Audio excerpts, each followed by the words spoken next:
Dreamscape presents Girl Lost by Vikki Patis. Narrated by Esther Wayne. Prologue.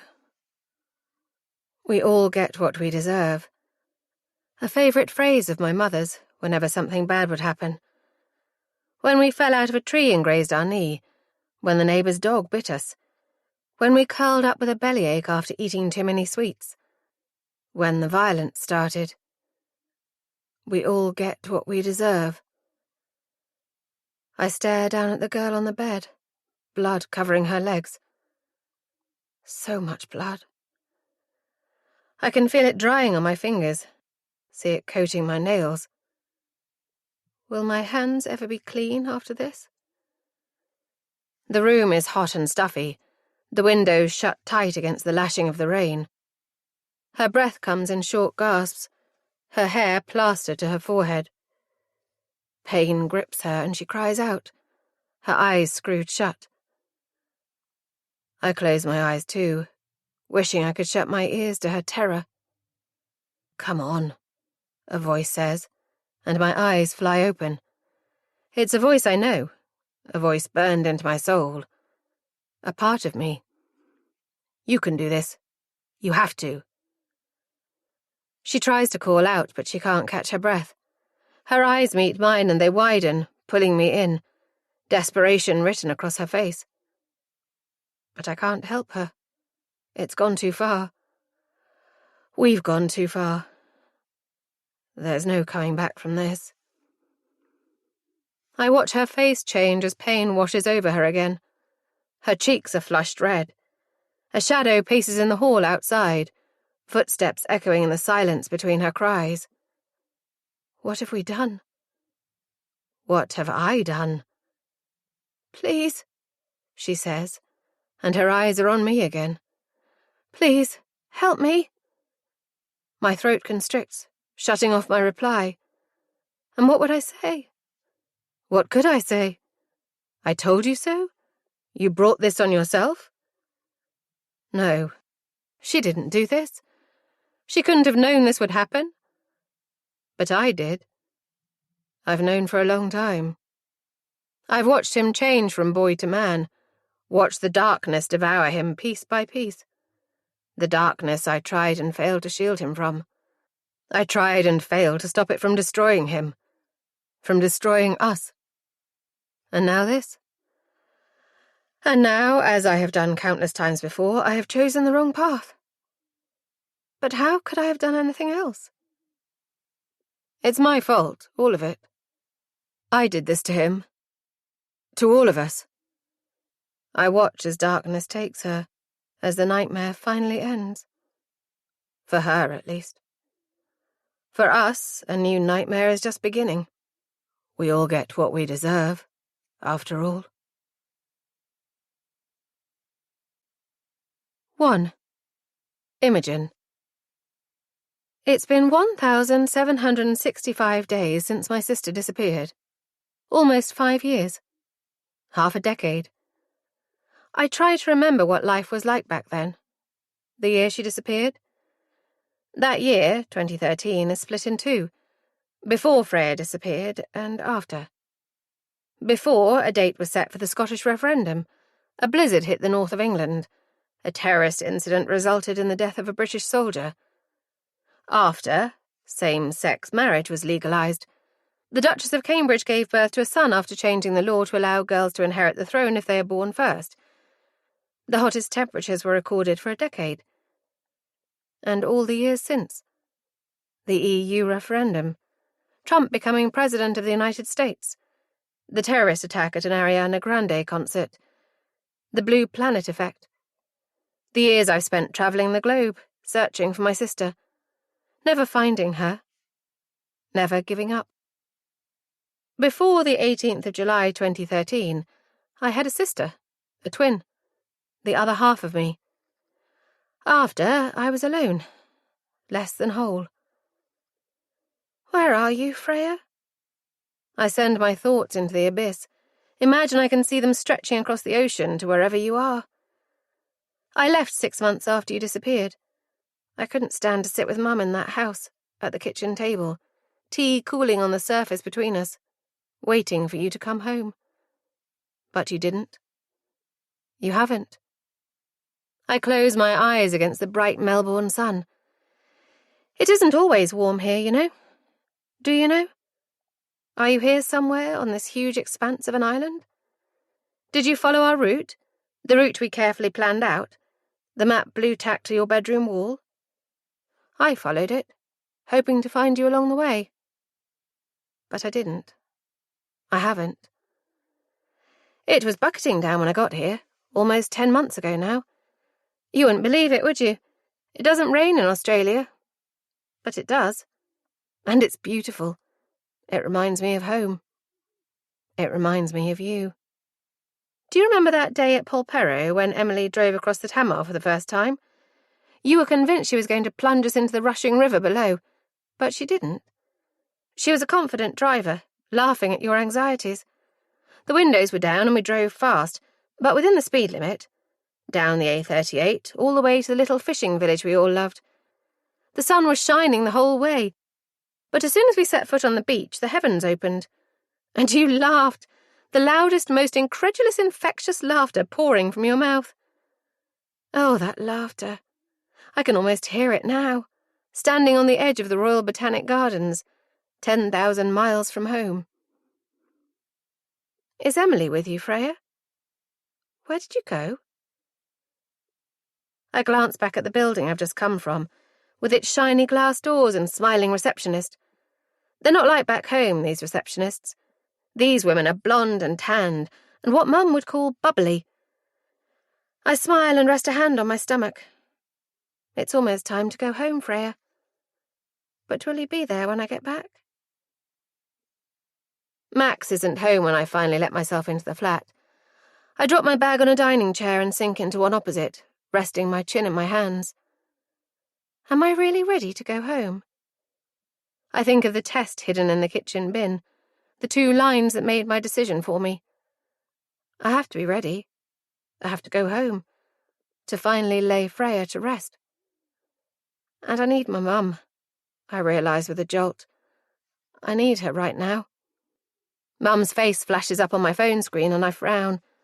Freya and I used to joke about the twin thing, how we could almost read one another's minds, and the coincidence hits me like a wave of cold water. She never rings. It must be important. I swipe across to answer the call. Mum? What's up? There's a heavy feeling in my stomach as I listen to the silence on the other end of the phone. Oh, Imogen, you sound like an Australian. Mum's words are light, but her voice is thick. I can tell she's been crying. I force a laugh. You say that every time, Mum. I'm still firmly British, don't worry. Another pause, rustling on her end. She blows her nose and dread settles over me like a shroud. What's the matter? It takes a few seconds for her to answer, but when she does, the bottom of my world falls out. It's Emily. She's back. 2. Emily. Stop fussing, Mum. Too late, I realise I'm snapping, and I flinch at the pain in her eyes. But she shouldn't be looking at me like that. She doesn't have the right to look at me like that, like I've caused her nothing but grief. But, of course, that's exactly what I've done. Mum sits down beside me, reaching out to grasp my hand. I fight the urge to pull away. I'm sorry, love, she whispers, her eyes glistening with tears. It's been 5 years, Emily. 5 years. I know how long it's been. I've been counting the days, the weeks, since I left, since I escaped. I never intended to come back. Oh, look at you, Mum gushes, clasping her hands to her chest as she stares past me. I turn to find Ella standing in the doorway, her favourite blanket slung around her shoulders, her curls standing on end, and I feel the ice in my heart melt a fraction. Hey, sleepyhead, I say, holding out my arms to the little girl. My girl. She steps into my embrace and I lift her easily onto my knee. Did you sleep well? Ella fell asleep as soon as I laid her on the couch a few hours earlier, despite the unfamiliar surroundings. Ella nods, burying her face into my neck. She's such a quiet child, always has been. Except at the beginning, when we didn't know each other very well. When I was scared, she would reject me, reaching her tiny fingers past me, searching for someone else. But I was all she had. I look around the kitchen, taking in the counters covered in junk, the fingerprints visible on the cupboard doors. Mum was always a neat freak. A place for everything and everything in its place, she used to say. Now the house is covered in rubbish. Piles of newspapers, cardboard boxes, pizza delivery leaflets. I catch a glimpse of the date on one newspaper, 2013, and wonder if I'll see my face inside it. Local girls missing. Except I was never missing. I just didn't want to be found. Mum reaches out and gently tugs on a lock of Ella's bright hair. Ella, my shining star, my saviour. I bend my face close to her blonde curls and breathe in her scent. She smells of sleep and sea and the alcohol gel she rubbed on her hands after she ate a chocolate bar on the train. She doesn't like having sticky fingers. Never has. She takes after Mum in that way, I suppose. Or the way Mum used to be. I wrinkle my nose at the grime on the table in front of me. It looks as if it hasn't been cleaned in years. Mum herself has changed too, almost beyond recognition. Her once thick, bouncy hair is all but gone. A few wisps of greyish curls, the only thing left covering her scalp. There are deep lines around her eyes, and her jawline is sagging. Her wrists are bony. All her curves are now thin and sharp. Cancer. Terminal. The breath catches in my throat, and I look away. I should be asking questions. I should know what treatment she's having, whether she's in pain, how long she has left. But I can't. All I can think about is the past, the first 22 years of my life in this house. The pain, the violence, and the girls next door. Imogen and Freya, the twin sisters who knew me better than I knew myself. Both gone now, their lives torn apart by us, by this family. I'm so glad I found you, Mum whispers, dragging me back to the present. I'm so glad you came back. I want to ask how she found me, how she tracked us down to our cabin in the middle of nowhere, but I can feel her gaze on me, hot and searing, and I close my eyes and bury my face in Ella's hair again. The memories are flooding back and I can't look at her. Not after what they did. Not after what they made me do. There are some things you just can't forget. 3. Imogen. I almost trip over my own feet as I hurry towards the taxi rank. My rucksack bounces on my back. My suitcase is rolling along behind me. I didn't really need to book a taxi. There are usually black cabs waiting outside Heathrow, despite the early hour. But I had to make sure I could get home as quickly as possible. I have to get home, to Emily. I have to find out where she's been. Where you've been, Freya. Why you're not with her. I throw myself at the passenger window of what I suspect is my taxi, making the driver jump. Imogen? Imogen Rivers? I splutter, already climbing into the back as he nods. In a hurry, love? He asks, eyeing me in the rearview mirror. I frown. Why do middle-aged men always feel the need to call you something? Love, dear, sweetheart. I think of the old Cornishmen who propped up our favourite bar on a Friday night. All right, maid, they'd say, grinning toothless grins, and we'd laugh, young and confident and tipsy, untouchable together. Yes, I say shortly, pulling out my phone and sending a quick text to Mum. In the taxi, train is in an hour. Be with you by 11. Kiss, kiss, kiss. The past 48 hours have been a whirlwind. As soon as I got off the phone to Mum, I booked myself on the next available flight.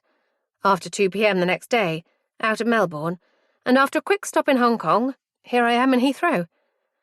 I snatched a few hours' sleep on the flight, but my mind hasn't been able to switch off for any decent period of time. The same mantra flying through my head. Home, Emily, Freya.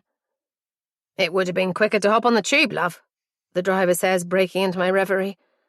I open my eyes to see cars slowing in front of us and suppress a groan.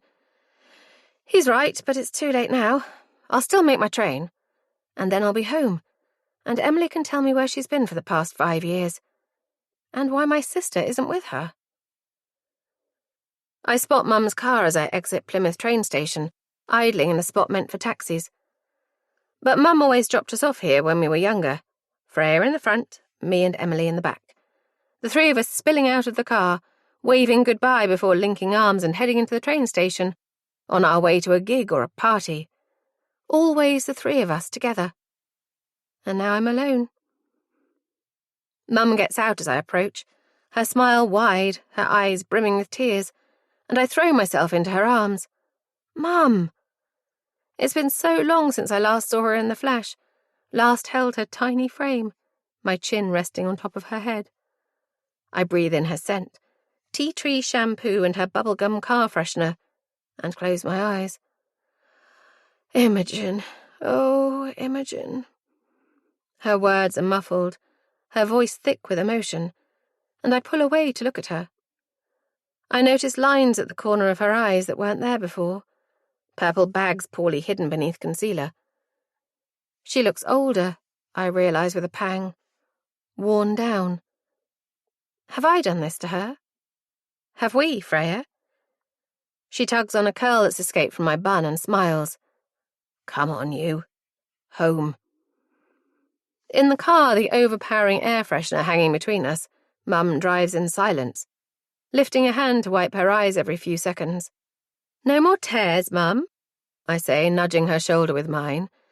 It's something we've said since we were little, when Freya read the bottle of Johnson's shampoo as tears, not tears. She smiles and glances at me as we approach a roundabout. Oh, Imogen, just look at you. You're so tanned, and so skinny. Too skinny. I've got a stew on. I roll my eyes and she laughs. Only Mum cooks a stew in June. How long has this heat wave been going on? I ask, rolling down the window. The car is stuffy, the sun beating down from a cloudless sky. Oh, we haven't seen rain in a few weeks now. My garden is crying out for it. We'll be seeing a hosepipe band soon, I reckon. I smile as I stare out of the window. The city rushes past, the university buildings, the shopping centre. I glimpse our favourite pub, sitting on the corner of Mutley, as Mum waits at the traffic lights. I breathe in. Plymouth. The only home I've ever known. The place we were supposed to come back to start our lives, to settle back down after we got it out of our system, as Mum used to say about our travelling plans. 2 years. We had planned to be away for 2 years. How did it become 5? We pull up outside the house Mum and Dad bought when they were newlyweds. We arrived here almost 28 years ago, after the cord was wrapped around my neck and Mum had to have an emergency caesarean. There's a photograph somewhere of us all, Mum holding me, Dad holding you, standing at the top of the steps by the front door. Mum's hair is short and wild, bouncing around her head, her eyes tired, and Dad is clean-shaven with a wide, toothy grin. I wonder suddenly who took that photo, whether it was one of the neighbours. I try to peer up at the house next door, the house we knew almost as well as our own. Emily's bedroom mirroring mine, Jamie's the same as Freya's, except for the dirty socks and the irrefutable boy smell. Was it Agnes who took that photo? 3-year-old Jamie holding her hand, his dirty blonde hair ruffling in the wind, his knees scuffed as usual. I shake my head and follow Mum up the stone steps. She's carrying my suitcase, and I stifle a laugh as I realise it's almost half the size of her. She sets it down to fumble with her house keys, then opens the front door, throwing it wide. She turns to me, a sad smile on her face. Welcome home, love. I feel a rush of emotion, and I can't help wondering if she's practiced this ritual. But was it me she was welcoming home, or you, Freya? I push the thought away and follow her inside, glancing once again at the house next door, fancying I see the curtain twitch before I close the door behind me. Mum deposits my suitcase at the bottom of the stairs, and I throw my rucksack on top of it before following her into the kitchen. The stew is bubbling away on the hob, and I wonder what time she got up to start cooking. "Smells good," I say, sliding onto a stool at the island. Mum lifts the lid and breathes in. "Almost ready," she says confidently. She never needs to taste food to know that it's ready. I wonder if all mums develop a sixth sense for things like cooking and sewing. Or is that sexist? Dad had been a pretty good cook too. A memory flashes through my mind. Mum sitting in the living room, her work trousers slung over her knees. She always had to turn up her trousers, as she stands barely 5 foot tall. We took after Dad, growing to a respectably average 5 feet 5 inches by the time we were 15. "You'll be wanting to keep your strength up," she says, breaking into my thoughts. She nods at my stomach, and I realise with a lurch that she knows. Sixth sense indeed. "How?" I trail off as her smile widens. "A mother always knows, as you'll soon find out." She reaches into the cupboard for bowls. "When are you due?" "Not until January." "Ah, a new year, baby." I stifle a grimace. Not intentionally. Nothing about this was intentional. "And the father?" Mum's voice is hesitant now. Is he in the picture?" I shake my head. I can tell she wants to ask more by the way she purses her lips, as if she's forcing the words to stay in her mouth. But she mirrors my silence, and I'm grateful. I don't want to talk about this. Not right now. Not when my head is full of you, Freya. Mum busies herself with dishing up, flapping a hand at me when I get up to help. I sit at the island, drumming my fingers on the pristine counter, staring up at the wall of photographs beside me. I spent 6 months in this kitchen, watching Mum try not to call me Freya. And she did try, but it isn't easy when your remaining daughter reminds you so much of the one you lost. I should know. My reflection reminds me every time I look in the mirror. I catch a glimpse of myself in a shop window, and there you are. Except you're not. You're gone, and I'm left behind. Mum puts a bowl in front of me, then reaches into a cupboard to grab a loaf of bread. "Is this the one you like, Immy?" Immy. Your name for me. Immy and Freya. 2 syllables in your mouth. Sing-song. I hear your voice in my head. Watch your face as you mouth the words, sister.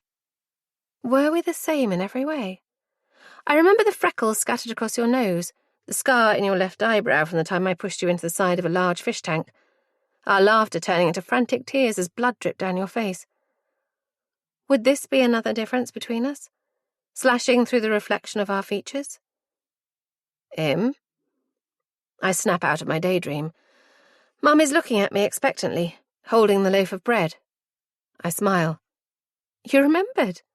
She tuts. "Of course I did."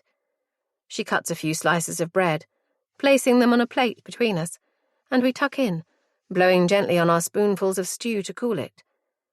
The stew is delicious. I can see the gravy Mum used sitting on the side and smile at her thoughtfulness. I remember Max getting annoyed when we had to throw out our toaster. I try to imagine Max opening the front door to our flat, seeing the note I left on the kitchen table. The new one I'd bought last month from a Facebook selling group, after I smashed up the old one and burned it in the garden, embers flying around me as I tried to burn away the memory of that night. I shake myself, pushing the memories firmly to the back of my mind.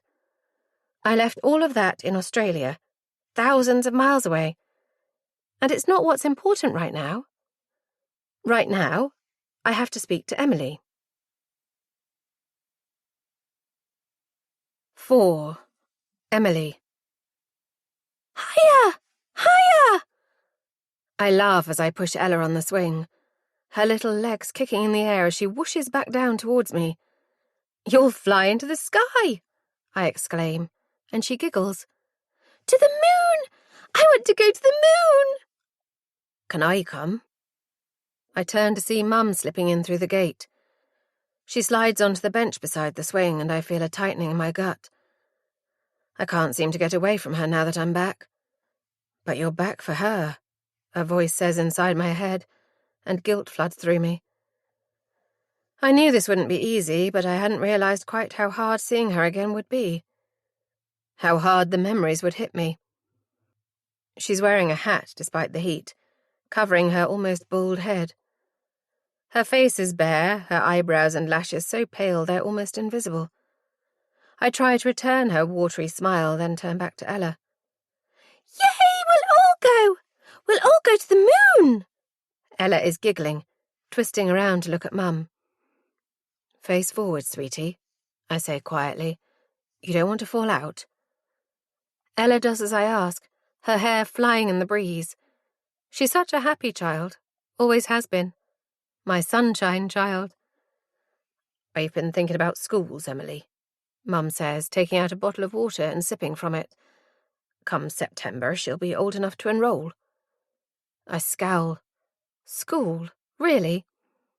I think it's a bit early to be thinking about that, I say, choosing my words carefully.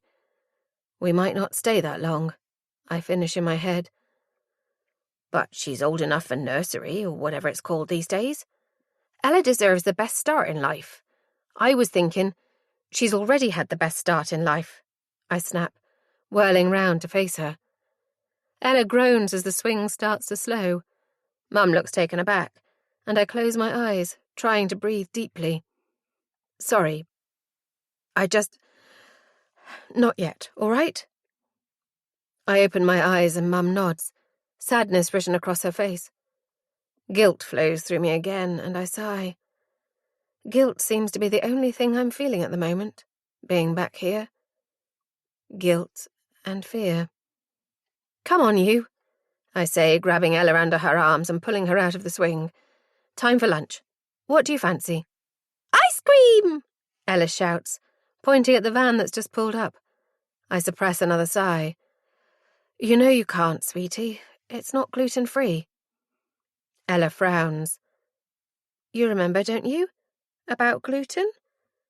She nods, but I can tell she's disappointed. I have some ice cream in the freezer at home, Mum says, getting to her feet and joining us. She bends down to Ella's level, and judging by the pain that flashes across her face, I can tell it costs her. Special ice cream for special girls. Am I a special girl? Ella asks, peering up at me. I laugh. The specialist. That's not a word, silly. Ella grins and I pick her up, swinging her round before settling her on my hip. She's too smart for her age. Oh, my apologies, Your Majesty. I grab my bag and turn to Mum. Do you really have ice cream? You know, stuff she can have? Mum looks surprised. Of course I do. I downloaded that app, scanned it in the shop. It's definitely okay. I feel a tingle at her words. Thanks, Mum, I say, trying to infuse my voice with warmth. That was nice of you. Only the best for my little Ella, she says, tucking a strand of hair behind Ella's ear. Who wants a race? Ella immediately struggles to get down from my hip. I look at Mum. Mum, you don't have to. You'll... What? Wear herself out? Hurt herself? But her eyes are alive with such happiness that I trail off, setting Ella down at my feet. Go on then, just to the end of the field, all right? Ready, steady, go! Mum pretends to lag behind as Ella sprints across the grass. She's fast for someone with such tiny legs, but not so fast that Mum couldn't easily catch up with her. At least that's what I'm hoping. I'm hoping it's all an act and that Mum isn't so ill she can't move faster than a slow jog. How long has she been like this? Wasting away, trapped in a body that is deteriorating far too early. I run a hand through my hair, pushing it away from my face. It's too hot, airless, suffocating. Winner!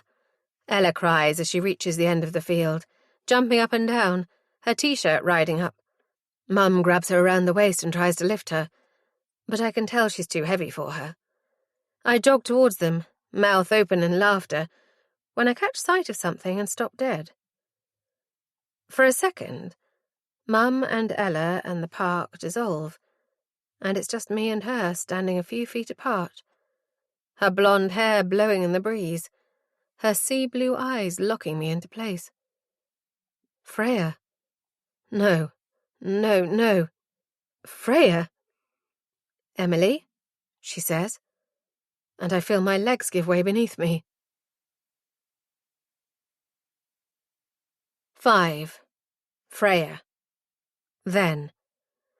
"No, no, no!" Freya shook her head, pulling the pin out of the map with more force than necessary. "We're going to Belgium before Germany. It makes logistical sense."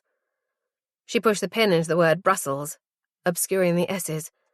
"And I want to eat waffles." Imogen laughed. "I want to eat waffles," she mimicked, putting her hands on her hips and sticking out her chest. Freya threw a cushion at her sister, who ducked just in time. It bounced harmlessly off the doorframe. Emily stretched her arms overhead, her fingers trailing along the posters stuck to the wall. "What language do they speak in Belgium?"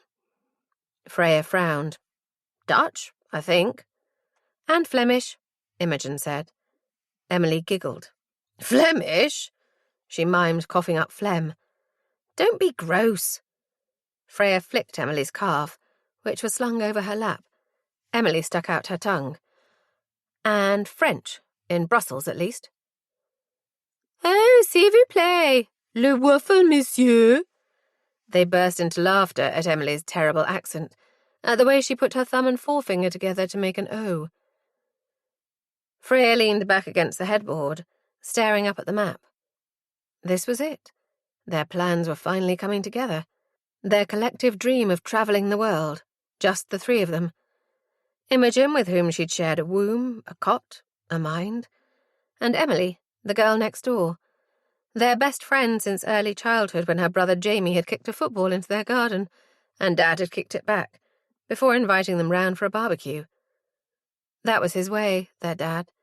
He loved a full house, the busyness of family life. Kids giggling in the living room, stretched out on the sofa, hidden beneath blankets, winter coats and boots discarded in the hallway, a bath full of toys, bubbles blown into the air. That was life, their life together, a childhood full of noise and laughter and love. Until he died, taking the happiness with him. Most of it, anyway. Freya felt Imogen's hand on her knee, and she knew her sister could hear her thoughts. They missed him. They all did.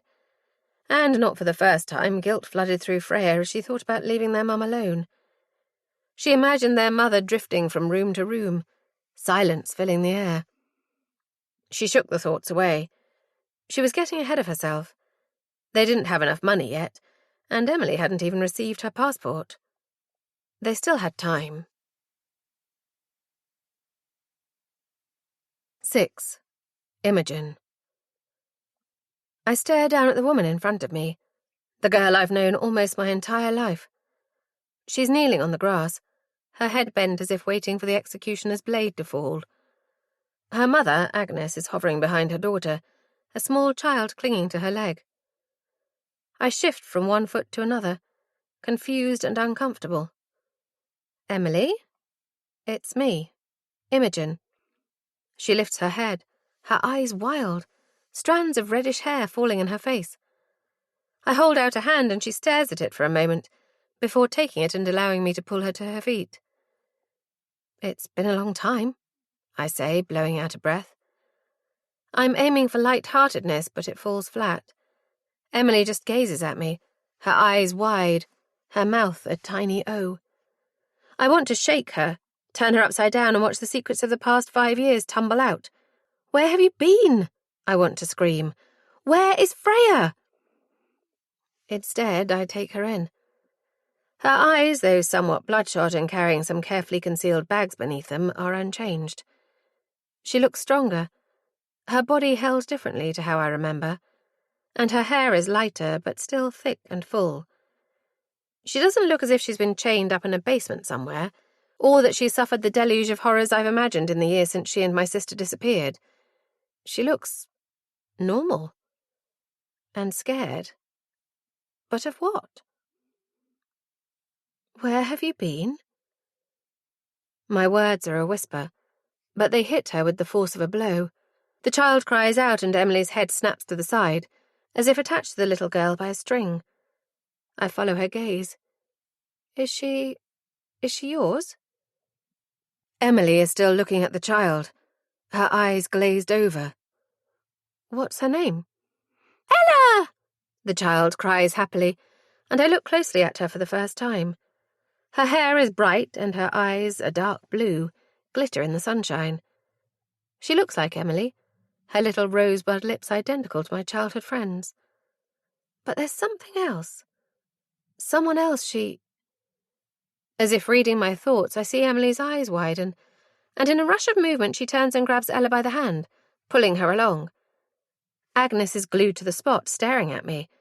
I open my mouth to speak, but Agnes gets there first. We don't want any trouble, Imogen. I frown, confused. Trouble? I want to say something, want to ask what she means, but I realise then that she looks so very ill. This woman I've known my whole life, who was almost like an aunt to me and Freya. She babysat us when Mum and Dad went out, which happened rarely, but she was often found in our back garden, handing out plates of sausages and burgers Dad cooked on the barbecue. And when we were teenagers and her vile husband did everyone the favour of disappearing one night, never to be seen or heard from again, we were often allowed to take over her living room with duvets and cushions, lounging around and eating popcorn and watching movies that scared us silly. She'd come in with a tray of hot chocolate topped with cream and marshmallows, and those little pink finger biscuits. The memory overwhelms me, the smells reaching me from the past as I watch this woman watch me, her eyes ringed with purple bags, lines carved into her skin. "Mum?" Emily calls, and Agnes snaps to attention, tugging her cardigan around her shoulders. "We don't want any trouble," she repeats, and hurries after her daughter. I want to follow, to grab Emily and demand she tell me where she's been, what happened to her, what happened to Freya. 5 years ago, I lost my twin sister, my reflection, an entire part of me. She and Emily disappeared, and only Emily has returned. Waiting, pacing. You have reached the voicemail of 0778. Waiting, pacing, fingers flying over the keyboard. Freya, where are you? Ring me! Kiss. Waiting, pacing. You have reached the voicemail of... Emily, have you seen Freya? She isn't here. We have to leave soon. Ring me. Kiss. Silence. You have reached the... Where the hell are you? Answer your phone! Pacing, heart racing. Mum's face filling my vision, the words stuck in my throat. Freya. Freya is gone. I wake with a gasp, the dream ending at the same point it always does. When I fell to my knees and buried my face in my hands, the tug of Freya pulling me down into despair. I could feel it, feel her calling out to me. But I couldn't reach her. Sunlight is trickling through the curtains, the air already hot and stuffy. Just like that day, the day Freya went missing. The day we were supposed to leave. We'd booked a train to Edinburgh. Freya had changed our plans at the last minute, wanting to explore different parts of England and Scotland before heading over to Northern Europe. Why had she done that? I didn't really question it at the time. Emily had agreed with Freya, said she wanted to visit Loch Lomond, and that we could get to Iceland from Inverness. Pins were ripped out of the map and stuck into different places, strings crisscrossing the world. We had so many dreams. There were so many possibilities open to us. But we never saw any of those places. Not together. Emily followed Freya 3 days later, disappearing into thin air. And now she's back. I rub my eyes, frustration building. How could Emily run away from me for a second time? She owes me the truth about what happened all those years ago. About what happened to my sister. 7. Emily. Ella is curled up like a cat, her warm body tucked up against my stomach. Her hair is escaping its plait, curling around her ears and the nape of her neck. I gently run my fingers through the loose strands, relishing the smoothness of it. She fidgets, trying to roll back and face me, her eyes opening slowly. I smile. "Good morning," I whisper. She blinks a few times, her little face puffy. "Did you sleep well?" I know she did. She's always been a good sleeper, even as a newborn. When she was tiny, I would wrap her in a knitted blanket and lay her down on the bed beside me, and just watch her. Her little hands would always escape the blanket while she dreamt and reach up to touch my face. She was beautiful. Perfect. My little sunshine child. She still is. Ella wriggles away from me and rolls off the bed, landing deftly on her feet. "I need a wee," she declares, and rushes out of the room. I laugh, throwing back the duvet and following her. I hover in the doorway of the bathroom, keeping my face turned away while she's on the toilet. Ella is already very concerned about privacy. Then turn when I hear the toilet flush.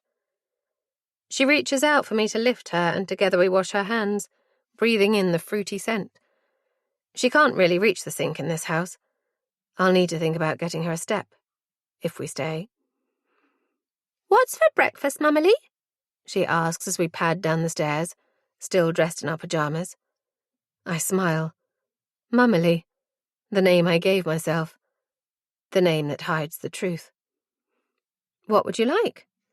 "Pancakes." I suppress a sigh. I doubt Mum thought to get gluten-free flour. We'll have to go shopping soon. Anxiety grips me. We haven't ventured further than the park since we got back. I can't face seeing Imogen again, or Deb, or anyone else I used to know. Will they recognize me? Remember what happened? What they think happened, at least? Local girls missing. "We might have to make do with toast, sweetie," I say, grabbing Ella around the waist and swinging her down the last step. She giggles. "With jam?" "No, peanut butter." She takes my hand and pulls me towards the kitchen.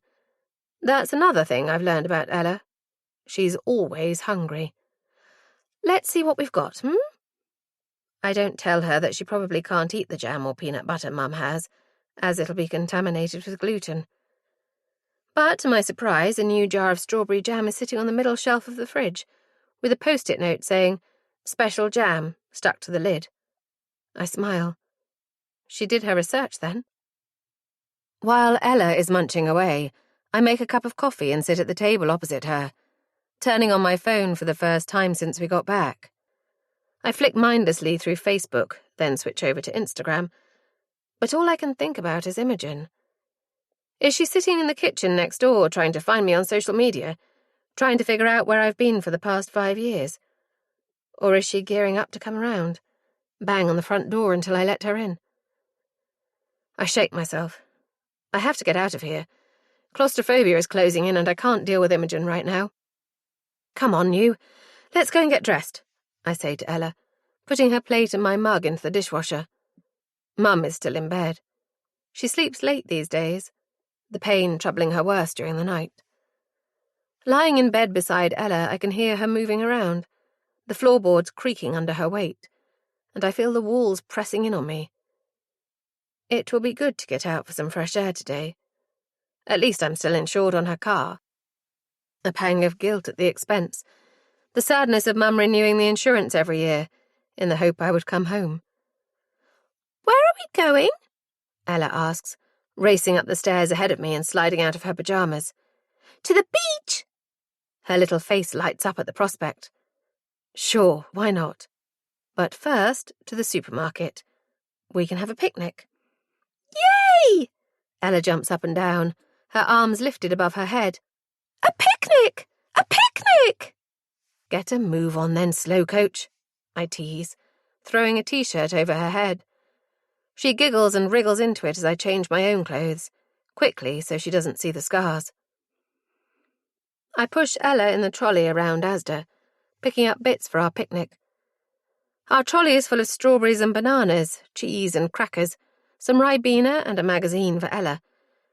I try not to think of my bank balance as I select a bottle of wine to share with Mum later. An olive branch. I need to start making more of an effort with her. She's the reason I'm here, after all. The reason I brought Ella back to the home I grew up in, with its shadows and memories that sometimes threaten to swallow me whole. And if I'm honest, the fact that my bank account is almost empty helped make the decision. I suddenly regret selling my laptop to buy the train tickets to Plymouth. I need to earn some money. Maybe I could borrow Mum's ancient PC and download the software I need. I've taken on commissions over the years, mocking up book covers and setting up websites under another name. It's kept us fed and clothed. Just. At the checkout, Ella sits contentedly as I scan our items through and touch my card against the reader. We're heading back out into the relentless heat when a voice calls my name. Emily? I whirl around to see a face I haven't thought about in years. Rachel, hi. I hand Ella her magazine to keep her busy, pushing the trolley into a corner so we're out of the way of other shoppers. Rachel is grinning as she approaches, her arms held out for a hug. I reach out with one arm, awkwardly patting her back before stepping away. I haven't seen Rachel since university, those long days spent in the library or the studio, sharing our artwork. How are you? How am I? How are you, more like? Her Cornish accent is strong, reminding me of my mother. Where have you been? The dreaded question. The expected question. The only one that could be asked in the circumstances. I lift a shoulder, attempting to appear nonchalant. Around? All over. On an adventure! Ella pipes up behind me, and I close my eyes for a fraction of a second. It's the response I've told her to give when asked that question, and I should have known she'd be more interested in the woman in front of me than the magazine in her hands. Rachel peers around to smile at Ella. Well, an adventure, eh? Must have been a bloody massive one. Her last words are directed at me, and I cringe. Anyway, I bet your mum's glad you're back. She was worried sick. You have no idea what you're talking about, I think, bristling. I turn back to the trolley, preparing to make my excuses when Rachel speaks again. Have you seen Jamie yet? The name freezes me in my tracks. Jamie. The name I've been running from for 5 years. The shadow in the corner of the room. She promised he wouldn't be here. Come home, Emily. Come home before I die. She promised. I look at Rachel and shake my head. Her eyebrows rise to meet her too short fringe. Does she look smug? We'd better be going. I turn on my heel and push the trolley out of the shop without looking back. Who was that woman, Mummy? Ella asks, peering over my shoulder. I move to block her view. Nobody, just someone I used to know. We go straight home, all thoughts of the picnic on the beach forgotten. Ella must sense my disquiet. She straps herself into the booster seat Mum dug out, burying her nose in her magazine for the drive home while my mind is fixed on Jamie. Jamie. The brother I've been running from for 5 years. 8. Imogen. I'm in Freya's room, running my fingers over the map which is still plastered to the wall. The plastic creaks under my touch, dust particles billowing in the breeze from the open window. Mum hasn't changed a thing, not in all these years. Freya's suitcase is still standing by the door where she left it the day before she disappeared. You look fine is still written across the mirror in faded red lipstick. The bedside table is still strewn with jewellery and hairbands, her lamp coated in a thick layer of dust. Her favourite ring hangs on the trunk of the elephant holder I bought her for Christmas one year. If I opened the wardrobe, I'd be able to see her clothes still hanging up, her collection of ankle boots lined up neatly at the bottom. I opened the drawer to see her passport sitting on top. She wouldn't have run away without these things, would she? Her ring, her clothes, her passport, her sister. I stand and catch a glimpse of myself in the mirror, the word you stamped across my right cheek. Accusatory. I turn my attention back to the map. A train up to Edinburgh, stopping at towns and cities along the way, then across to Glasgow, up through Loch Lomond and the Cairngorms, to Inverness, then a flight to Iceland. To Norway, a tour of the fjords, taking us across to Sweden and Finland. Denmark, Germany, Belgium, France, then a flight to New Zealand, and finally, Australia. It took me 6 months to leave. 6 months of waiting for them both to come back. 6 months of grief, of watching Mum deteriorate before my eyes, until I finally snapped, emptying our joint account and boarding a train to Exeter. I stuck to our route religiously, watching the crowds, waiting for you to materialise, Freya. But you never did. You weren't in Edinburgh, you weren't in Reykjavik, you weren't in Berlin or Auckland or Sydney. You were nowhere, and you were everywhere. I saw you in shop windows, in the gait of a woman who walked like you, in my dreams. Oh, and the papers. Our faces were splashed across the front pages in almost every country I went to. The looks people gave me, the questions clear in their eyes, wondering if I was you. I couldn't escape you, not even in the mirror. Imogen? Mum's voice floats up the stairs, breaking me out of my reverie. Do you fancy some lunch? I've made soup. Soup. Sweat prickles on my forehead and I wipe it away, dreaming of a Caesar salad. Coming, I call and wince. I hear your voice every time I open my mouth. You will never leave me. I set down my spoon and wipe my mouth with a napkin. Mum, I begin, choosing my words carefully, don't you think we should go and see Emily? Her hand freezes in mid-air, spoon loaded with soup, her mouth open. She lets the spoon clatter to her bowl and looks at me, eyes hard. No, I don't. I blink, surprised. Why not? She must know where Freya is. Mum sighs. And why would she know that? They didn't go together. I stare at her, open-mouthed. Imogen, Emily left later. I don't believe she went to meet Freya. That's not what happened. I stare at her as she gets up and starts loading the dishwasher. How could you possibly know that? You can't know that, Mum. I watch her back as she stands erect, hands pressed against the counter.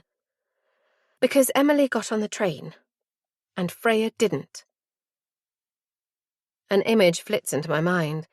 CCTV released by the police in an appeal to the public for information. Emily at Plymouth Station, her face in profile, her body turned away from the camera, boarding a train bound for London Paddington, 2 days after Freya disappeared. But there's no footage of her getting off. She disappears as the doors close behind her, her hair tied back in a messy bun, her rucksack slung over one shoulder. Local girls missing. That doesn't prove anything, Mum! I explode, and Mum turns to face me, one eyebrow raised in the way that used to mean I was in for a telling off. Freya could have been waiting for her. They could have arranged to meet somewhere. I know CCTV didn't pick Freya up when she left, but she could have boarded anywhere. She could have caught a taxi or hitchhiked or walked. Anything could have happened to her. And Emily knows. I know she does. I pause for breath. She went to meet her. She must have done. Mum takes a deep breath. I think we should leave the girl alone, she says quietly. Poor Agnes has been through hell, wondering where her daughter was. And the cancer. And we haven't been through hell? I interrupt, fury bubbling through me. How can she say these things? In the years since I've been gone, during our snatched conversations on Skype and WhatsApp whenever I could get Wi-Fi, we never mentioned Freya. Not once. I realise now what a huge mistake that was. Haven't we been worried sick all these years? I went to find her, to find them. I never stopped looking, never. You went to escape. I freeze at the accusation in her voice, stunned.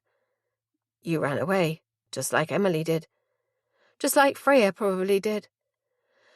And I don't blame any of you. She sits down heavily in the seat next to me, reaches out for my hand. Her skin is warm and dry. It was awful hearing, after your father died. God knows I tried my hardest to do it alone. I really did. But I couldn't fight the sadness, the loneliness. I remember that time well. What Freya and I called Mum's dark days. She and Dad had been in love, had always kissed each other goodnight, always held hands while out walking. They sat together on the sofa, she reading a romance novel, he with his police procedurals. They rarely fought, and when they did, it was in hushed tones in their bedroom, rarely lasting longer than an hour. And when he died, Mum's world fell apart. Before that, our home was a happy one, full of love and laughter. Unlike next door, Emily's dad's rants would boom through the walls, shattering our peace. The thuds, the cries. They kept us up at night, those cries. One night I caught Dad sitting on the bottom step, face in his hands, the only light cast by the full moon filtering through the front door. He was crying, his shoulders moving up and down, and I knew it was because he felt powerless to stop whatever was happening next door. Mum tried to help in her own quiet way. She'd take casseroles and stews round while he was at work, sit with Agnes and let her cry while we played with Emily and Jamie upstairs, pretending not to notice the bruises. Mum's voice brings me back to the present, snapping me out of the rabbit hole. "Those poor kids," she says, shaking her head, and I know her thoughts are mirroring mine. What a horrible man Sam was. Agnes was a wreck, constantly terrified. She tried to shield those children. "No, Imogen, she did," she protests as I pull a disbelieving face. "I saw the bruises as proof. The cuts across her arms when he threw her into the oven door. That one was because Jamie had been home late. I'll never forget it." I close my eyes. Agnes wasn't the only one who tried to shield her children, I realise. We hadn't known the half of it. Dread pools in the pit of my stomach. In my mind I see Freya leave again, the last time I saw her. She looked furtively behind her as she descended the steps, as if expecting someone to be following her. Then a shadow cutting across the grass, over the low wall that separated our house from next door, and, grabbing her by the arm, dragging her into the night. Jamie. Like father, like son. 9. Emily. Mum finds us in the bedroom. Ella snuggled under the blanket, watching a TV show on my tablet. I slip off the bed and follow Mum downstairs, where she puts the kettle on. I have to ask her about Jamie. She has to tell me the truth, for once. "Mum," I say as she pours water over the tea bags. I can see the tension in her back as she adds milk and stirs. "Where's Jamie?" She turns, slopping tea over the side of her mug onto her hand. Swearing, she sets the mug down and stares at her injured hand. "Come here," I say, getting up and guiding her to the sink. I run the cold tap and hold her hand under the stream. Her hands look so old, I realise with a jolt. Like she's an elderly woman, not in her 50s. "Mum," I say again, and she sighs. I let go of her and step back, leaning against the counter. "He's here. Well, I mean, in Plymouth. He lives in Mutley, in a shared house." I close my eyes. "He's here." "Why did you lie to me, Mum? You said he wouldn't be here. You promised. You said you wanted to see me and Ella, not—" I trail off. "Not what?" "Not lure us into the lion's den." She looks at me, grief written across her face. I hate to see her in pain, but nausea is rising and all I can think about is escaping. We should leave. I should grab Ella now and run, like I did all those years ago. "I just want us to be a family again," Mum says quietly, and my heart begins to hurt. Oh, Mum, what a life she's had. Tormented and broken down by him, our useless excuse for a father. Then the constant anxiety about Jamie's increasingly worrying behaviour. Staying out late, drinking, drugs, anger to rival his. I remember sitting in the living room one evening watching TV with Mum when Jamie came in, his bulk filling the doorway, and the fear that flashed across her eyes matched the fear that engulfed me. The past was repeating itself. Like father, like son. "Mum, I can't. You know I can't. It's not safe. He shouldn't be around Ella." Mum is still watching me, the water still running over her hand. "He's your big brother, Emily. He loves you. He doesn't know the meaning of the word. I spit, memories flooding me. Memories from that night. What he did. What she did. What they made me do. I set my mouth in a line and Mum sighs again, turning off the tap and drying her hand on a tea towel. "All right, Emily," she says wearily. "He won't show his face yet. You need time, I can see that. And I need time with you, and little Ella. I can't lose you again." I relent, blowing out a breath. "Fine, okay, we'll stay a bit longer. But he's not coming anywhere near her, okay? Not until I say so." And I will never say so, I finish silently. Mum nods, sadness in her eyes, and as we sit back down at the kitchen table, I think again of the night I left everything I'd ever known. The night I ran for my life. For Ella's life. It's all for her. Everything I've done has been for her. I have to remember that. "You've done a good job with her," Mum says, looking up at me with watery eyes. "She's such a bright little girl. I don't know how you've done it." The sincerity in her tone makes me uncomfortable. For years it's just been me and Ella, nobody else to watch, to judge. "It isn't always easy, but she's a lovely child," I say. "And she's pretty much always slept well, which helps." Mum smiles. "You were the same. Rarely made a peep from the minute we brought you home. Such a quiet, content child." Because I didn't dare to be anything else.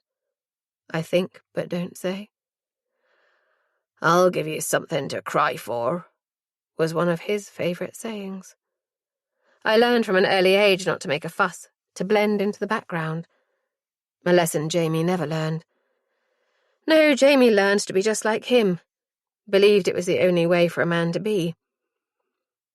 The scars on my back itch, and I try to force the memories out of my mind.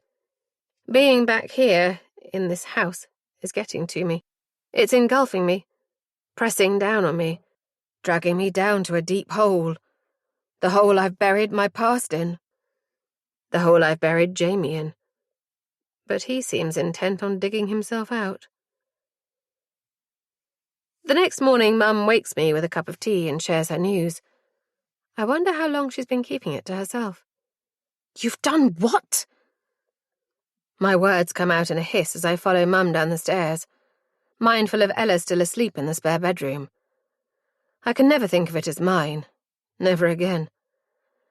A few days ago, the first time I set foot in this house in 5 years, I wondered if Mum would have left my room how it was, like I imagined Deb has done with Freya's. But of course she hadn't. She'd needed space for her ridiculous hoarding. The wardrobe is stuffed with boxes now, full of newspapers and other junk. When did she get like this? Why didn't Jamie stop her? I shake my head. It's not my problem. Except it is because apparently I'm staying here forever. Because Mum's got me a job. "You'll be working for Flo, love. You remember Flo? Poor woman. Her sister was in a car crash recently, so she needs help with the kids, which leaves Flo in a bit of a tricky position, bless her. But, you know, Flo, she—" I put up a hand to cut off her nervous rambling. "Mum, did I tell you I wanted a job?" I realise that I sound like a petulant child, throwing a tantrum about having to do the dishes or clean the bathroom, but I can't seem to stop myself. "What makes you think I want to do this?" "Oh, Em, really?" she says, and for a moment I'm taken aback. Em and Im, the nicknames Imogen and I gave one another. Freya always called her Immy. The memories are flooding back and I take a deep breath, trying to centre myself. Mum raises an eyebrow at me. "I thought you'd be thrilled. What else are you going to do with your days now you're here?" Now you're here. I knew she'd be like this. I knew she'd expect us to come back and stay forever. But that wasn't my plan. It isn't my plan. Though what my plan actually is, I'm not quite sure yet. "Come on, love," Mum says, taking my hand and squeezing it. "It would be wonderful for me to spend some more time with little Ella. You know I don't have—" She trails off, the rest of her sentence unspoken. Her death sentence. She doesn't have much time left. We both know it. Months, weeks, barely any time at all. Sadness floods me. How did we get here? Despite him, Mum and I had been close when I was growing up. We regularly sat together on the sofa during the evening when he was out drinking, her plaiting my hair so I could have curls like Imogen and Freya, watching some rubbish soap on the telly. And then, after he disappeared, we would drink hot chocolate together, painting our toenails bright yellow, garish face masks tightening our skin. I've spent years wondering how it all went so wrong. But I know. We both do. Mum, I begin, and now she holds up a hand, cutting me off. It'll be good for you to get out of this house and see other people. Do something with your day, other than look after me and Ella. You have your whole life ahead of you. She smiles sadly, reaching out and brushing a lock of hair behind my ear. Don't let it slip away. Don't let what happened ruin your life. I shudder. It's the first time she's mentioned it, however tentatively, in all the years since... What happened? Is that all we're going to say about it? Is that all she deserves? I look up at my mum, at the woman who is wasting away before my eyes. She's let what happened ruin her life. What she did, what she helped Jamie do. Nausea rises and I have to look away. If I were to be completely honest with myself, I would admit that looking after Ella all day, every day, for years has taken its toll. There were weeks when I wouldn't have an adult conversation, save with the postman or someone on a supermarket checkout. I went through life in a daze, focused only on Ella and her needs, and our need to stay hidden, to stay safe. It's only part-time, Mum continues, as if following my thought process. Monday to Wednesday, 9 till 3. I can look after Ella. I'd love to look after her. She smiles again. I pause, considering. But what about your appointments? And she's not always so easy. You haven't seen her have a tantrum. I try to remember the last time she actually had a tantrum. Mum raises an eyebrow and I can tell she's seen through me. All right, I concede, but she can be tiring. She has limitless energy. Can you really handle her? Mum takes my hand again. Don't you worry about us, love. We'll be just fine. I have 1,000 things I want to do with her. Things I've always dreamed of doing with my grandchild. I wince internally. Things she couldn't do because I took her away. Mum notices my discomfort and rubs my hand. We'll make up for lost time. It'll be fun. I try to think clearly for a moment about the logistics of this arrangement. Could this really work? Can I leave Ella for such a long time? I've barely been apart from her since she was born. I swore to protect her with my life. The words whispered into her ear as we boarded the train that would take us away from here, away from what we had done. But maybe it's time to let go of the past, to finally move on. Maybe we can build a life here. Maybe Ella can start nursery, make friends with other children.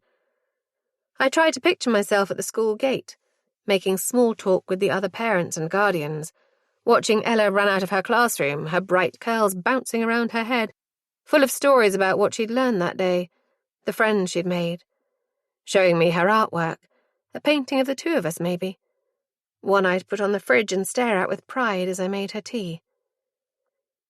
Is this the life I could have? Is this the life I've never dared dream about? All right, Mum, I finally agree with a sigh. I do need the money, especially if we're going to leave again. When we leave again. Do I have to ring Flo or something to make arrangements? Mum flashes me a wicked grin. She's expecting you on Monday, 9 a.m. sharp. Smart casual. I give her a look and she laughs. No time like the present, Emily. I'm in the bedroom with Ella, trying on a pair of black trousers I dug out of the wardrobe. They're too tight, the button almost falling off. I think they used to be my school trousers. I blow a lock of hair out of my eyes in frustration. What about this? I turn to see Ella holding up a navy blue dress, short-sleeved, knee-length. It's plain, but there's a black blazer I brought with me which could work well. I take it from Ella's outstretched hand, planting a kiss on her head before stripping off the offending trousers and throwing the dress over my head. I wriggle into some black leggings and the blazer, then turn back to the mirror. "You look like a princess, Mummy," Ella declares, and I laugh. She's obsessed with princesses at the moment, declaring that anyone we see wearing a dress or with long hair, regardless of age or gender, is a princess. I suppose that's something I could learn from her, I think, picking her up and twirling her round. You just have to believe. "Will I do, my queen?" I ask, setting her down and dropping into a clumsy curtsy. She giggles and nods, reaching out for the hem of my dress. "What will I be doing when you're at work?" she asks, suddenly serious. I sit down, pulling her into my lap. "You'll be with Nanny," I say, using the word that has been forbidden for so many years. What else can Ella call her? She is her nan, after all. "You'll go to the park and do jigsaws, and eat ice cream and paddle in the sea, while I sit in a horrible, stuffy office." I pull a face and Ella giggles again before frowning. "That doesn't sound like fun. Why are you going to a stuffy office?" I laugh. "To earn money, so I can buy you ice creams and magazines." I tickle her tummy and she squirms in my lap, laughing. "And so I can talk to adults." "I like adults," Ella declares, wriggling out of my arms and flopping down on the bed. "Oh, you do you?" I raise an eyebrow at her, but she's staring at the ceiling, arms and legs flung wide, pretending to be a starfish. I get up and sit next to her as she starts to wiggle her fingers and toes. "You're an adult, and I like you," she says. "And I like Nanny. And the man who sells ice creams at the beach. He's nice, even though I can't have any." I know it's wrong. I know I shouldn't let my mind go down such dark alleys, but Ella's innocent declaration about the ice cream man makes me shudder. Have I taught her well enough about strange danger? Does she know not to go off with strange people, even if they offer her sweets or ice cream? No, I suppose my focus has always been on one person and the danger he poses, to us. But he isn't a stranger. He used to live here in this house. He shared my childhood with me, protected me. Oh, Jamie, you just couldn't protect me from yourself. 10. Imogen. That evening I'm surprised to find Flo in the living room, sat on the sofa next to Mum, glasses of white wine in their hands. Flo stands as I enter, her arms spread wide. I step into them, breathing in her musky perfume. "Imogen," she breathes, taking me by the shoulders and leaning back to look at me. "Oh, how long has it been?" "A day or two," I joke, and she chuckles, pulling me back in for another hug. "How are you?" My mother's best friend finally releases me, sitting back down and patting the space next to her. I'm good. Busy, as always. It's looking like a crazy year." Flo shakes her head as she takes a sip of wine. "I'm having to hire a few more people to help with the workload." Flo is the managing director of a medical device manufacturer over in Plimpton. I did my work experience with her back when I was 15, and though most of that time was spent cleaning shelves in the warehouse, I had a good eye for symbols and pointed out several labels that were incorrect. So I stayed on part-time while I was at uni to save up for our trip. And it was Flo who helped me get a job in Australia last year, working for a notified body, by providing a glowing reference. A better reference than I deserved, considering the way I'd abandoned Mum. "Imogen's looking for a job," Mum pipes up, and I look at her in surprise. It's the first I've heard of it. She raises an eyebrow at me, and I realise guiltily that I haven't thought about contributing since moving back home. But getting a job? It makes it feel permanent, that I'm here to stay. I haven't stayed in one place for longer than a year since I left. I rest a hand on my stomach and Mum, noticing, speaks again. Ah, but, well, she's expecting. Aren't you, Immy? Her eyes are sparkling and I fancy I can see a sadness in them. Flo's mouth drops open. My little Imogen, pregnant? When did you get old enough? She laughs. How old does that make me? Mum nudges her shoulder. Or me, Granny Deb. She makes a face and they both giggle. I can't help but smile. Oh, what wonderful news, Flo says, raising her glass in a toast. She drains it, setting it on the coffee table beside her. But, of course, you should come and work for me. It can be on a temporary basis if you want. I smile at her, this woman who has known me my whole life. She knows me too well, can sense that itch in the back of my mind that's constantly telling me to keep moving, to keep searching for Freya, or at least the truth about what happened to her. She's not due until January, isn't that right? Mum says. I nod. Flo claps her hands together. Perfect. We can get you in as a consultant. A consultant? Are you sure? I find myself getting excited. I hadn't considered what I was actually going to do once I got back from Australia. I hadn't considered coming back from Australia at all. Not yet, anyway. But I'd reached the end of the line. The last place we were due to visit as a trio, and I still hadn't found them. It all happened so fast. The test, Mum's phone call. Her words reverberate around my head. It's Emily. She's back. Oh, it'll be wonderful, having the girls back together again, Flo declares, reaching out to refill her glass. I stare at her, and her eyes widen over the rim of her glass as she registers the look on my face. The look that says, there's one girl missing. Well, what I mean is, you and Emily worked so well together when you were younger, do you remember?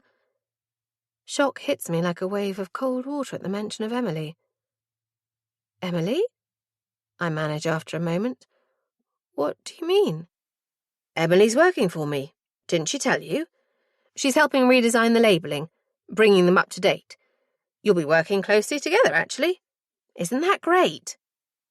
I watch Flo's face, trying to work out if she genuinely believes I would want to work with Emily again, as if we've both come back and we can just pick up where we left off. As if Freya never disappeared. As if she never existed. I look at Mum. Her fingers are twisting in her lap. Her tell. She set this up, for both me and Emily, I'd wager. I give her a look before turning back to Flo. Sure, I say, forcing a smile to my lips. Sounds great. It only occurs to me later, as I'm lying in bed, listening to the sounds of Mum and Flo laughing at a TV show, that this is exactly what I wanted. The opportunity to get close to Emily again. To claw at her until her secrets come spilling out.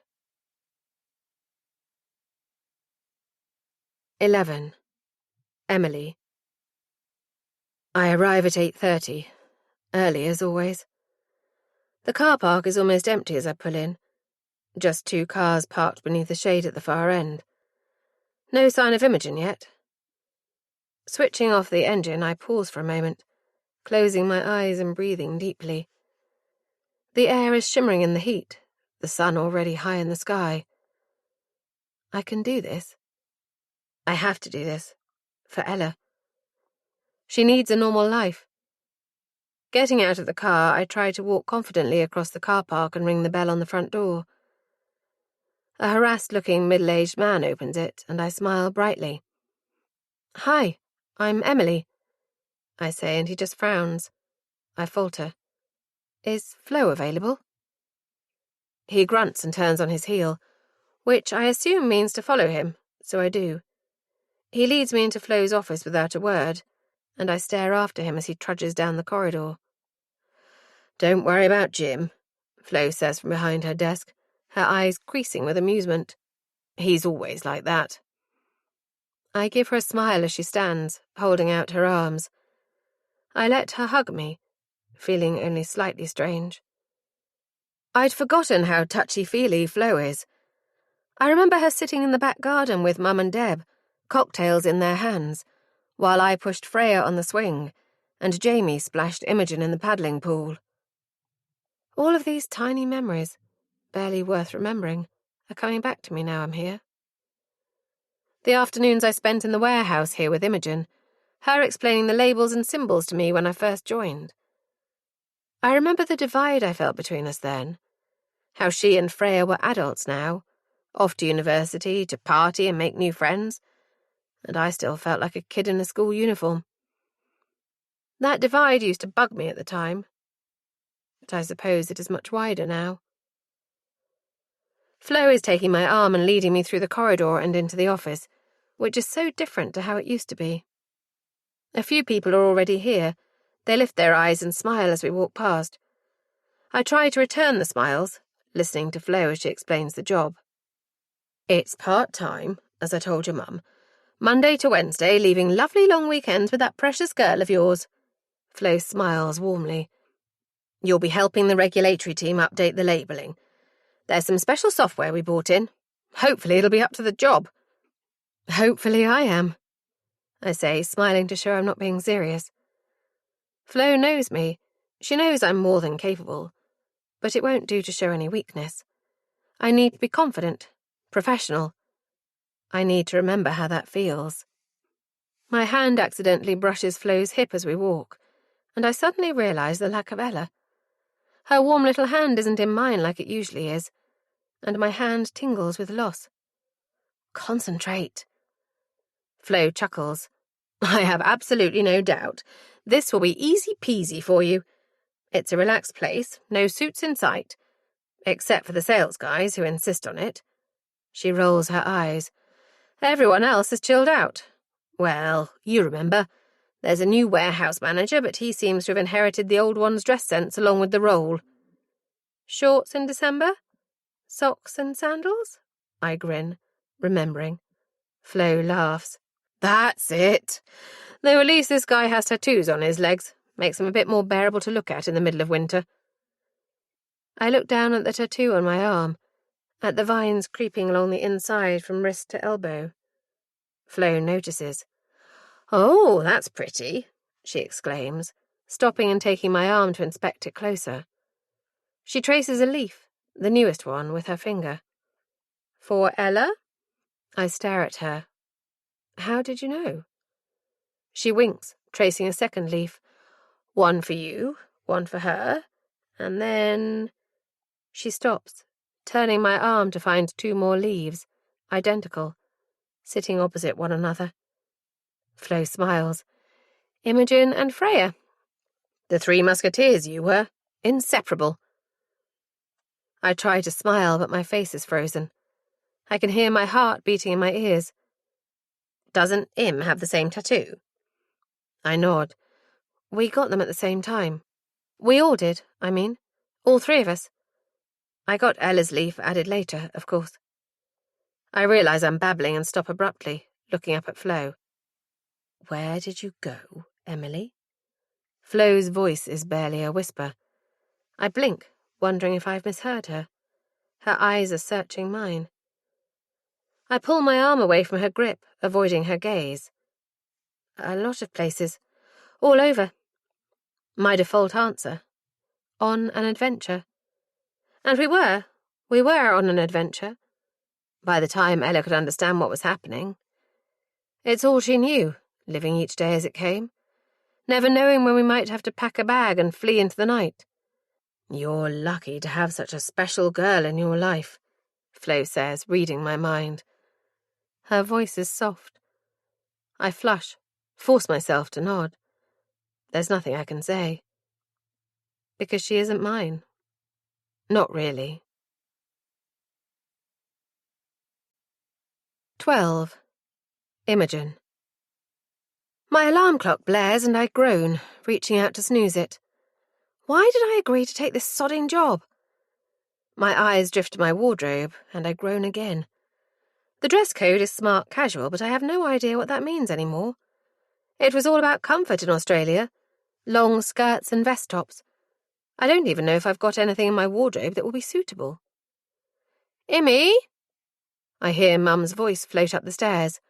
Are you up? I roll my eyes, tempted to shout back that I'm not a teenager, and I'm quite capable of getting myself up. I've been doing so without her help for almost 5 years. But stop myself just in time, realizing that it would make me sound just like a teenager. "Yes, Mum," I say instead, flinging back the covers and padding into the bathroom. It's so hot here. Why is it so hot? I was expecting grey skies and rain, not constant sunshine and 30 degrees. And the humidity. The heat in Australia is different, not so oppressive. Or maybe that's the memories, the past creeping in, making itself known. In the shower, I quickly wash my hair, scrubbing at my scalp and squishing conditioner into the ends. I need a haircut, I decide, as I fight my way through some particularly nasty tangles before rinsing and applying curl cream. I squeeze out the excess water, shake my head to let the curls fall, and decide to let it air dry. I can't face a hairdryer in this heat. Clean, I stand in front of my wardrobe, towel discarded on the floor. Turning my head, I catch a glimpse of my stomach in the mirror, wondering if I can see a slight curve. My mind flits back to the day I took the test, trying not to pee on my hand and failing, then the agonizing 2 minutes as I waited for the result. It was during those 2 minutes that I realized I had to go home. I had to stop running from the past. I reach into the wardrobe and take down a pair of loose patterned trousers. I pull out a black vest and a chiffon black blazer, throwing them onto the bed before sitting at my dressing table to do my makeup. I barely wore any in Australia. The combination of good weather and seawater clearing my skin, leaving it fresh and in better condition than it's ever been. And darker. I note the tan lines on my shoulder from my bikini straps, remembering the last time I spent the day on the beach. The last time I saw Max. Shaking myself, I start on my face. Cleanse, tone, moisturize. I dab concealer beneath my eyes and apply a coat of mascara, then tidy up my eyebrows and coat my lips in a pinky peach colour I bought last year, blotting with a tissue. There, that'll do. No makeup, Freya would say. I catch her glint in my eye in the mirror and smile. She's still here, still with me. I just have to find her. My old car still smells the same, like perfume and cigarette smoke. And something sweet, like a spilled drink. Memories of road trips on sunny days float back to me. Emily in the back, head poking between the front seats. Freya next to me, long curls blowing in the breeze, mingling with mine. Laughter, music, the sound of seagulls and the rushing of the Tamar under the bridge. Exams and dissertations forgotten. It was just us, the three of us, always together. Until we weren't. I start the car and pull out of the space. The air is already hot, the promise of another scorcher. I've never seen weather like this in England. Mum will start waxing lyrical about the summer of 1976, the benchmark for British heat waves, if this continues. I smile. Good old Mum. She kept my car ticking over while I was gone, renewing the tax and MOT, even cleaning it. Guilt floods through me as I wonder what she's been doing all these years. Has she just been here, ticking over, waiting for one of her daughters to return? Am I the daughter she wanted to come home? It doesn't take long to drive to the office. I pull into a space next to a Mercedes. Flows, I bet, and turn off the engine. I open the car door and step out into the sunshine.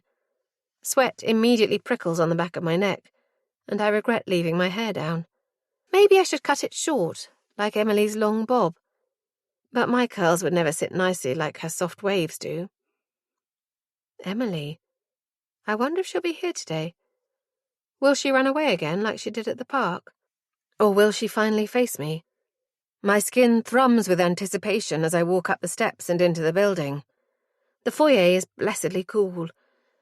I sign in and make my way to Flo's office, walking along the corridor I still remember well, and tap lightly on the door. "Ah, Imogen," she says, getting up and walking around her desk to greet me. She takes my hands. "How are you? This heat, huh?"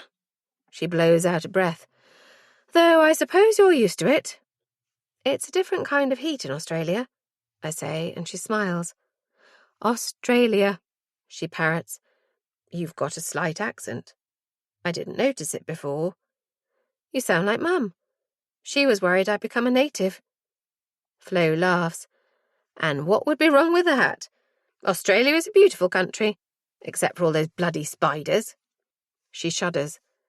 I decide against telling her about the time I found 5 huntsman spiders in my wardrobe. And you got on all right at the notified body? I nod. It was great, actually. I learnt a lot. Though they're a lot more relaxed out there. It often took a while to convince them that some of these things do have to be fixed immediately. Well, they do say they're more laid back in Australia, Flo chuckles, before clapping her hands together. Right, let's get you set up. I've got you a laptop so you can take it home or to our other site. You remember the facility in Wiltshire? I never visited, but I remember its existence, so I nod. We begin walking along the corridor. You'll probably have to pop over there a couple of times, make sure everything's running smoothly. Is John still running things up there? Oh, yes, Flo laughs. He'll never retire. I think he'd like to be buried on the grounds. Silly man still works ridiculous hours, and nothing I say ever makes a blind bit of difference. But he knows his stuff. He'll be glad of the company when you visit. I've only ever spoken to him on the phone, I say, remembering the broad Cockney accent he never lost, despite moving down to the West Country over 30 years ago. As we walk, I remember my first weeks here, when I was still a kid in school uniform, and Flo gave me an after-school job to help us save up. We had our dreams of travelling since we were at school, ever-changing, but it was always going to be the 3 of us. Freya started working at Starbucks, and Emily, a couple of years younger than us, joined me here when she turned 16. It's open plan now. Different to when you were here last, I think, Flo is saying. We're standing in what used to be the corridor. Now the room is bright with desks lining both sides beneath the large windows where my new colleagues sit, flashing me a brief smile above their computer screens. I follow Flo to the end towards the kitchenette. Is that the same coffee machine? I laugh. Flo rolls her eyes. It's had so many spare parts, it's probably technically brand new. But yes, it's the same. And yes, it's still disgusting. I make a face. The coffee truly was awful here. Though I probably can't drink much of it now, I realise, placing a hand on my stomach. I'll have to make do with water. Thank God it's so hot. You're over here, Flo says, gesturing to a desk in the corner facing the rest of the large room. Customer care are here. She points to the left-hand side of the room, and they usually get questions they need to ask you about, so it'll be handy having you within shouting distance. Another desk sits at a right angle to mine. Who sits here? I ask, half hoping, half fearing it will be Emily. Lucy. She's a recent graduate, studied microbiology. I incline my head, impressed. She assists our consultant with the sterilization side of things. Bioburdens, dose ranges, all manner of things I don't understand. I grin at her. Flo likes to pretend she doesn't understand every aspect of her business, but she does. She's worked in almost every department, starting with the warehouse when she was 12. Child labour laws were different back then, she'd said when she first told me, winking, and moving up through customer care, marketing and purchasing, before taking over the managing director position when her dad retired. She also does some internal auditing. Things are constantly changing in this business, she continues, leaning against my desk, especially in your department. And this new regulation isn't making things any easier. She sighs, catches my eye and holds it. I won't lie to you, Im. There's a lot to do here. Our technical files are in a bit of a state. The previous regulatory manager left, well, let's just say he left under a cloud. She gives me a look. You'll understand what I mean soon enough. I nod, bracing myself. I've seen some atrocious technical files in my time. Ones I've been astounded that the manufacturer had deemed acceptable for review by their notified body. Right, I'll leave you to get set up. Your laptop should be connected to the server, but give me a shout if you have any problems. I'll come back later and give you the proper tour. Let you meet everyone. There's a lot of new faces since you were last here. Flo squeezes my shoulder. I'm so glad you're back, Im. So is your mum. You have no idea. She trails off, the rest of her sentence hanging in the air between us. You have no idea what she's been through. But I do. I give her a weak smile. Thanks, Flo. I'm glad to be here. She leaves me then, and I sit down at my desk, my feet finding the footrest. Opening the laptop, I familiarise myself with the server, which is new, thankfully, and swiftly locate the technical files. There are only 5, with just 1 sterile. Easy, I think, clicking through the folders. My heart soon sinks as I realise how much is missing. Sighing, I open a Word document and begin to make a list of what will need to be done. A lot, by the looks of things. A hell of a lot. Lucy comes in, late due to a dentist appointment, and I'm stunned by how young she looks. She's 21, with short dark hair and a face bare of makeup, eyes bright behind her large, fashionable glasses. So nice to meet you, she says, her Cornish accent strong and lyrical. She lifts her empty mug. Want one? I grimace, and she laughs. I know, it's awful, isn't it? But I have my own secret stash. She opens her bottom drawer to reveal a variety of tea bags and sachets of instant coffee. Why didn't I ever think of that? A woman appears behind Lucy and peers over her shoulder. Can I pinch a green tea? I've got the worst hangover ever. She pulls her face, her eyes landing on me. Oh, hey, nice to meet you. I'm Laura. Imogen. I smile as Lucy hands over a tea bag and looks questioningly at me. Oh, I'd love a cuppa, thank you. I can have 3 cups of tea a day, apparently. I'm not really sure how I'm going to cope. The kettle was always on in our house. A cup of tea was Mum's answer to everything. Had a bad day? Got a new job? Lost your sister? Tea. I shake myself, blowing on the tea to cool it, and open the gap analysis, working through the medical device regulation to see where the holes are. There are a lot of them, and I quickly lose myself in the work. Would you like anything from the shop? Lucy's voice breaks into my concentration, and I look up. It's almost 1 o'clock. I realise I didn't bring anything for lunch, and I'm suddenly starving. Oh, no thanks. I'm going to pop out myself. Lucy smiles and raises a hand. See you in a bit. Stretching, I save my work and lock the computer, gathering up my bag and water bottle. There's an M&S in town, but I'm not sure I can be bothered with trying to find a parking space at this time of day.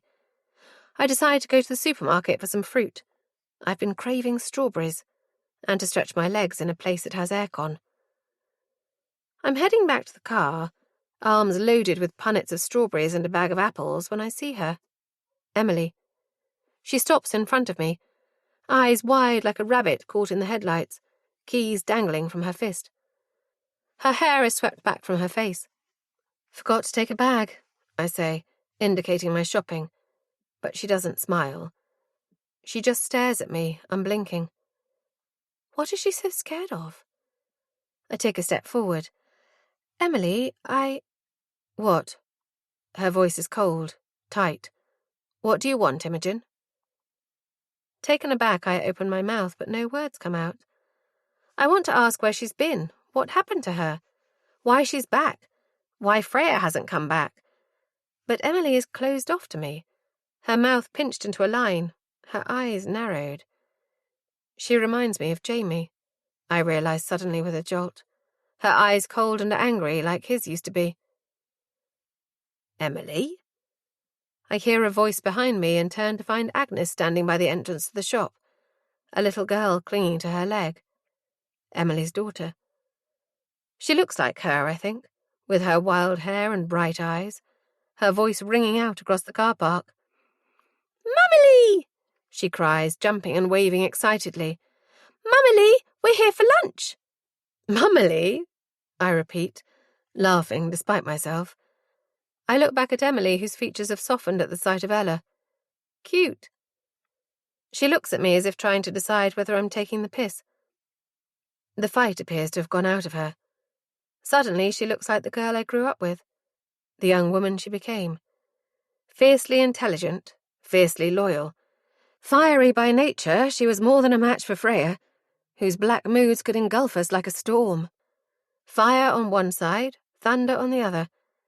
And me, the voice of reason, the peacekeeper. The doormat, Freya called me once. I realised then that I've been too hasty, backing her into a corner. I've been acting like Freya, too forceful. Who knows what Emily went through in the years she was gone? Look, I begin, trying to keep my voice neutral. Let's find a time to catch up, okay? It's been a long time. I take a deep breath. I've missed you. Emily's eyes are watery now, soft around the edges. She's looking at me in the way she used to look at me when we were younger, when I'd had a fight with Freya or someone at school had picked on me. She was tiny, under 5 foot and barely a size 10, but I'd seen her stand her ground with her brother, with bullies at school, but only ever in defence of someone else, not herself. So who is she standing up for now? I have to go, she says quietly, and I watch her approach her mother and daughter, bending to scoop the little girl into her arms and striding through the doors to the supermarket. Agnes stares at me for a moment, the breeze catching the scarf tied around her head, making the ends flutter, before she turns and follows her daughter. 13. Freya. Then. Freya tied her long hair into a fishtail braid, pulling it over her left shoulder. It was hot.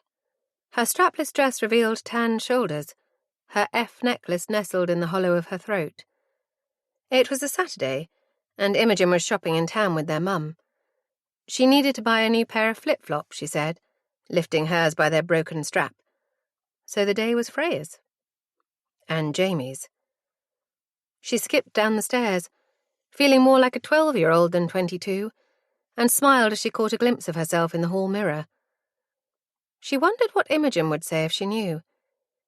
If she told her how the boy next door made her stomach flutter, how soft his lips were, how many secrets she'd been keeping from her. Donning her oversized sunglasses and stepping out into the sunshine, Freya leapt over the low wall separating the 2 front gardens and tapped on the door. Emily opened it, her hair in a messy bun on top of her head, wrapped in a dressing gown despite the heat. Freya? She squinted up at her. Did we have plans today? Freya chewed her lip. Oh, no, Jamie said he'd help me with my car. There's a noise coming from it. A weak lie, she knew, but it was the best she could come up with on the spot. Oh, right. Emily stood on the threshold, still staring at Freya. Is he here, then? Freya asked, leaning against the wall, trying to look bored. Oh, yeah. Jamie! Emily called his name without turning round. Why is she staring at me? Freya thought, anxiety pooling in her stomach. She can't know anything. Freya and Jamie kept their blossoming romance to themselves. It was unexpected, the way she looked at him one day as she had 100 times before, and felt something pass between them. Since that day, something shifted, and they'd started spending more time together. He always seemed to catch her as she was going out. He was in the front garden pulling up weeds or down by his car, tinkering away. He took Agnes into the city centre every week to go shopping, and they would pop into Starbucks for a coffee, always during her shift. Everywhere she looked, there he was, with his wide grin and glittering eyes, and Freya wondered why she was only now seeing him in a new light. Jamie appeared behind his sister, bumping her with his shoulder as he passed. All right, Frey, he said, joining Freya on the wall. Hot for September, isn't it? He turned to Emily, who was still hovering in the doorway.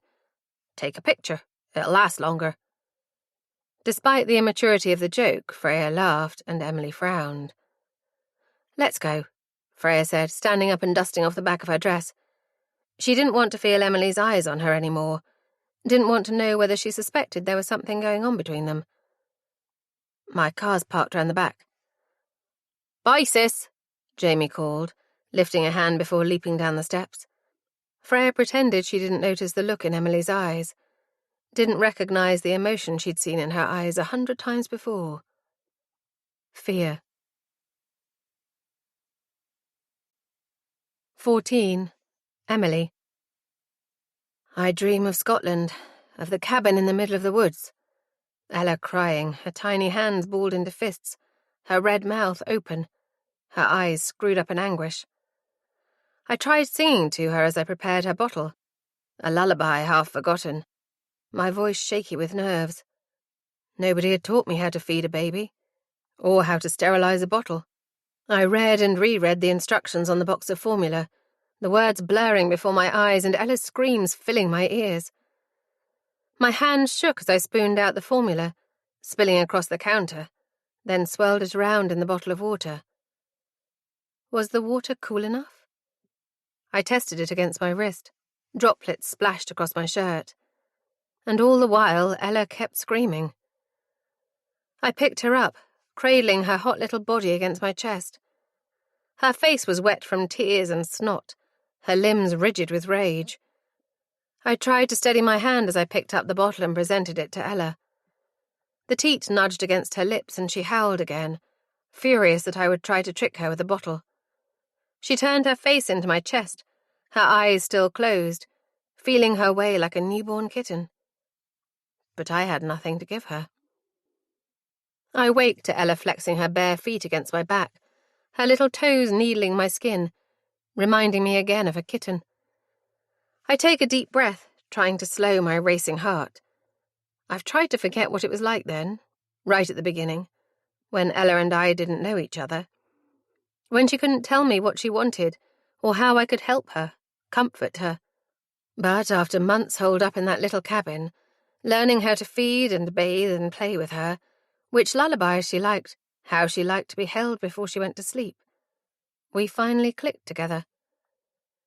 As the years went by, I discovered how much she loved water, splashing through puddles in her purple wellies, almost giving me a heart attack by jumping into a pond and trying to make friends with the fish.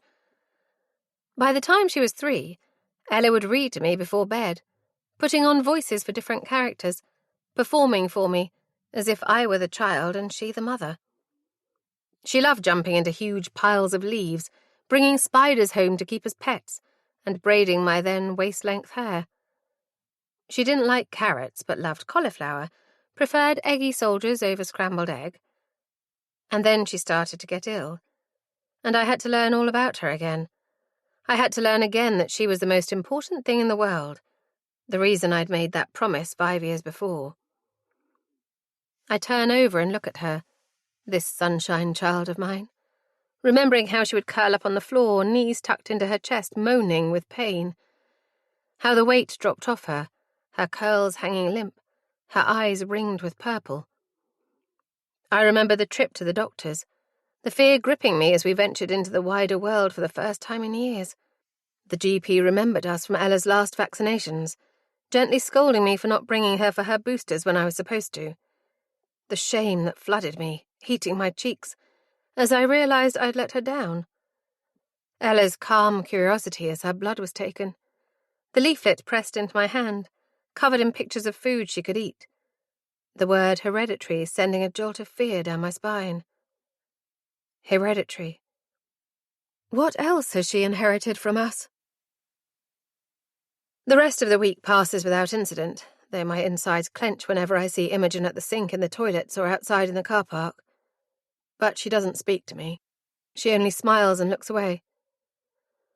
I focus on my work, spending hours sizing and resizing the symbols Imogen sent me via email with very little in the way of instructions. The CE mark needs to be 5mm. So I take my time mocking up new designs, making sure the symbols all line up, that there's enough space for the text. Before I know it, it's Wednesday afternoon and the end of my first working week. Flo drops by just before 3, perching on the end of my desk. "Just checking in," she says, smiling down at me as I save my work. "Will he be back next week?" I smile back. Of course. It was fun, actually. Good to get my brain working again. Not that Ella doesn't exercise my brain. With her inquiring mind and startling intelligence for her age, I sometimes feel like I'm trying to keep up with her. But, and though guilt shoots through me at the thought, it's been nice to have some time away from her too. Flo is nodding. "Good, I'm glad to hear it. Any nice plans for the next few days? The weather is meant to hold. I look past her and out of the window at the river of blue without a cloud in sight. How long has it been since it rained? I wonder aloud. It feels like years. I saw a fire on the side of the road yesterday. Probably someone flicking their cigarette butt out the car window. Flo shakes her head. Imogen said the same thing. Said it reminded her of bushfires in Australia. Her eyes lock onto mine. Did you see many while you were there? The question is innocent, her tone light, but I freeze. Flo is Deb's friend as well as my mum's. What does she know? An image of Deb flashes into my mind, her standing on the doorstep, the hallway light casting her face in shadow. A bundle in my arms, quiet now, almost hidden in the folds of the blanket. Go, Emily, run. I shake myself, noticing Flo's raised eyebrow. No, I manage, my voice barely a whisper. I didn't. As I'm getting into the car, I notice Imogen walking around the car park, phone pressed to her ear, her eyes hidden behind large sunglasses. I expect to see a cigarette smouldering between her fingers, but then I see her hand move to her stomach, and it suddenly dawns on me. And with the realization come the memories I've been desperate to forget. When I get home, Ella greets me at the door, flapping a piece of paper at me. Look, I did a picture! Dropping my handbag at the foot of the stairs, I take the paper from her, smoothing it out. I frown. Who's this, sweetie? I bend down to point out what I mean. Ella beams up at me. It's my daddy! I didn't know I had a daddy, but Nanny told me all about him. I can't wait for him to visit. My blood runs cold at her words, and she peers up at me curiously. Do you have a daddy, Mummy? My vision blurs, darkening at the edges, until I think I'm going to faint. 15. Imogen. Local girls missing. A second young woman has been reported missing by concerned family members. Emily Bly, 21, failed to return home after a trip to the supermarket, her mother Agnes Bly told police. This comes just 3 days after Freya Rivers, 23, friend and next-door neighbour to Emily, went missing. Imogen Rivers, Freya's twin sister, told the Herald that the trio was set to go travelling the day Freya was discovered missing. Our train tickets were booked, Imogen said. We were going to Edinburgh. Everything was set. I don't understand what's happened to her. Deborah Rivers, Freya's mother, told the Herald that Freya did not take her passport or any of her belongings. Footage released by police shows Emily boarding a train the day before she was reported missing, though it is unclear where she was headed. Emily is not thought to be vulnerable or in danger, but police are keen to speak to both young women to ensure they are safe. Emily's brother told the Herald that he believes his sister has gone to join her friend. I always thought Freya just went off travelling by herself, he said. Emily has probably gone off to join her. I don't blame her. She's young. She's not long graduated from uni. She's off on an adventure. I reread the article, skimming over the details. Freya's height and build, her hair, the scar in her left eyebrow. I read the description of Emily. Long auburn hair, green eyes, barely 5 feet tall. What she was wearing. Black jeans, red Converse trainers, a leather jacket. I search online for the last sighting of Emily. Watch that 5-second clip over and over again. Watch her board that train at Plymouth Station. I'm not sure I'd be able to tell who it was if I didn't know Emily so well. If I didn't recognise the hair curling against the nape of her neck, the way she put a hand to her cheek when she was nervous, the backpack we bought her for Christmas the year before. Those tiny, intimate details, the result of a lifetime of friendship. But it didn't stop her leaving, and it isn't making her tell me the truth now. I lay down on the bed and stretch my arms above my head, feel my back click. The puzzle of Freya and Emily has haunted me for 5 years now, the same questions going around in my head. Where did they go? Why did they go? If they were going off together, why did Emily wait a few days to follow? Why has Emily come back? Where has she been? I let out a frustrated groan. pressing my fingers into my eyes. How could Freya have gone anywhere without her passport? Without her clothes, her money? Emily didn't have enough for the two of them. She barely had enough for just her. We were going to pool our money together and split it 3 ways, cover the cost of transport and accommodation and food. We'd get jobs along the way, applying for visas and never planning too far ahead. We knew where we wanted to go, the map on Freya's wall dotted with pins, but we didn't know when. We were going to go with the flow, as Freya used to say, her eyes glittering. Those eyes have haunted me for years, too. The same eyes I see in the mirror every day, set in the same face. Our differences becoming less pronounced as the years went by. I place a finger on my left eyebrow, picturing the scar Freya had. I can't let her become absorbed by me. The red numbers on the clock glow 04:16. Freya isn't going to let me sleep. I pull an oversized t-shirt over my head and pad downstairs. The night air is sticky as I step out into the back garden, the grass cool beneath my bare feet. I look up into the sky, the stars glittering amongst the deep blue. I close my eyes and breathe in, trying to clear my mind. I can smell the roses Mum tends carefully every year. They must be struggling without rain.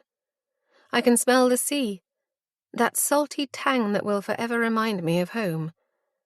And then the smell of cigarette smoke drifts over to me. I open my eyes, try to peer down the length of the garden. Everything is in shadow, the sun still minutes away from rising, but I can't see anyone. The house to my left is dark, curtains drawn against windows flung wide open. I hear the crackle of a cigarette and turn to my right, to Emily's house. And there, through the square holes in the top of the fence, I see her. She's standing in almost the same spot as me, though beneath her feet will be paving slabs instead of grass, Agnes never being fond of gardening. Her eyes are closed, her hand lifting the cigarette to her lips. The tip glows red in the gloom. I go to move closer and her eyes snap open, meeting mine in an instant. I freeze. Will she run again? Will she think I'm spying on her? The aroma of her cigarette drifts towards me again and memories flood my mind. Their house always stank of cigarettes, her father chain-smoking every evening in the living room. Emily's hair would pick it up, its reddish colour reminding me of a bonfire. Imogen, she says now, eyes still locked on mine. Can't sleep either. I shake my head. Jamie is coming. Emily takes another drag on her cigarette, blowing the smoke into the brightening sky. My brother. She lets out a snort. I take a step closer, breath ragged. There's so much I want to ask her, so many things she hasn't said, but she's talking now and I don't want to scare her away. Is this the first time you've seen him? Since... I trail off, holding my breath. She isn't looking at me now. Her face is turned towards the rising sun. Since I left, yes. 5 years doesn't seem as long now. What do you mean? Emily looks at me, pinning me in place with her gaze. Those eyes that have seen so much. Her father's violence, her mother's terror, her brother's transition from ally to monster. A memory hits me suddenly of an evening not long after her dad disappeared. Emily sitting in her garden, knees drawn up to her chest, picking clumps of long grass. When I called her name through the holes in the fence, her face was tear-streaked, mascara running down her cheeks. What's wrong? I asked her, pushing my face as close to the fence as possible. What's the matter? But before she could speak, Jamie appeared, standing outside the back door with his feet apart, arms crossed over his chest, and for half a second I thought it was Sam, returned from wherever the hell he'd disappeared to. Emily, he said gruffly, and her head swiveled round at his voice, her eyes wide, a hand pressed to her cheek. Come on. That was the first time I saw Jamie for what he was, for what he is, until I saw his shadow cut across our front garden and pull Freya into the night. Why did you come back? I ask her, watching as she stubs out her cigarette, tossing the butt into the grass. She turns to me. I shouldn't have, she says, running a hand through her hair. And neither should you. 16. Emily. I tiptoe around the room, stuffing clothes into a bag as quietly as possible. I fold Ella's favourite blanket, tucking it in next to her frozen pyjamas. It was a mistake, coming back here. I knew Mum couldn't be trusted. Jamie has always been her favourite, ever since we were children. It was always Jamie she protected, stood up for, took the punches for. Never for me. She never stood vigil outside my room, putting herself between me and him. She never saw what Jamie became, refused to see what he was capable of. And then she did it again, helping him, protecting him, blowing the shreds of our family apart for good. And now he's coming here, today, to take her away from me. My sunshine child, the bright-haired girl fast asleep on the bed, her tiny frame curled up in the middle. No, he can't have her. I won't let him. I shove my makeup bag into the rucksack, snatch my contraceptive pills from the bedside table. I need to pack light. The folder is still tucked into the second compartment, kept safe from Mum's prying eyes, but I check it anyway. Passports, birth certificates, newspaper clippings, and a small box. A box I have kept for almost 5 years, in the hope that I will never have to open it and release its secret. I gently shake Ella awake, watch her blink away the remnants of a dream. "Good morning, sleepyhead," I whisper, pushing her hair away from her head. She's warm, her forehead slick with sweat, but there's no time for a shower. We have to go. Come on, let's get you dressed. I hold out a t-shirt and skirt, watch her wriggle out of her pyjamas. They can stay here, I decide. The rucksack is almost full, and I still need to pack Ella's snacks. I heard Mum on the phone last night, her whispered pleas that he wait, please wait. She isn't ready yet, followed by resignation. She conceded, as she always does with him. I waited until almost 2 o'clock, lying next to Ella in the dark, counting her breaths. Mum stays up late these days, the pain keeping her awake at night, so I waited until she went to bed before starting to pack. I decided to let Ella sleep until 5.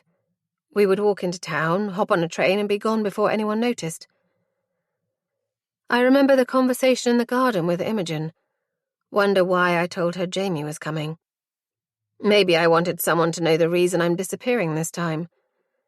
Maybe a part of me wants her to know the truth. Now Ella is dressed, I realise her hair is in desperate need of a brush, but it's already packed. I press my finger to my lips as she opens her mouth to speak. "We're going on an adventure," I whisper, and she grins.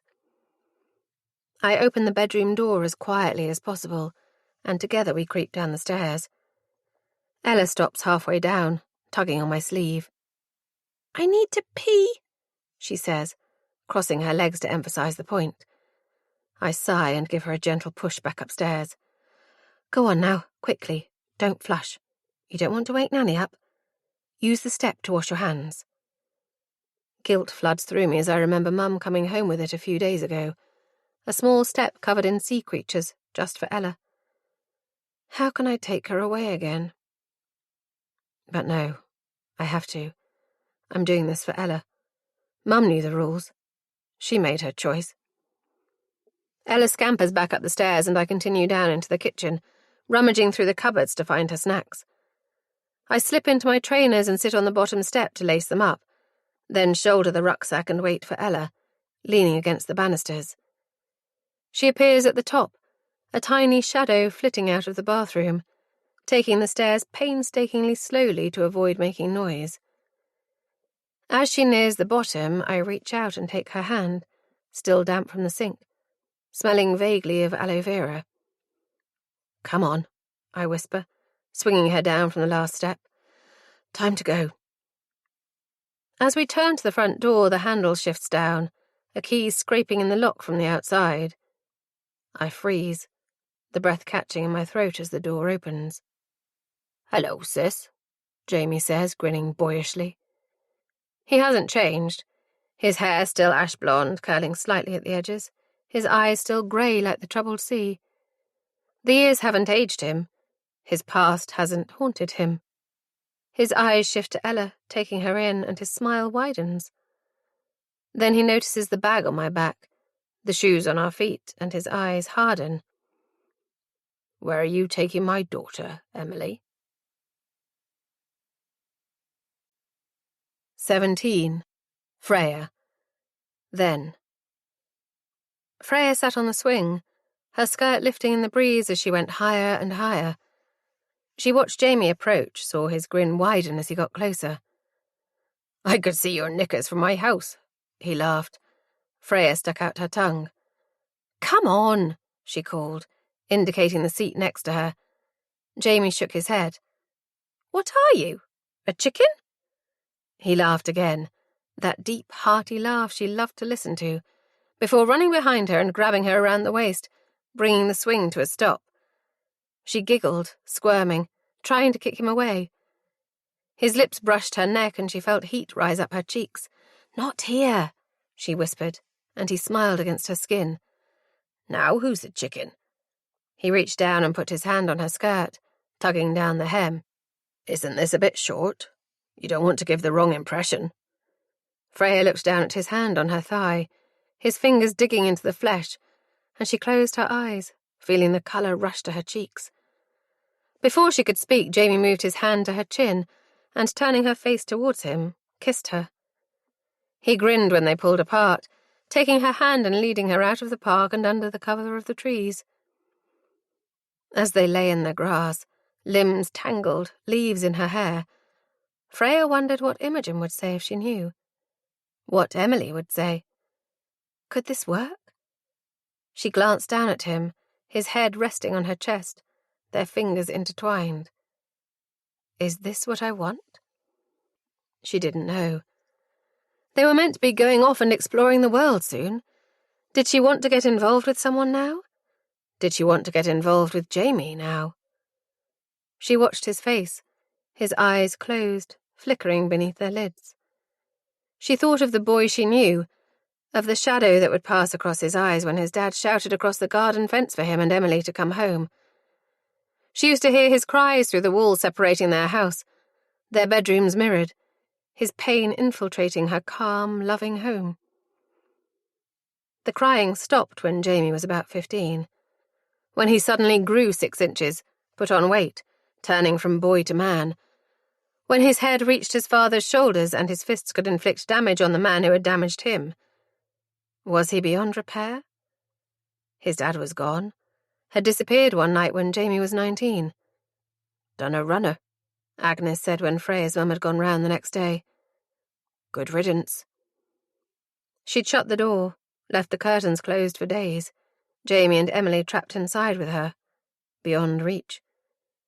They saw the police turn up a couple of times, and heard them talk to Mum on the doorstep, but nothing seemed to come of it. When they finally resurfaced, Emily emerging from that house like a phoenix rising from the ashes, she didn't mention him, not once, and nobody asked. 18. Emily. Memories of that night flood my mind, clouding my vision. Jamie's face contorted with rage, his hands covered in blood. Mum collapsed on a chair, head in her hands, her whole body shaking with sobs. The sheets stained red, ragged strips torn from the bottom. Get her out, please. My grip tightens around Ella's hand. I feel her looking up at me, confusion coming from her in waves. Who is this strange man? I can almost hear her saying. Why did he call me his daughter? I remember her words from earlier, how excited she'd been at the prospect of having a dad. But right now she looks young and afraid and vulnerable, and I realise that I have failed her again.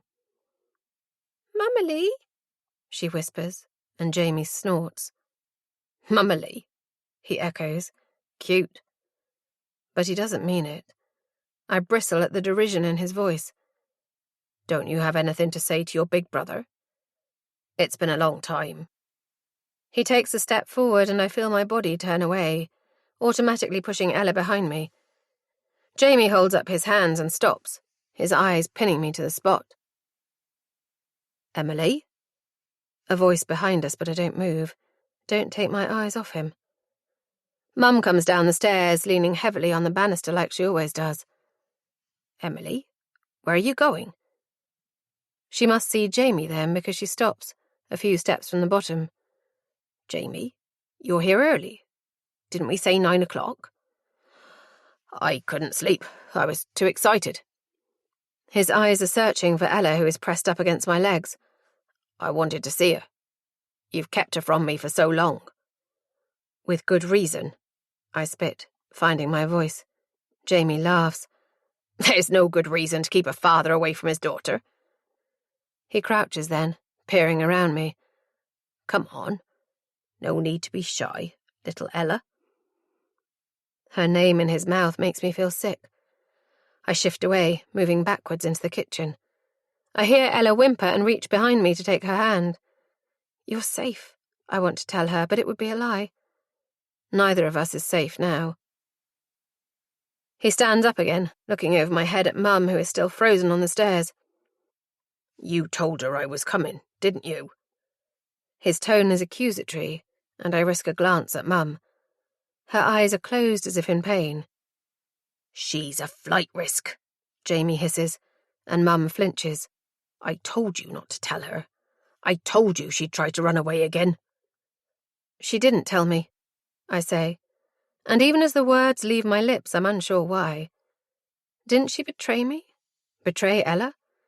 But the violence in Jamie's eyes are dragging me back to the past, bringing back the terror. I take another step back. Maybe we can make it to the back door. I could lift Ella over the fence into Imogen's garden. Imogen? I picture myself banging on the glass, crying to be let in, Deb's worried face peering out at me through the gloom. Just like all those years ago. The past is replaying itself. Don't even think about it, Jamie says, his voice a low growl. You won't get away this time. This time I'll go to the police. I'll tell them exactly what you are. A child snatcher. I almost laugh. A child snatcher? Is that the narrative he's been telling himself this whole time?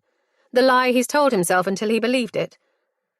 I risk another glance at Mum, who is looking fearfully at Jamie. Can't she see that this is another piece of our past come back to haunt us? The dominant male casting a long shadow of fear and torment. Like father, like son. I want to argue with Jamie, tell him that I'm no longer afraid of him, that he can't hurt us. But he's taking something out of his pocket and my stomach lurches. No, he can't do this. He can't take her away from me. I won't let him. I won't. He's smirking now, holding the necklace aloft.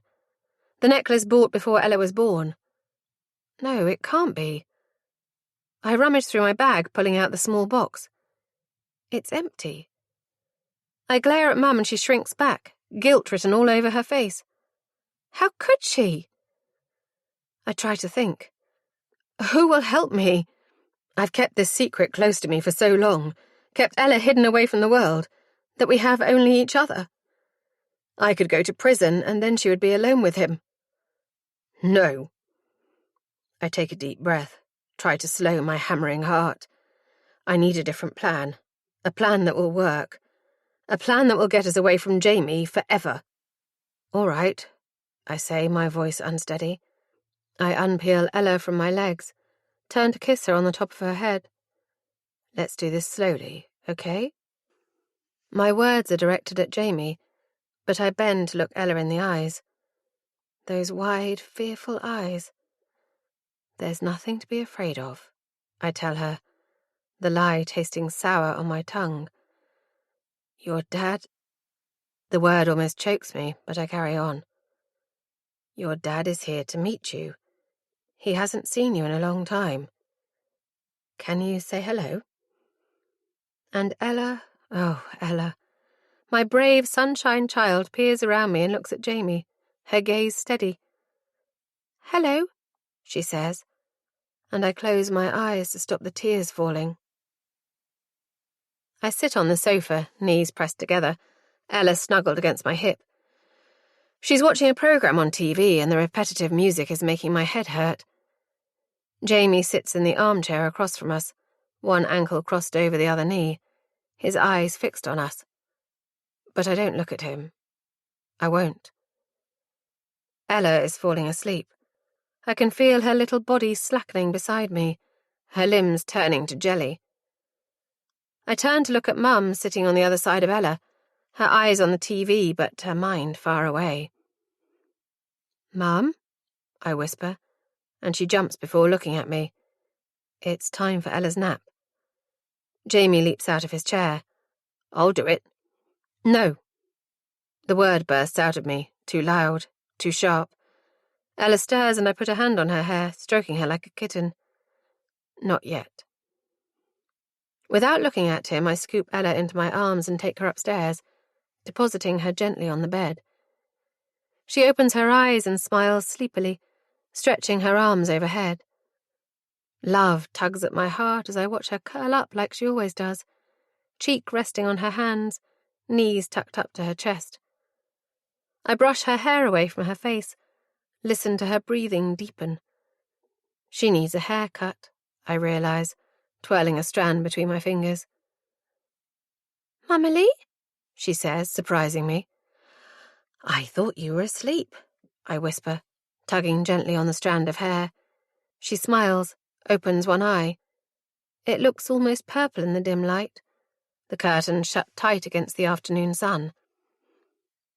"Mummy, when are we going on our adventure?" Dread pools in my stomach as the events of the day hit me. I bend down and kiss her on the forehead, breathing in her scent. "Soon, my darling. Soon." Downstairs, I shut the living room door and turn to face my brother. Anger courses through me. Fury at what he has done today, what he did all those years ago. An act he has made me pay for again and again. "We need to get something straight," I say, planting my hands on my hips. "I will show him that I'm not afraid of him. I will show myself. Ella has been with me for all this time. I have fed her and clothed her and loved her. You cannot just turn up and expect to be a part of her life." Jamie rises from his chair, his eyes blazing. "I would have been a part of her life if you hadn't taken her from me." He jabs his index finger at me. "You know why I took her. You know what you did." I glance at Mum. We all do. All of us in this room know exactly what happened that night. The threat is clear, but Jamie only scoffs. "It was a long time ago. Isn't there a statute of limitations or some shit?" He shakes his head. "The police won't listen to what you have to say. Not after I tell them what you did." I decide to call his bluff. "Do you honestly believe that?" I glare at him, folding my arms across my chest. It would be my word against yours, wouldn't it? Jamie glares back at me before turning to Mum. "You'll back me up, won't you, Mum?" Panic grips me as Mum stares up at him, her eyes wide with fear. No, she wouldn't. Would she? "Say no!" I want to scream at her. "Tell him you won't!" But she doesn't speak. Instead, she closes her eyes as if he hasn't spoken, as if we're not standing here in front of her, as if she doesn't hold our future in her hands. I turn back to Jamie, trying to mask the fear snaking through me. "It won't get to that. You can play a part in Ella's life, but I won't give her up.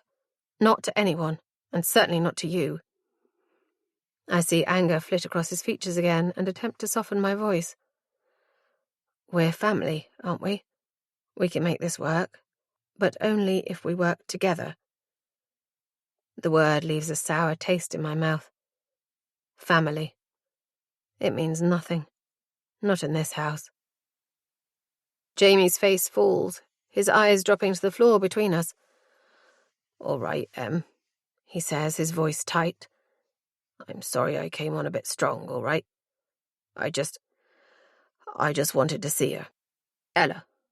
I want a relationship with her. I'm turning over a new leaf, I swear." I want to do better. For her. I stare at him. He's not serious.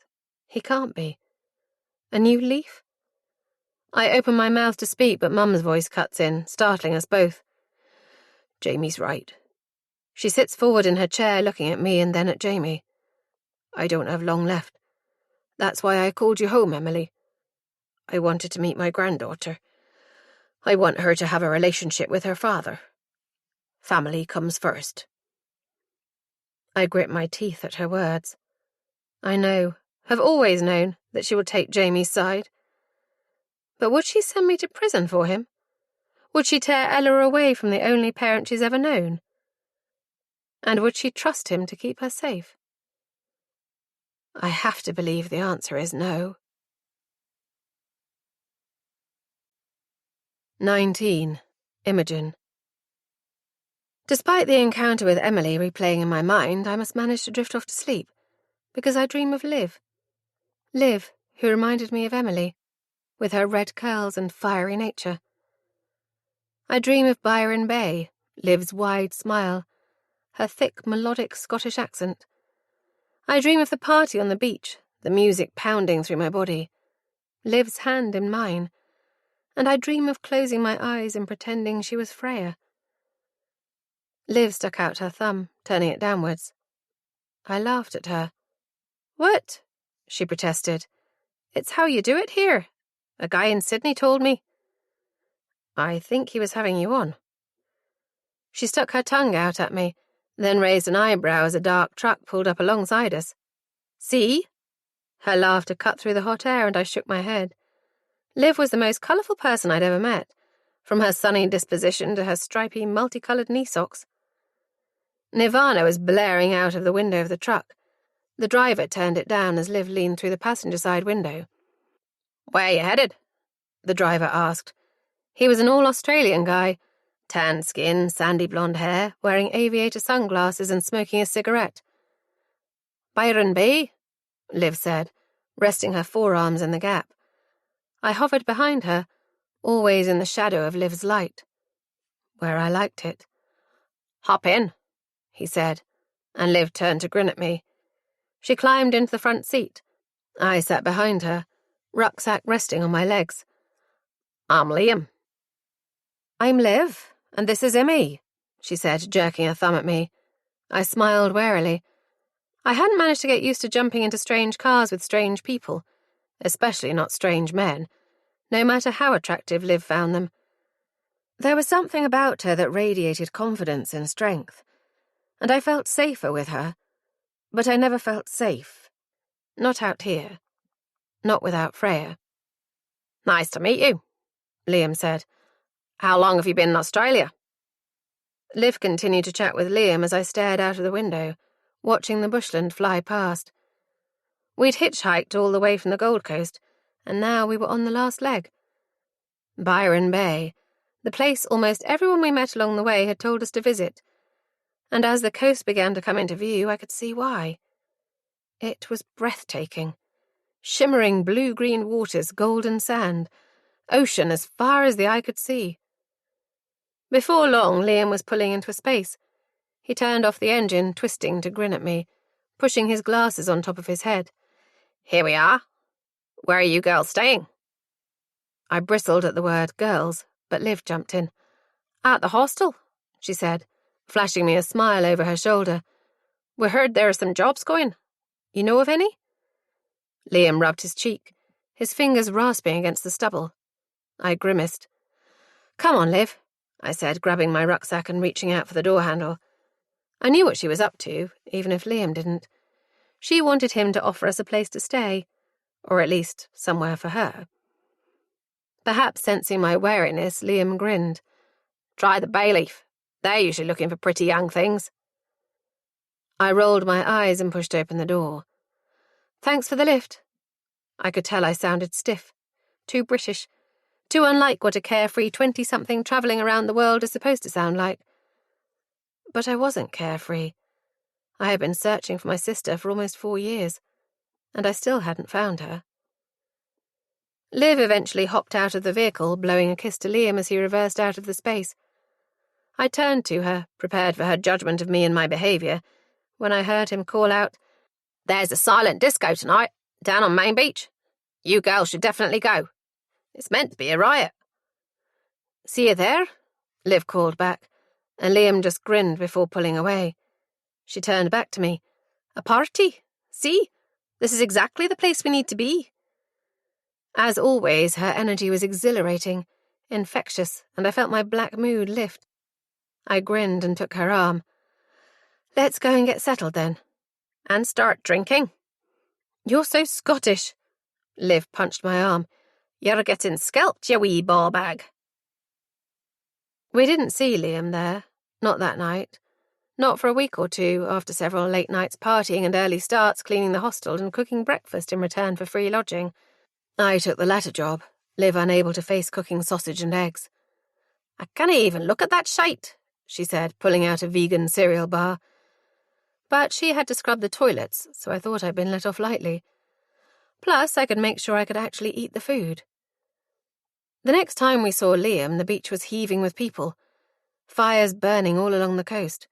Music blared out of speakers, bottles of beer chilling in buckets full of ice. Liv had her long red hair tied back in a braid, her tiny body engulfed in a caftan. She had glitter stars stuck on her cheek, and her lips were a bright pink. She passed me the spliff she was smoking, leaning her head back and blowing rings, her nose piercing glinting in the firelight. I laughed and copied her, blowing smoke into the bruise-coloured sky. I was alive. For the first time in years, since Freya and Emily disappeared, I was able to forget, to live. I could almost pretend that Liv was Freya, with her fingers interlocked with mine as she led me through the crowds. My long skirt was brushing the sand, my purple toenails disappearing as we stumbled across the beach. I bumped into a woman and apologised, laughing, but my voice was lost in the din. The noise was overwhelming. I could feel the music pounding through my body, beating in time with my heart. My skin prickled with sweat despite the late hour, my hair loose around my shoulders, blowing in the gentle breeze. Still, I followed Liv, focusing on her bobbing braid as we passed groups of people, some dancing, some with limbs entangled, lying together on huge towels. I felt my cheeks burn, wondering what Emily would have made of all this, wondering if she had made anything of it. Had she been here? Was I walking in her footsteps? In Freya's? I shook my head, finished the spliff, threw the butt into the sand. Liv's fingers slipped from mine and I grabbed for her, suddenly afraid of losing her in the crowd. Then hands grabbed me around the waist and I screamed as I was lifted off my feet and spun around. "Liam!" I choked out as he set me down. I stumbled and he caught me, his hands firm and dry on my bare shoulders. I turned around to find Liv, but she was gone. Panic caught in my throat. Where was she? I couldn't lose her. Not again. Not like Freya. "There she is." Liam's grinning face filled my vision, and I took a step back, trying to look for Liv. "I knew we'd meet again." "Liv is—" I started, but he cut me off. "It was you I wanted to see. Come on, I want to show you something."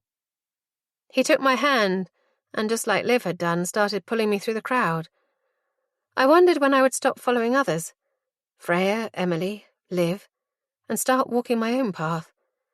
I tried to pull away, but his grip was firm. He turned and grinned at me, then stopped, producing 2 small pills in the palm of his hand. "What is it?" I shouted, trying to make myself heard. "The feel-good hit of the summer," Liam laughed, putting 1 pill into my hand and throwing the other into his mouth, swallowing it dry. I stared down at the pill, my mind hazy. "Don't be so fucking stupid, Im." I heard Freya's voice in my head and tried to shake it away. "You don't know what that is." Liam was looking at me expectantly. "Fuck off, Freya. You're not here.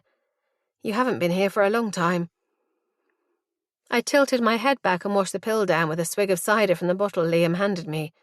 His eyes glittered as we started moving again, pushing through the crowds until we got to the water's edge. Liam threw himself onto the sand and I followed, my legs stretched out, my feet just touching the water. I leaned back on my hands and stared up at the sky. The moon was bright overhead, the darkness full of stars. "Wow," I murmured, and Liam laughed. "Beautiful, ain't it?" He copied me, leaning back on his elbows, legs crossed in front of him. His eyes were looking past me. I turned to see Liv stomping across the beach, her eyes blazing. "Get it up, you bastard!" she shouted, and I felt Liam move, scrambling to find purchase in the sand. I stayed lying down, looking between them as Liv marched up to him. "What did you gear?" she cried, placing both hands on his chest and pushing. He stumbled, almost losing his balance. "Was it the same shite you tried to give me the other night?"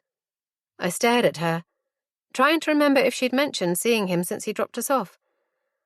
I take in her fists clenched against her sides, her shoulders squared. What had he given me?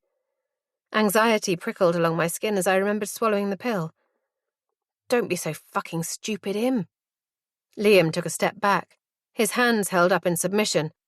"I don't know what you're talking about," he said, forcing a laugh. He looked at me. "She's nuts." Liv moved like a cat, striking him in the jaw with her fist. He staggered back towards the sea. "Aye, we lasses are all mad, is that it?" She glanced around and picked up a rock from the shallow water pooling around their feet. "I'll only tell you once more. Get to fuck." Raising her arm, she took aim, hurling the rock at Liam. But he was gone, lurching away into the crowd. My heart was pounding in my chest, the ocean filling my ears. Liv bent down beside me, put a hand on my shoulder. "All right, Im." Her Glaswegian accent was so much thicker. With the drink or anger, I wasn't sure, and it took me a moment to understand her. Tears clouded my vision, and she put her arms around me, her sweat and perfume filling my lungs. I know, she murmured, and I laughed, but it came out as a sob. I pulled away from her, rubbing my eyes. "I'm okay," I said eventually, trying to breathe deeply to calm my beating heart. "I don't know what he gave me, but I'm all right." Liv took my arm, guiding me back to the hostel, tucking me into the bottom bunk and placing a bucket and a glass of water on the floor. She climbed in, her arms wrapped around me, reminding me of Freya, of how she would clamber into my bed whenever I had a nightmare and woke her up with my screams, her face pressed into my hair, one arm tight across my chest. It was how we used to sleep, she would say, in the womb, and although it was impossible to know, it always felt right. I didn't ask Liv what happened to her a few nights before. I didn't have to. I knew. I left Byron Bay the next morning, getting a bus to Ballina and flying to Melbourne, the next stop on our planned journey, leaving Liv behind. I had been in Australia for almost 2 months by that point, and I was tired of wondering if I would find Freya. I think I knew, deep down, that I wouldn't. I wake, bleary-eyed, to the sound of my phone ringing. Max's name flashes up on the screen. I hit the red button and reject the call, dropping back against the pillows with a sigh. I wonder where Liv is now. Is she still in Australia, hitchhiking her way across the continent? Or is she back home in Edinburgh, her multicoloured socks replaced with sensible black tights, sitting behind a desk, her wild curls straightened into submission? I smile at the idea. Definitely not. I face the wall, wondering if Emily is in her room beyond, if she's asleep. Or has she disappeared again? 20. Emily. Jamie surprises me by backing off. He tucks his anger away, but I know it's only a matter of time until it comes spewing back out.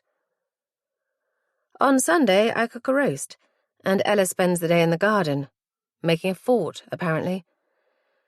With a glance at the sky, I go to call her inside for more sun cream, when I see Jamie slathering it on her shoulders and arms, before reaching down to get her bare feet. Fear grips me as he crouches in front of her. Ella's little face is bright with happiness. She giggles as he dabs a blob of cream on her nose. A mixture of relief and anxiety floods through me as I realise she isn't afraid of him. But maybe she should be. On Monday, he makes Ella's breakfast to my instructions, grilling her gluten-free bread separately and keeping her food away from ours. "There's a lot to this, eh?" he says, placing Ella's plate in front of her. I look up at him, certain I've mistaken his tone, but his eyes are soft as he watches Ella eat. I nod, taking a sip of coffee. There is. Where did she get it from, I wonder? My mug freezes halfway back to the table. I stare at him, willing him not to say it, not to speak of it. His back is to me as he wipes down the kitchen side, something I never saw him do as a child.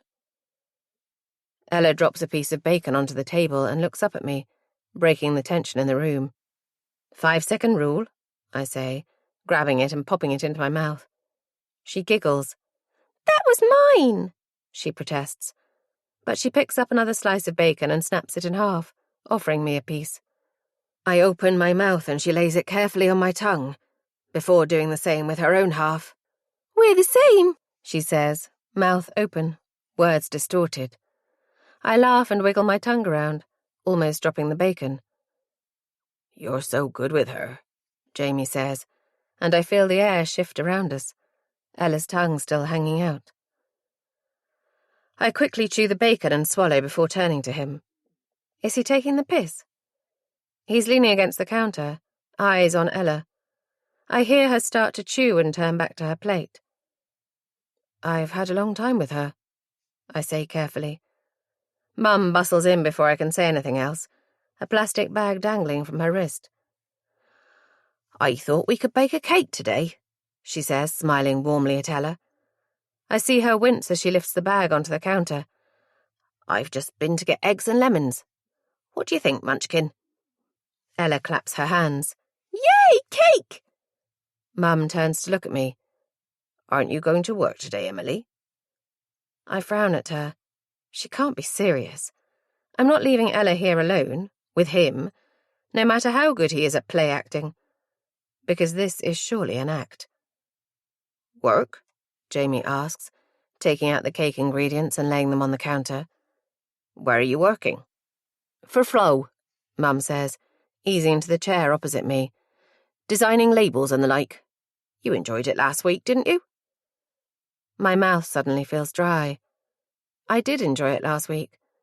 But that was before Jamie came back into our lives, before he shattered our carefully constructed walls. I'm not going back, I say after a moment. I've already told Flo. Mum's face creases into a frown. Oh, Emily, why ever not? I raise an eyebrow at her and she sighs. I can look after Ella, you know that. And Jamie has to go back to work tomorrow, don't you, love? Jamie nods, his face blank. Besides, I bumped into Jane at the shop earlier, and she said a space has opened up at her nursery. Wouldn't it be nice for Ella to mix with kids her own age? She smiles at Ella, who has finished her breakfast and is lining up her crusts along the edge of the plate. She can start next week. I look between them, my mother and brother, trying to catch them in a lie. But if there is one, if they have concocted this tale to manipulate me, I can't detect it. I look at Ella, who is now beaming up at me. Look, Mummy, they're soldiers! She gestures to her plate. I smile back at her.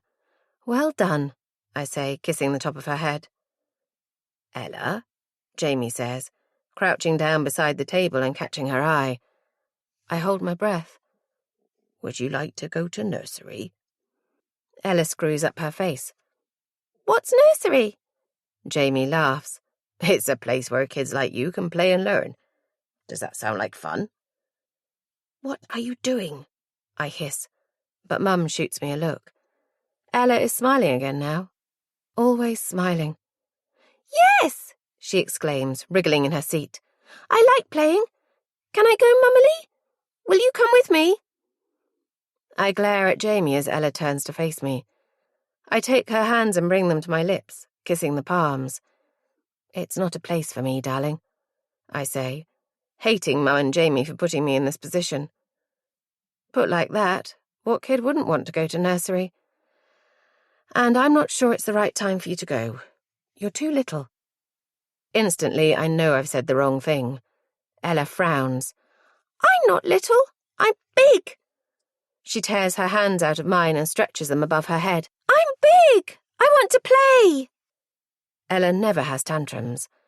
I've seen other kids in supermarkets and at the park, screaming and throwing their little bodies on the ground, their legs kicking furiously. Ella has always stared at those kids with wide, curious eyes, perhaps wondering, as I am, why they are so upset.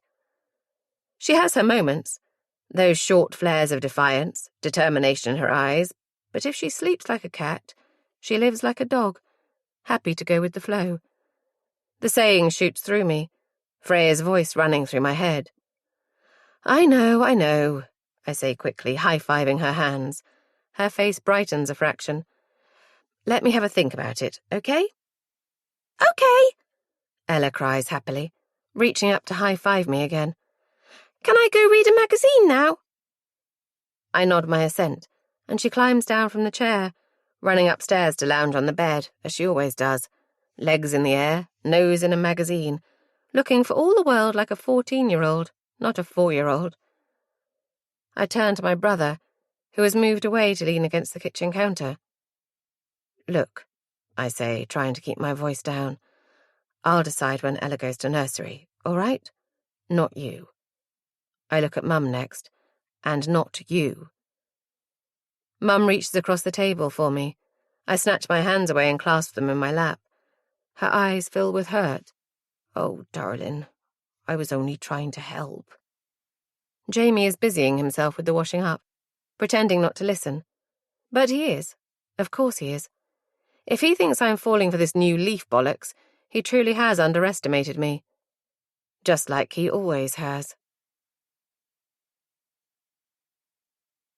21. Imogen. Flo has tasked me with preparing a presentation for her and the other directors on the implementation of the new regulation. I nibble on a ginger biscuit to calm the morning nausea and start transferring the information I've gathered into small, easily digestible slides. I haven't seen Emily since the night in the garden. Jamie is coming. The name makes my heart lurch, brings back the memory of that night I last saw Freya, his shadow dragging her away. I told the police about it, told them that if something happened to Freya, it involved Jamie. Jamie, the boy next door, the one with bruises and black eyes, the one we heard crying at night. Jamie, who always seemed wary of me, holding himself at a distance, but he would let Freya hold a pack of frozen peas against his shiner. Fiery Freya. She was always gentle with him. I shake my head and force myself to focus on my work. I have to get this right. I realize I've slipped easily back into my own skin, confident in my work. I enjoy it, always have, and I'm grateful that Flo has given me this job. My phone vibrates, but I ignore it. Max hasn't stopped calling since I came back. But I can't answer. I can't face what happened. I have to put it behind me. Concentrate. I put together a few slides, condensing the main parts of the regulation and typing out a sheet of extra notes. Not that I think I'll need them. I've barely put the regulation down these past couple of weeks, constantly reading and trying to understand what I'll have to do here. It's a big job. A lot has been left to stagnate, and several of the clinical evaluations haven't been touched in years.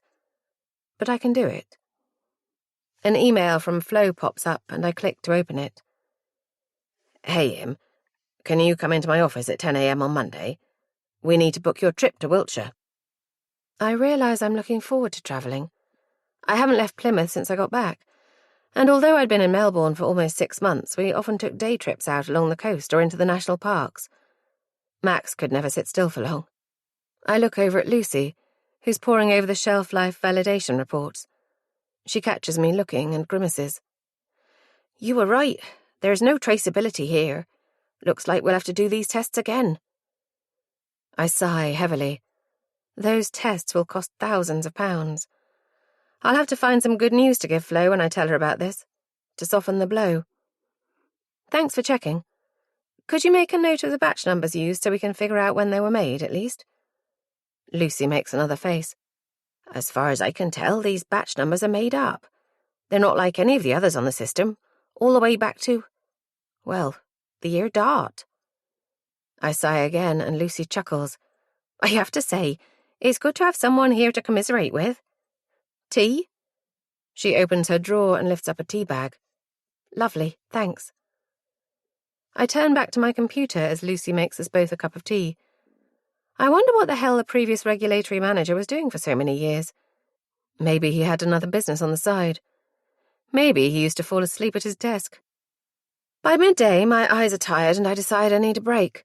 I remember I told Mum I'd return a top for her, so I lock my computer and head out for lunch, taking my sandwiches with me.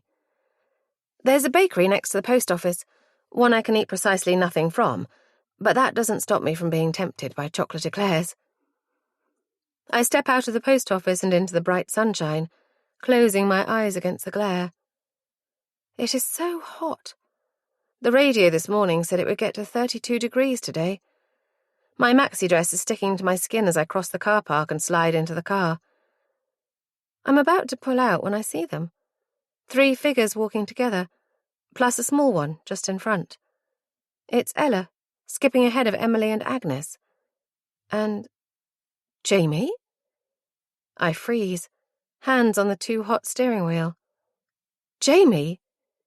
He's laughing as he walks beside his mother, her hand on his arm, sunglasses covering his eyes. Emily is watching her daughter, a child's rucksack dangling from her hand. Why is Jamie with them?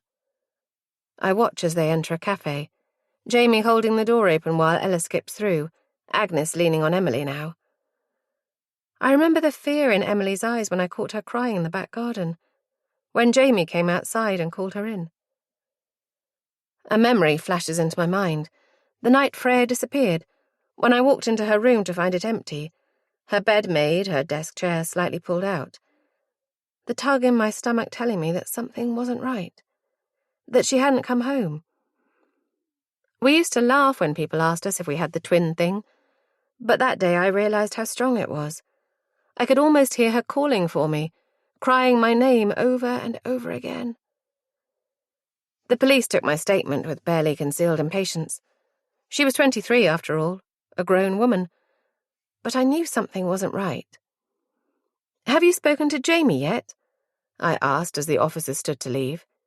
He lives next door, Jamie Bly. Why do we need to speak to him? One officer, a woman almost as tall and broad as her male colleague, asked, one hand on the door handle. I blew out a breath in frustration. I just told you I saw him with her last night. I don't think she came home. You saw? The male officer glanced down at my statement. A shadow in next door's garden. Grab Freya and drag her down the street. He looked at me. Did she go unwillingly? I paused for a moment. Did she? I wanted to say yes, of course. Why would she have wanted to go off with him? But something stopped me. I was remembering whispered conversations, loaded glances, secrets filling the air between us, the things Freya was hiding from me. I think so. I don't know. The officers raised their eyebrows in unison, and I deflated, realizing they didn't believe me, or if they did, they didn't think it was worth pursuing. We'll be talking to everyone who may be able to help us with our inquiries, the female officer said after a moment, nodding to Mum, who had stood behind me, one hand on my shoulder, before letting herself and her colleague out. Watching Jamie play happy families now, that feeling of unease rises within me once again. Jamie knows something about what happened to Freya. I can feel it. And I'm going to find out exactly what he did. 22. Emily. My week off flies by, spent with one eye on Jamie and the other on Ella. But she seems to have taken everything in her stride. Maybe she doesn't fully understand what's going on. Maybe she doesn't really care. I've learnt that Ella will always go with the flow. Mum takes me aside on Saturday night while Jamie is putting Ella to bed.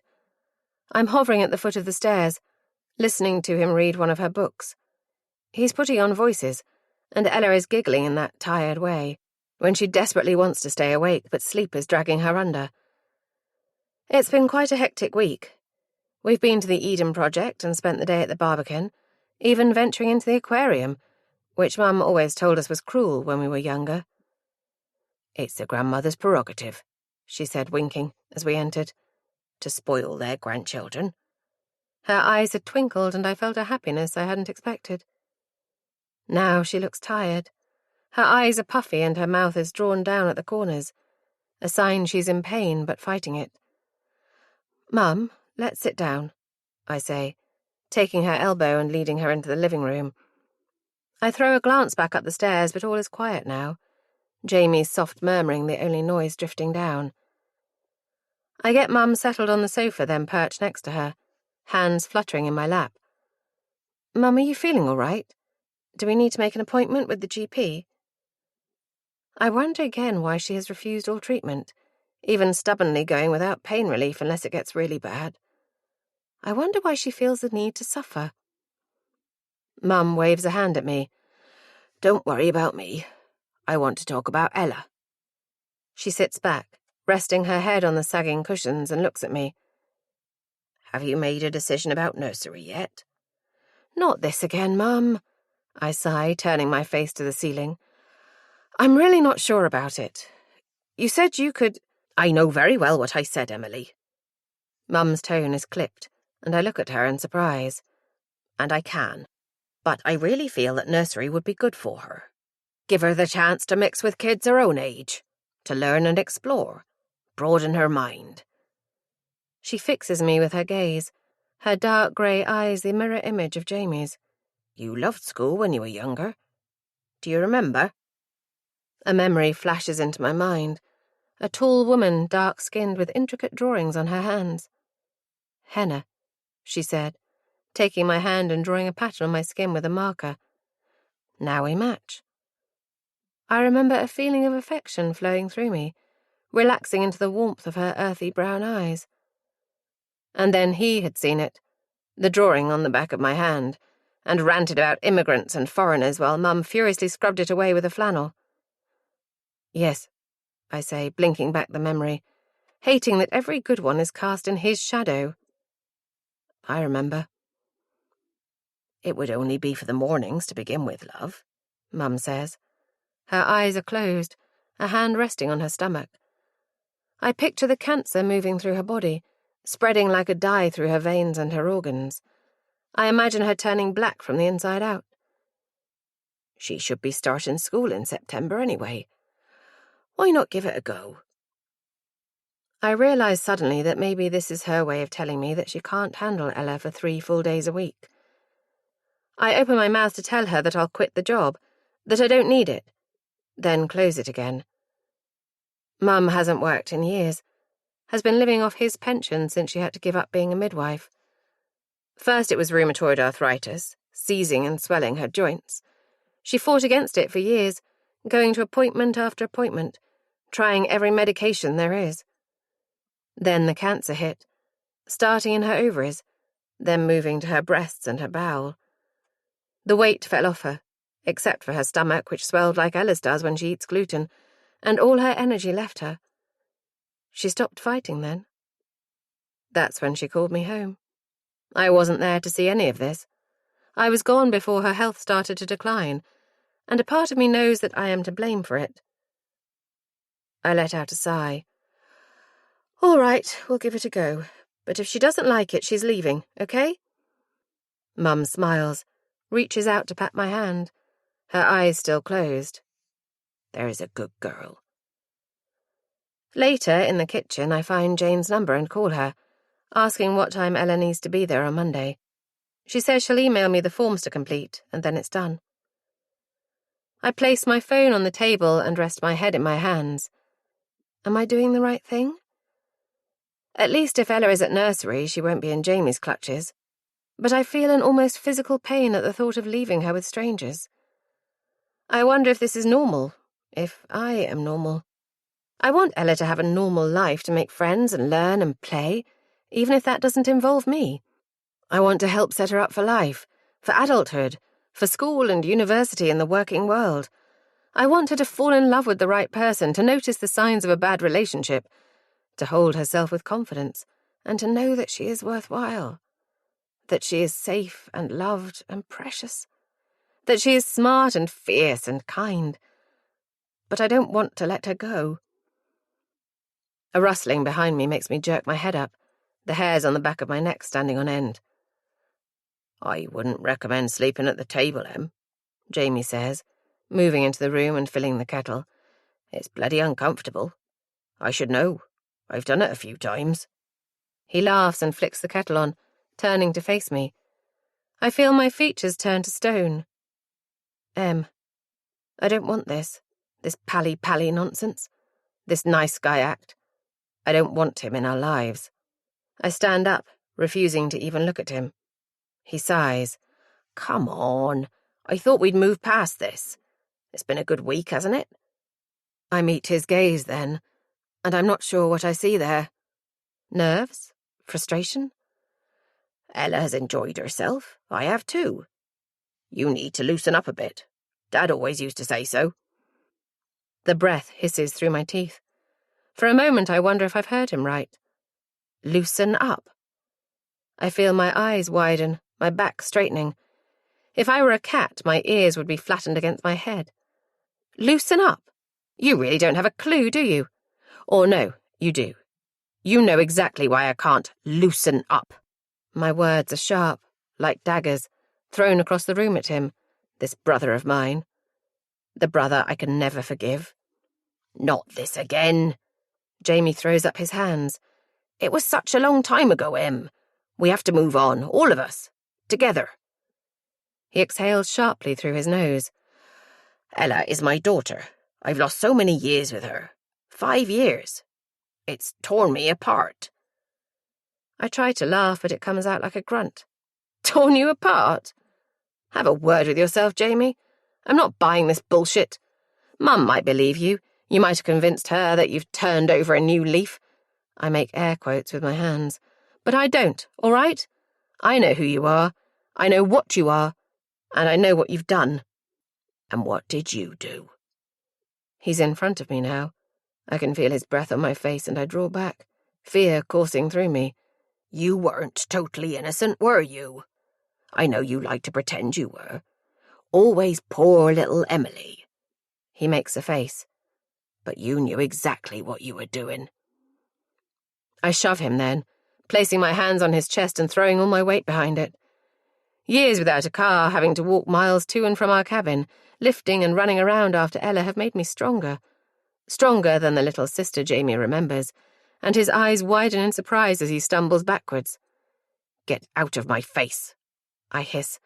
"We might be playing your game right now, brother, but one day the rules will change, and you'll be out of our lives for good." "Is that a threat?" I can see his chest is heaving, the muscles in his arms quivering with pent-up rage. I feel a slow smile creep across my face, and something flickers in his eyes. "No," I whisper, feeling the legacy of our father shoot through me. "It's a promise." 23. Imogen. Monday morning dawns bright and hot, the sun piercing through a gap in the curtains and scorching my bare legs. It's almost 6:30, and it already feels like 30 degrees in here. I push back the damp covers and pad to the bathroom, stripping off the oversized t-shirt I've been sleeping in and throwing it into the washing basket. I catch sight of myself in the full-length mirror hanging behind the bathroom door, and I pause, turning to look at myself in profile. My stomach is protruding slightly, a small curve that wasn't there before. "Hello, baby," I whisper, cupping the bump with my hands. I remember that I need to book a scan. I'm coming up to 12 weeks now. We need to see how you're doing in there, don't we? I look up at my reflection, and for a split second I see Freya there too, her face next to mine, her hand stroking my stomach. I feel her loss then, so keenly it almost splits me in two. Standing there on the bathroom mat, chipped polish on my toes, stretch marks spreading up the inside of my thighs like the stripes of a tiger. I wish she was here with me, to go through this with me. I wish I wasn't so alone. I drop the towel as soon as I'm in my room. My skin is so prickly I can hardly bear to have anything touch me. I do my makeup and scrunch some cream into my hair before finally getting dressed, opting for a long skirt and a vest top. Flo hasn't remarked on my dress sense, despite her preference for dark, muted colours. I leave my feet bare and go downstairs for breakfast. Mum is already sitting at the table, hair still in the messy plait she always wears to bed. Her curls have always been more unruly than ours, resisting all efforts to tame them, though she does insist on blasting her hair with a dryer twice a week. I pat her on the shoulder as I pass. "Morning," I say, filling the kettle and flicking it on. "Cuppa?" "Oh, yes, ta. Did you sleep well?" I make a face and she laughs. "I don't think I got one full night of sleep when I was expecting you to, especially towards the end. It's like you were preparing me for motherhood. And then when you were born, wow." She continues as I turn to make the tea. "You were an angel, but Freya, Lord, did that child test me." I hear her chuckle, and I'm amazed at how effortlessly she can mention Freya, as if she's only popped out to the shops and hasn't been missing for 5 years. Always screaming blue murder she was, all through the night. It's a wonder the police weren't called. It sounded as if I was... She trails off, the smile dying on her lips. The rest of the sentence unsaid. Killing her. I force a smile, trying to skip over the moment. Remember that Christmas, when she ate all the strawberry creams from the Quality Street tin? I laugh then, the memory flooding back. She was violently sick all over the living room carpet. "Oh, yes, and it was tinged pink." Mum is smiling again now. "Your father was furious. They were his favourites, you know." "And mine. I wonder if she was celiac too." Mum's tone is wistful. Maybe that's what made her so ill. I shake my head, still smiling. "No, Mum, I can still eat strawberry creams. She was just a greedy pig." Laughter fills the room as we share the memory of Freya, how she laid on the sofa afterwards, refusing to eat her Christmas dinner. Until I threatened to pilfer her pigs in blankets, that was. She soon found her appetite then. I sit down at the table and blow on my tea to cool it, remembering the celiac disease diagnosis after a blood test and an unpleasant endoscopy. I'd still been in the UK then, holed up in a hotel in Edinburgh, believing it to be a bug, before finally calling 111. "Aren't you hungry, love?" Mum asks, breaking into my thoughts. "I quite fancy a bacon sandwich now." I laugh and shake my head. No thanks. I can't stomach anything first thing." Mum smiles and pats my hand. "I'll try to pick you up some more ginger nut biscuits when I'm in town later. I can't believe how expensive they are." I lift a shoulder. The joys of being gluten-free. She harumphs, getting up to make her breakfast. The smell of bacon fills the room and I feel nausea rise in me. "No offence, Mum, but I'm going to head off. It bloody stinks in here." Mum sniffs her armpit, grinning. I laugh again and lean in to peck her on the cheek. "Have a good day, love," she calls as I slip my feet into my sandals and grab my bag. I lift a hand in goodbye and step out into the fresh air, fumbling for my sunglasses. It's a bit too early to leave, but I'm glad to be outside. I can nip to the supermarket first, pick up some fresh strawberries. I remember Freya and the strawberry creams and smile again, eyes closed against the bright blue sky. The slam of a door startles me, and I turn to see Ella on the other side of the wall, her hair in lopsided pigtails. Her eyes are wide as she smiles at me, a curl escaping by her left ear. "Hello," she says, her face bright and open. Emily bustles out after her, carrying a lunchbox. She stops dead when she sees me, mouth slightly open. I find my voice, directing my greeting to Ella. "Morning." I feel Emily staring at me for a moment, perhaps remembering, as I am, our last conversation, whispered through the fence in the twilight. I wonder why she wasn't at work last week. Wonder if it had anything to do with Jamie turning up. Just then he steps out behind her, his eyes meeting mine. I feel a coldness take root inside me, a mixture of fear and disgust, and my stomach turns as he smiles at me. "Hello, Imogen. Long time no see. Not long enough, I want to say, but don't. I manage a tight smile, then open my bag and dig out my car keys. I can still feel his eyes on me.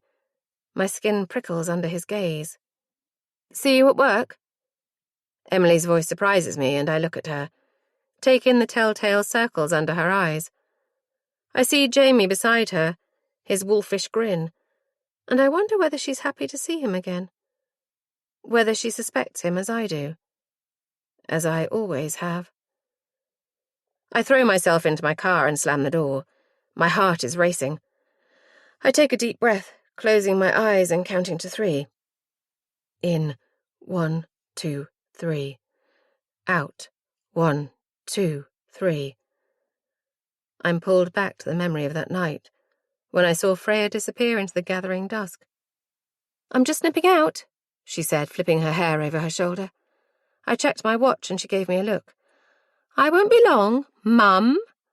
She rolled her eyes, her lips turned up in a faint smile. She'd been happier in those last weeks, seemed to be excited about our trip, constantly chattering about our plans. She was already packed. Her suitcase stood beside her bedroom door. It's still there, still packed, waiting for her to come back. But I'd noticed the dark circles beneath her eyes, heard her pacing her room late at night, and caught the furtive glances she shared with Emily. Suddenly, I was on the outside looking in. She had a secret she was keeping from me, and I hated how hurt I was. Don't wait up, she said, and I stood up from my chair, slamming a hand on the desk. Why would I bother?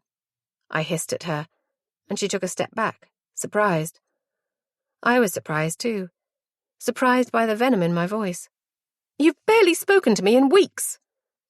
What are you on about? We do nothing but speak. She stared at me as if in exasperation. What are you hiding from me, Freya? What's your secret? She opened her mouth, words on the tip of her tongue, then shook her head. I don't have time for this, she said, disappearing down the stairs and out the front door, slamming it behind her. I rushed over to my bedroom window, peering out into the gloom. I saw a shadow appear behind her on the path, grabbing her by the arm and pulling her onto the street below, beyond my vision, beyond my reach. The last words she said to me, I don't have time for this. I'd pushed her away, and then she was gone. At 5 minutes to 10, I make my way to Flo's office. The door is open and I raise my fist to knock, but I notice she's on the phone, so I hover in the doorway instead, feeling like a schoolgirl summoned to see the head teacher. After a few moments, she beckons me in. Sorry. Come on in, Imogen. She looks harassed, her normally sleek bob looking as if she's been running her fingers through it. She checks her watch. Emily should be here in a moment, and we'll begin. I'm just about to sit in one of the chairs opposite her desk and freeze, hands planted on the armrests on either side. Emily? I manage, forcing myself down into the seat. Is she coming to Wiltshire? I'm surprised she'd leave Ella, especially with Jamie back in the picture. But maybe I've got it all wrong. Again. Yes, I thought it would be a great opportunity to get a second pair of eyes on the place.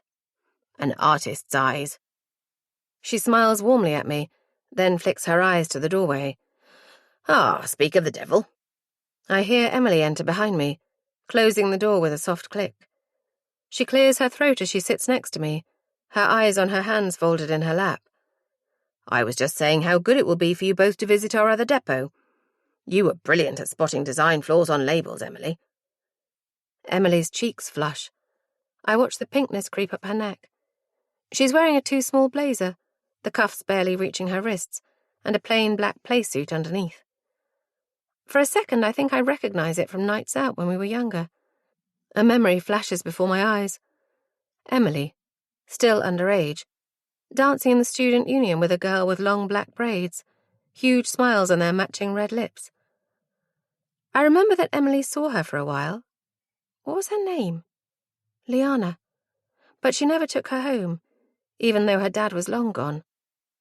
I suppose his presence never left, his shadow constantly looming over her. Imogen? I shake my head to bring myself back to the present. Flo is looking at me expectantly. Sorry, what did you say? Now I can feel the blush creeping into my own cheeks. Pay attention. We were just discussing dates. How does this Wednesday sound? You can stay overnight, visit the site on Thursday, then come back that afternoon. You should be home at a decent time if you leave there by 2ish. I nod and Flo sits back in her chair, looking at Emily. Does that work for you? Can Agnes have Ella overnight? Oh, yes, I'm sure she can. Emily's voice is small. She still hasn't looked at me. I'll sort it. You could take the following Monday off instead, since you'll be working an extra day. Flo smiles at Emily, then glances at me.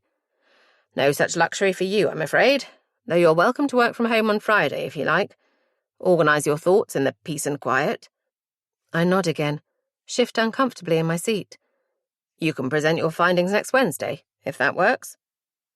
I take a breath. This is moving faster than I expected. Though I know better than anyone the pressures the company is under, how swiftly the changes will have to be made. Sure, I say, trying to sound confident. I'll put something together by then. A thought occurs to me and I feel a flutter in my stomach. Why don't I drive us both down? I say, turning to Emily. Saves fueling up 2 cars. Emily looks at me then, though she doesn't meet my eyes. I have Mum's car, she says. Flo waves a hand. No, Imogen's right. Save the planet and all that. We pay 45 pence per mile, so you'll get it back and then some. For the wear and tear. She winks at me, then claps her hands. Out of the corner of my eye, I see Emily flinch. Right then, that's settled. Thanks, ladies. Dismissed, Emily and I rise, and I indicate she should go first. She stalks out of the room and up the corridor, pushing through the double doors with more force than is strictly necessary. I've rattled her. I'll have to tread carefully on our trip. I don't want to push her away entirely. 24. Emily. I sit down at my desk, my mind reeling. An overnight trip with Imogen. Fantastic. Fan-fucking-tastic. How can I leave Ella for so long? We've never been apart longer than a few hours, not once in her entire life. She's never gone to sleep without me there, watching over her, keeping her safe. Will Mum be able to cope? Will I? I snatch up my phone and find Mum's number. She answers on the 4th ring. Hello, love. She sounds tired, and I realise that I've probably woken her up. That this could have waited until this evening. Sorry, Mum, did I wake you? Oh no, of course not. I hear the rustling of her duvet, the telltale creak of her mattress exposing her lie. Just a quick one. Flo's asked me to travel up to the other site, in Wiltshire. I swallow. It's an overnight trip? It's only a couple of hours away, isn't it? Up past Bristol. Yeah, that's it. But we need a full day, really. I pause, considering. I suppose I could leave here at 5 or 6 in the morning, beat the rush hour. And it would mean not having to travel with Imogen. Mum clears her throat. I bet the M5 is a nightmare at that time of day. No, you go up the night before. Spend the night in a luxury hotel, courtesy of Flo. I laugh despite myself. I think it's a Premier Inn, Mum. Well, whatever it is, it'll be nice to have a night to yourself, won't it? Have a meal, a glass of wine, sleep in your own bed. I can't sleep alone, I think, chewing my lip. I haven't slept alone for 5 years. But I know she's right. Are you sure, Mum? Are you sure you can cope with her for that long? Alone? I emphasise the last word. I don't want Jamie there with her, not while I'm away. Yes, love, don't worry about me. I'm a big girl, and Ella is no trouble at all. She's such a lively maid, always smiling. I can hear Mum smile as she speaks, feel the pride emanating from her. It'll be fun. We'll have a sleepover, drink hot chocolate under blankets like we used to when you were younger. A tightness in my chest at the memories. The bittersweet childhood we had. So much sadness, so much pain, interspersed with tiny fragments of light. And even when the release came, with our tormentor finally gone, We still couldn't escape what he left behind. I take a deep breath. All right, I'll tell Flo to book the hotel. See you later. When I hang up, I feel the overwhelming urge to cry wash over me. Regret at coming back here. Guilt for feeling that way. You came back for Mum, I tell myself, because she's had enough sadness in her life. She doesn't need you adding to it. A favourite saying from our childhood, hushed words between Mum and Jamie when he was a teenager. Your dad is stressed enough without you adding to it. What she really meant was, please stop making things worse for me. I breathe out, pushing my shoulders back. Fake it till you make it. Another childhood saying, this time from Deb. Her sad smile when she looked at me and Jamie, the knowledge in her eyes of what went on behind closed doors. Behind our closed door. Behind the wall that separated our houses. Night and day. Light and dark. Rivers and Bly. Bound forever by secrets. That evening, while Ella is splashing around in the bath with her beloved, if a little creepy, toy octopus, my phone rings with a message. It's Imogen. Hey, just wondering what time you want to leave on Wednesday night? I've got a scan in the morning, so I'll be working from home. Should I pick you up from work or home? Kiss. So simple. So innocent. A text from one colleague to another. One kiss on the end. So friendly colleagues. But that's not what we are. Not all we are. I glance up at the wall, picture the house next door. Our houses are mirrored. Behind Ella in the bath is their shower cubicle, fancier than our over-the-bath job, put in by Jamie when he was 18 and showing its age. When their dad died, his work had some kind of death-in-service thing in place, and Deb got a nice chunk, if Mum is to be believed. But Deb didn't care about the money. Anybody could see that she was heartbroken. Deb and Tom. Tom and Deb. They'd been together since they were 14, had gone to school and grew up together. Childhood sweethearts, Mum used to say. How could they have known at such a young age? Did Deb look at Tom when they were teenagers, children really, and think, yes, he's the one? Ella splashes me with water and I flinch. Mummy, when are you going on an adventure? I told her about my trip away when I got home, purposefully refraining from using the term adventure in case she got jealous that she wasn't coming. But, as with all things, she doesn't seem to mind. Wednesday evening, 2 days from now. I hold up 2 fingers, and then I'll be back on Thursday, 3 days from now. I hold up an extra finger, so I can give you your bath then. Who will give me a bath in 2 days? She screws up her face, blinking the bubbles which have managed to congregate on top of her head out of her eyes. I laugh and wipe her face. Nanny will. Not Dad? I freeze. I know I called him that when he first met her. I hadn't known what else to say. But I haven't heard him or Mum use the term since. No, darling. Not Dad. Ella splashes again, dunking her octopus under the water. I like him. I like it when he reads my stories. That's what she calls books. Her stories. As if they were written just for her. Though isn't that what every reader believes? That they are the first to turn the page, the first to immerse themselves in a story. The only ones to truly understand it, to imagine they see themselves in the characters, or to see themselves reflected from the page, as they truly are. Or rather, better versions of themselves. I reach out and pick up a bottle of conditioner. What story do you want today? I massage the conditioner into her scalp, breathing in the coconut scent. Lions! Ella bares her teeth at me, and I laugh. We had lions last night. Don't you want something else? She shakes her head, splashing me again, this time with conditioner as well as water and bubble bath, and when she stops, her hair is standing on end like a mane. Lions, lions, lions! All right, little cub, I laugh. All right, lions it is. Now sit still while I rinse your hair. And let's get poor Octopus out of the water before he drowns. Oh, Mummy, Ella sighs, looking at me with despair. Octopuses can't drown. A fist raps against the front door as I'm coming out of the bedroom, Ella fast asleep in the middle of the bed. I freeze on the stairs, eyes glued to the shape beyond the frosted glass. The knock comes again, louder this time, banging in time with my heart. I hear Mum come out of the kitchen. She glances up at me, but before I can tell her to stop, she's pulling open the door. "Hello, can I—" The words die on her lips as she takes in the figures before her. 2 uniformed officers stand on the doorstep. I feel myself sway and clutch the banister. Sensing the movement, Mum opens the door wider and turns to me.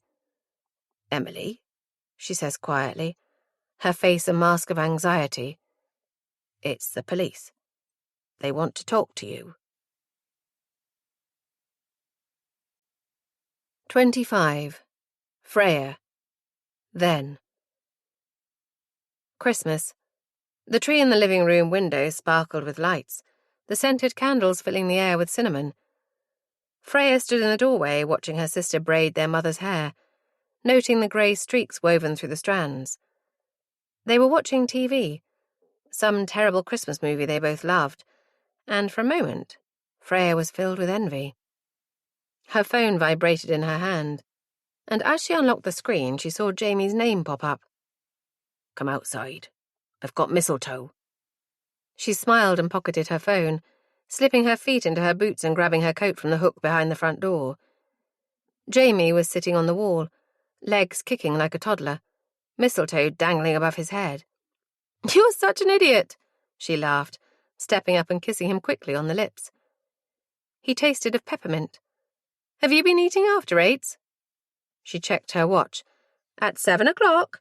That's a hanging offence, you know." Jamie chuckled, the sound low and deep, sending a thrum of excitement through her. How did it take her so long to notice him, this boy next door? The boy who climbed trees with her when she was 9 and he was 12, cleaning her grazed knee with a wet piece of kitchen roll. The boy who used his last pound to buy her another ice cream when a seagull swooped in and nabbed hers after just one lick. The boy whose father cast a long shadow, even after he was gone. The boy who had grown into a man, who had a tender side she hadn't seen in years. Not until 6 months ago, when he first kissed her in the long grass of his back garden, one hand in her hair, pulling her so close she thought they would merge into one. "Come on," he said, leaping up and grabbing her hand. "Let's go before Emily sees us." Freya knew that part of the thrill of their relationship was that it was forbidden, secret, hidden from his sister and hers, the twin she knew inside out. She'd never had a secret from Imogen before, and it felt delicious. They giggled as they ran down the front steps, narrowly missing a patch of ice. They made their way to the park, where all young lovers went to drink and kiss and gaze out across the sea. "I wish it would snow," Freya sighed, linking one arm through his. Jamie grinned down at her. "I can't remember the last time it snowed down here. Can you?" Freya wrinkled her nose, something she always teased Imogen for doing. "No. I vaguely remember building a snowman with Dad, but I can't remember when that was." Sadness crept into her voice and Jamie nudged her shoulder. "One day we'll go to Canada and live in a log cabin surrounded by snowy mountains. We'll build an army of snowmen." "And snow women," Freya laughed.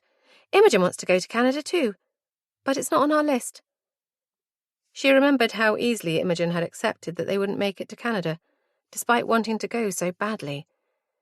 She was always better at accepting things, going with the flow.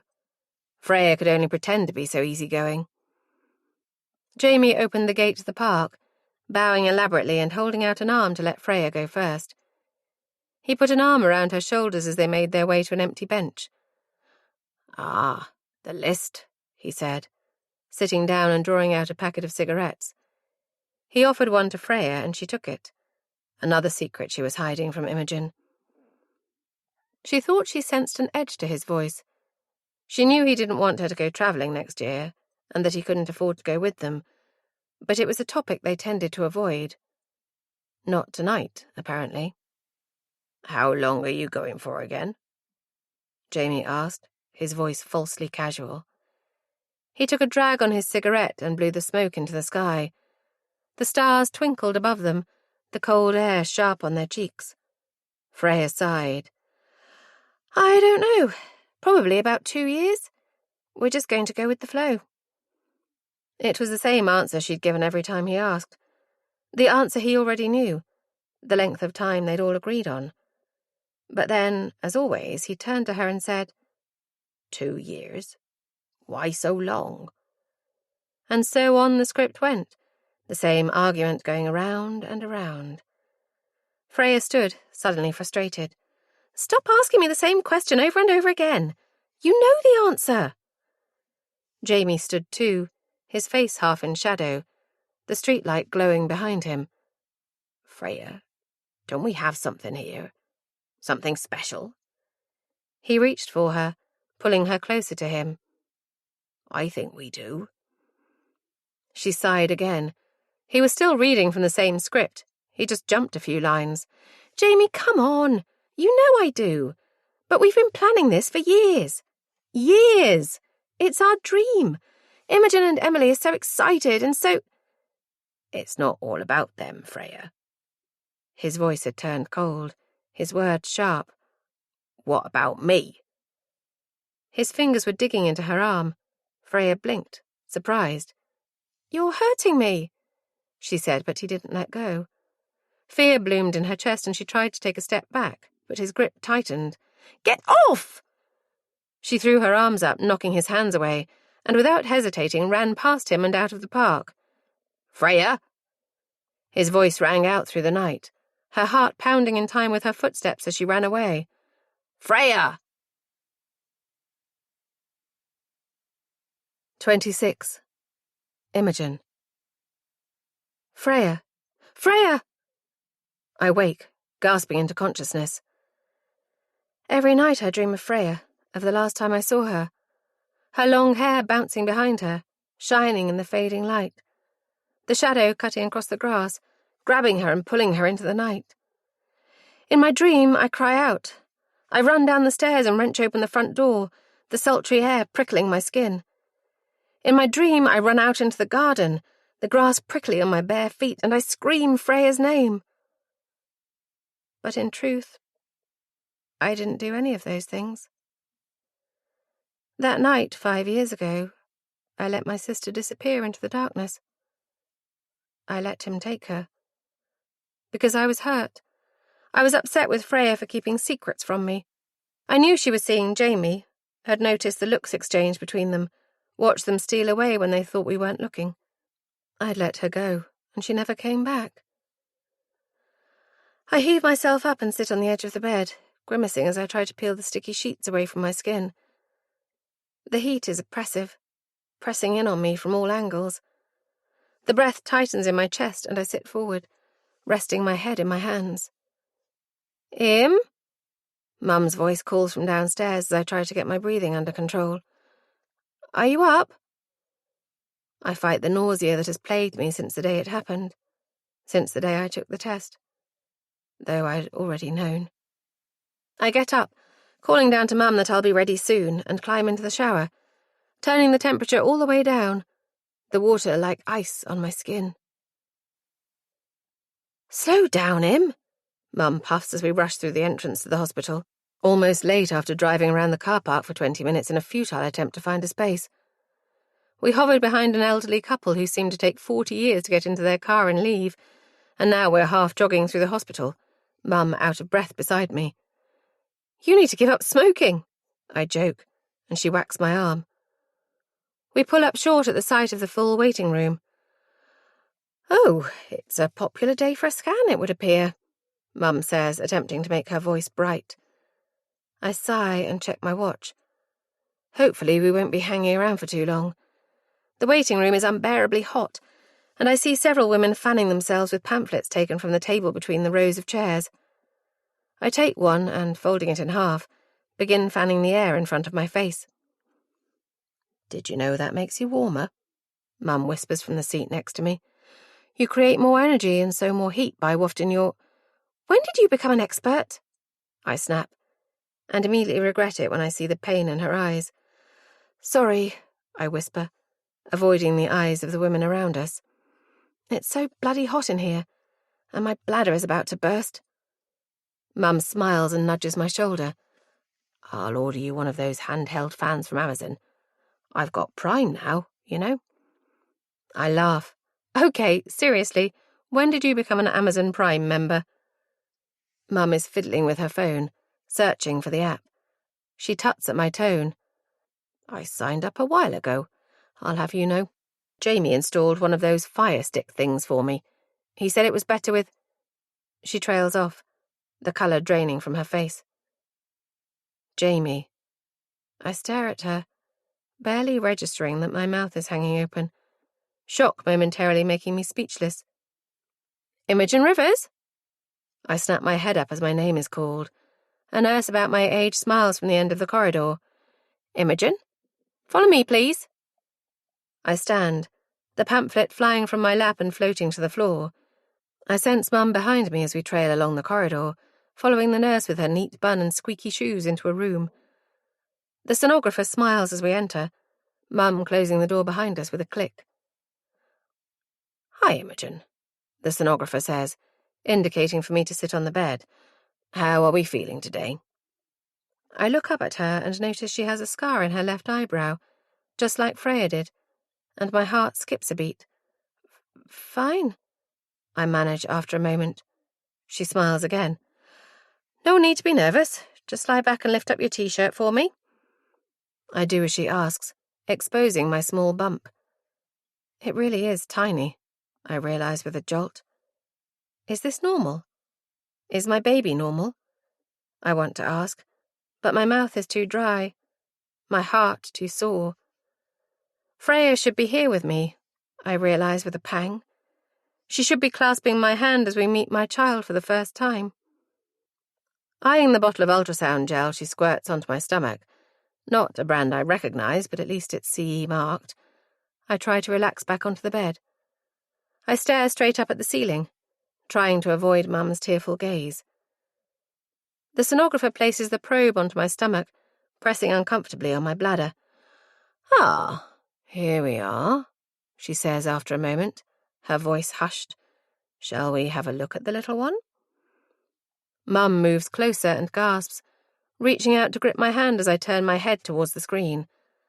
I hadn't known what to expect when I first saw her. This baby I didn't ask or plan for, but who has come into my life regardless. And there she is, her heartbeat filling the room, beating in time with mine, and I feel my eyes fill with tears. "I'd say you're about 12 weeks along, Imogen." 11 weeks and 4 days, I think, but don't say. "I think a due date of the 7th of January is likely." "The 7th?" Mum gushes, squeezing my hand tighter. "The day after your father's birthday." "All 10 fingers and toes, all present and correct. She's roughly the size of a lime," the sonographer says with a little laugh. "Some people like those facts. You're a little on the small side, but nothing to worry about." I breathe a sigh of relief. "Now, shall we go ahead with a combined screening test, Imogen?" I tear my eyes away from the screen, trying to take in her words. "Oh, yes, go ahead." "Your midwife will have explained everything," she says, and I wince internally. I really need to get myself organised. "I'm just going to measure the fluid on the back of baby's neck." The sonographer busies herself with the screening, and I turn my eyes back to the ceiling, wondering what the result will be. Wondering what my reaction will be. In truth, I haven't put much thought into the possibility that my child might have Down syndrome, and I feel my mind turn down a dark alley, full of doubt and fear. Would I be able to cope? Am I capable of looking after a disabled child? Am I cut out for motherhood at all? "All done," the sonographer says, and I release the breath I'd been holding. "You should receive your results in a few weeks." "Can't you tell us now?" Mum asks, her brow knitted. The sonographer shakes her head. "I'm afraid not. You'll need to pop along to get your blood taken on your way out." She looks at me with what I think she believes is a reassuring smile. "Try not to worry. Baby's looking good in there." I nod, and her smile widens. Mum chats with the nurse as we wait for the scan photo. I hear the words Australia and twins, but I tune out, staring at a spot on the wall where the paint is a slightly different colour. My head should be full of her, of my baby, the child I've already fallen in love with. But all I can think about is how my mother can bear to be anywhere near the man who took my sister away from me. 27. Emily. I'm waiting outside the office when Imogen pulls up, music blaring from the speakers. Mum dropped me off earlier, taking her car back in case she needs it while I'm away. I blow out a breath, trying to ignore the anxiety pooling in my stomach. I feel a tug on the line that binds me to Ella, and I realise how alone I feel when she isn't with me. Is this normal? I wonder. Am I normal? The memory of the night before slams into me and I reach out for the low wall, resting my back against it. How could I have been so stupid? I should have expected the police to come knocking someday. I was a missing person. Girl. Lost. I couldn't just reappear 5 years later without questions being asked. Can you tell us where you've been, Emily? One of the officers asked. He was older than his colleague, with greying hair and eyes that crinkled as he smiled and told me their names. PC Alan White and PC Jack Hunt. PC Hunt was younger, his piercing blue eyes full of suspicion. I swallowed, my mouth suddenly dry. Just around. I went travelling. I couldn't meet his eyes as I spoke, certain he would see the truth written across my face. Travelling? Alone? PC Hunt said, a slight sneer on his face. I tried to picture Freya, the way her face would harden at this question, at the hidden meaning. A woman alone. I tried to draw on her strength as I answered, sitting up straight and finally lifting my gaze from the table. Yes, alone. The officers exchanged glances before PC White spoke again. And you didn't think to tell anyone? They knew, I said. They just didn't want me to go. He looked at Mum then, who was sat beside me, chewing her thumbnail. Is that true, Mrs. Bly? She glanced at me before nodding quickly. Yes, it's true. And that's why you didn't continue to look for her? He asked. I felt my stomach clench. They had kept looking. If they hadn't, Mum would never have found us. I wondered again whether it was Ella they'd wanted to find, not me. We were concerned, Mum said carefully, dropping her eyes to the table. She was so young to be going off alone. But we knew she'd be okay. And Freya Rivers? PC Hunt said, one eyebrow slightly raised. Did you see her on your travels? I shook my head. No, I didn't see her. I haven't seen her for 5 years. A noise from the doorway made me turn. Ella. I stood, almost knocking the chair over in my haste, and crouched before her. What are you doing up? I whispered. Bad dream, she said, her eyes wide. I picked her up and held her close, one hand pressed against her head as I rocked her gently. Who's this, then? PC White asked, smiling widely. I stared at him, panic flooding me. Her birth certificate has my name on it. I registered her once we got to Scotland, telling them I'd had no idea I was pregnant, that I'd given birth in a hostel. I must have looked a state, with my wild, tangled hair and dark circles beneath my eyes.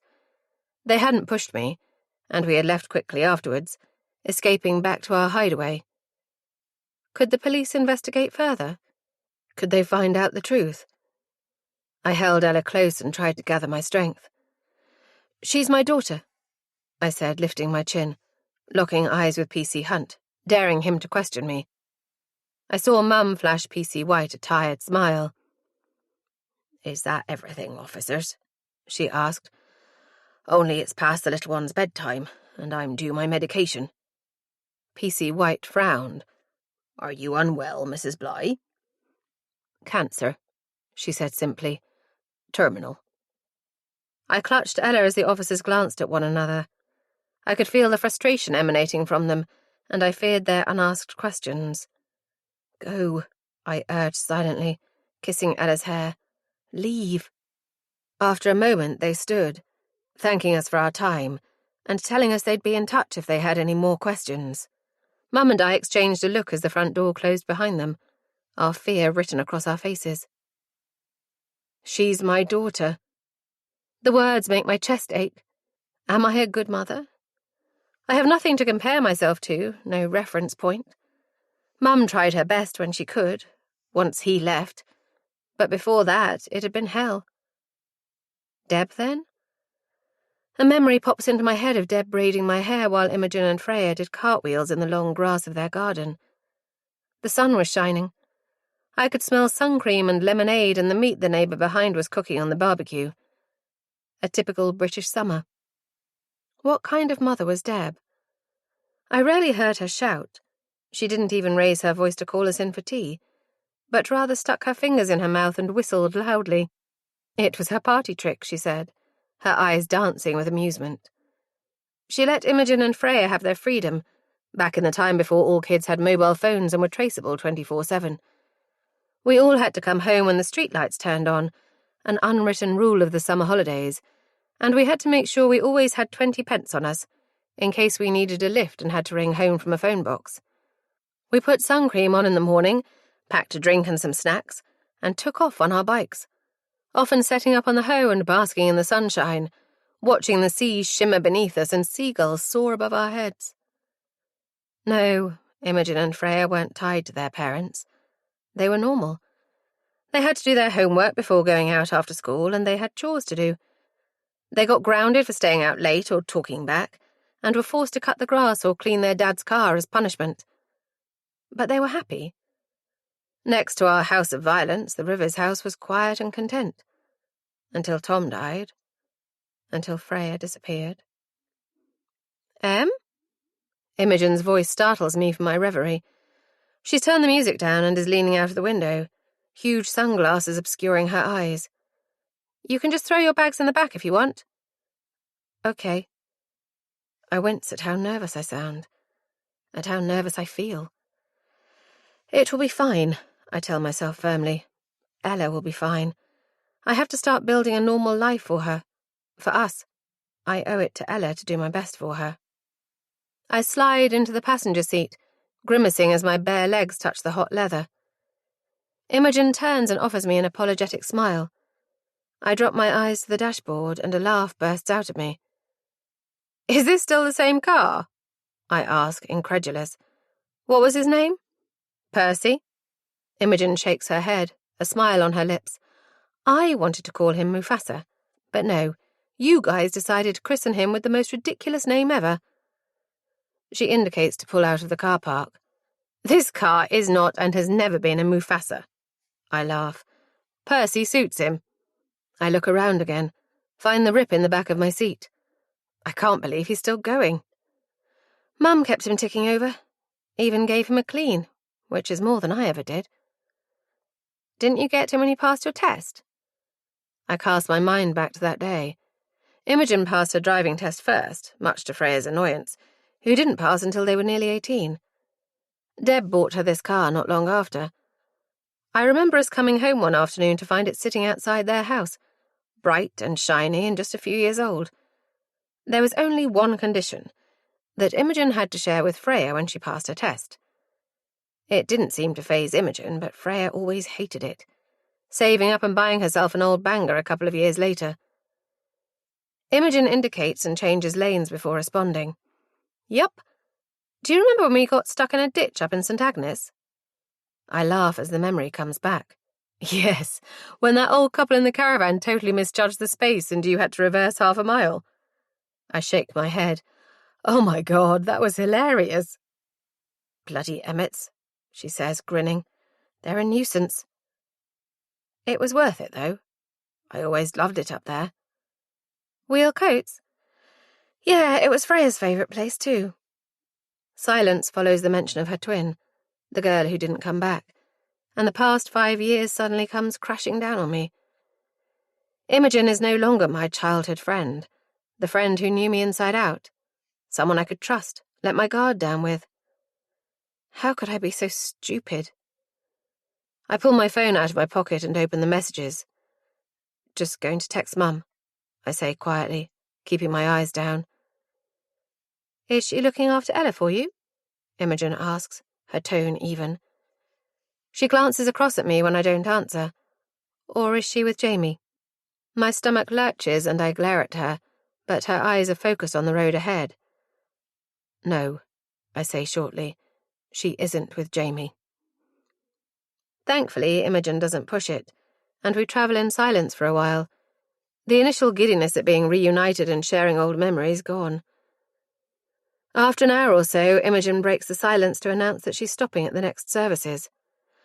I'm dying for a pee, she says, lifting her shoulder as if to say, what can you do? I nod, and she looks at me. Did you have that? Does it ever go away, or does it just get worse? I stare at her, wondering what the hell she's talking about. Realization dawns as her expression morphs into a frown, and I feel my cheeks flush. Oh, yeah, no, it wasn't too bad for me.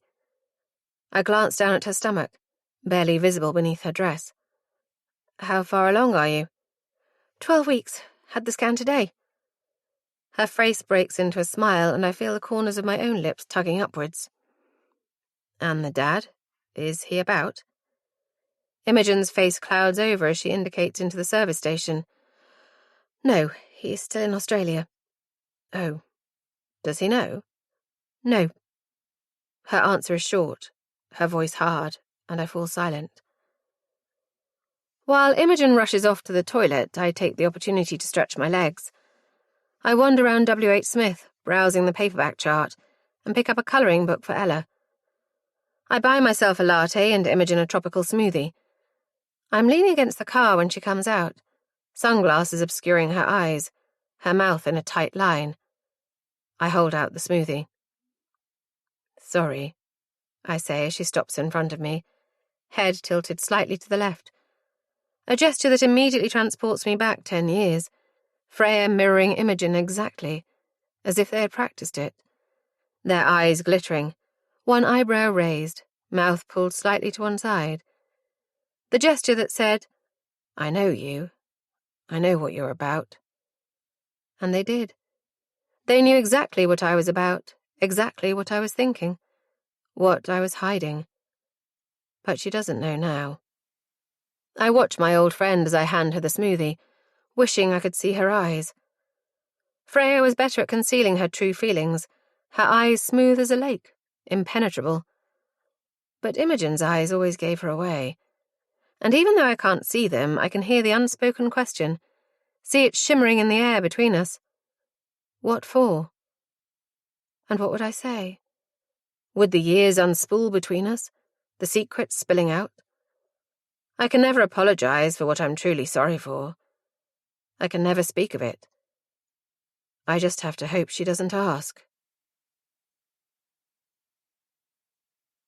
28. Imogen. I managed to find a parking space right outside the hotel, the small car park surprisingly busy for a Wednesday evening. It's almost 7 o'clock, and I suddenly realize I'm starving. Reaching in for the empty smoothie cup, I glance up at Emily through the windscreen. Her arms are folded across her chest, overnight bag dangling over one arm. Her mouth is pinched, eyebrows knitted in that way she has when she's thinking about something. Overthinking. I deposit the cup in a bin and lock the car before turning to her. Shall we check in, then get some food? She looks up at me in surprise, as if she'd forgotten I was there. I watch her blink twice, 3 times, before responding. Yeah, all right. Where should we go? I jerk my head to the left. There's a lounge here. They do quite a good gluten-free menu.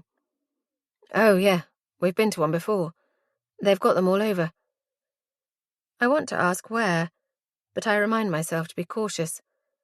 I raise an eyebrow instead. You're not one of those gluten-free for fun people, are you? Emily gives a laugh before shaking her head. People do that for fun? Yep.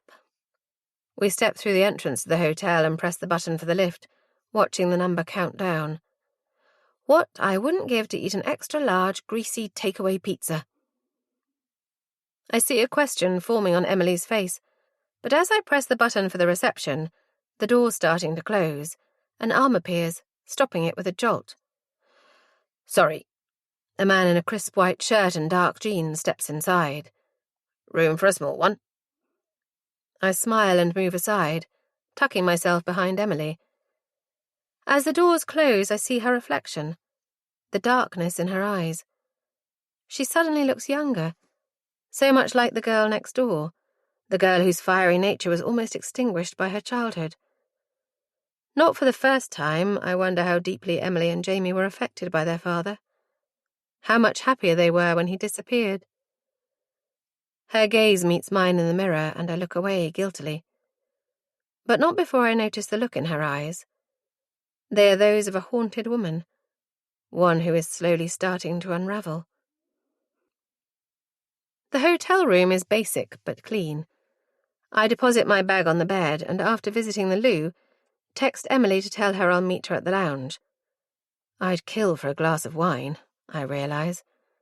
I place a hand on my belly as I wait for the lift, cupping the slight curve, and as the doors open I almost miss a step, my eyes finding my own face in the mirror and seeing Freya.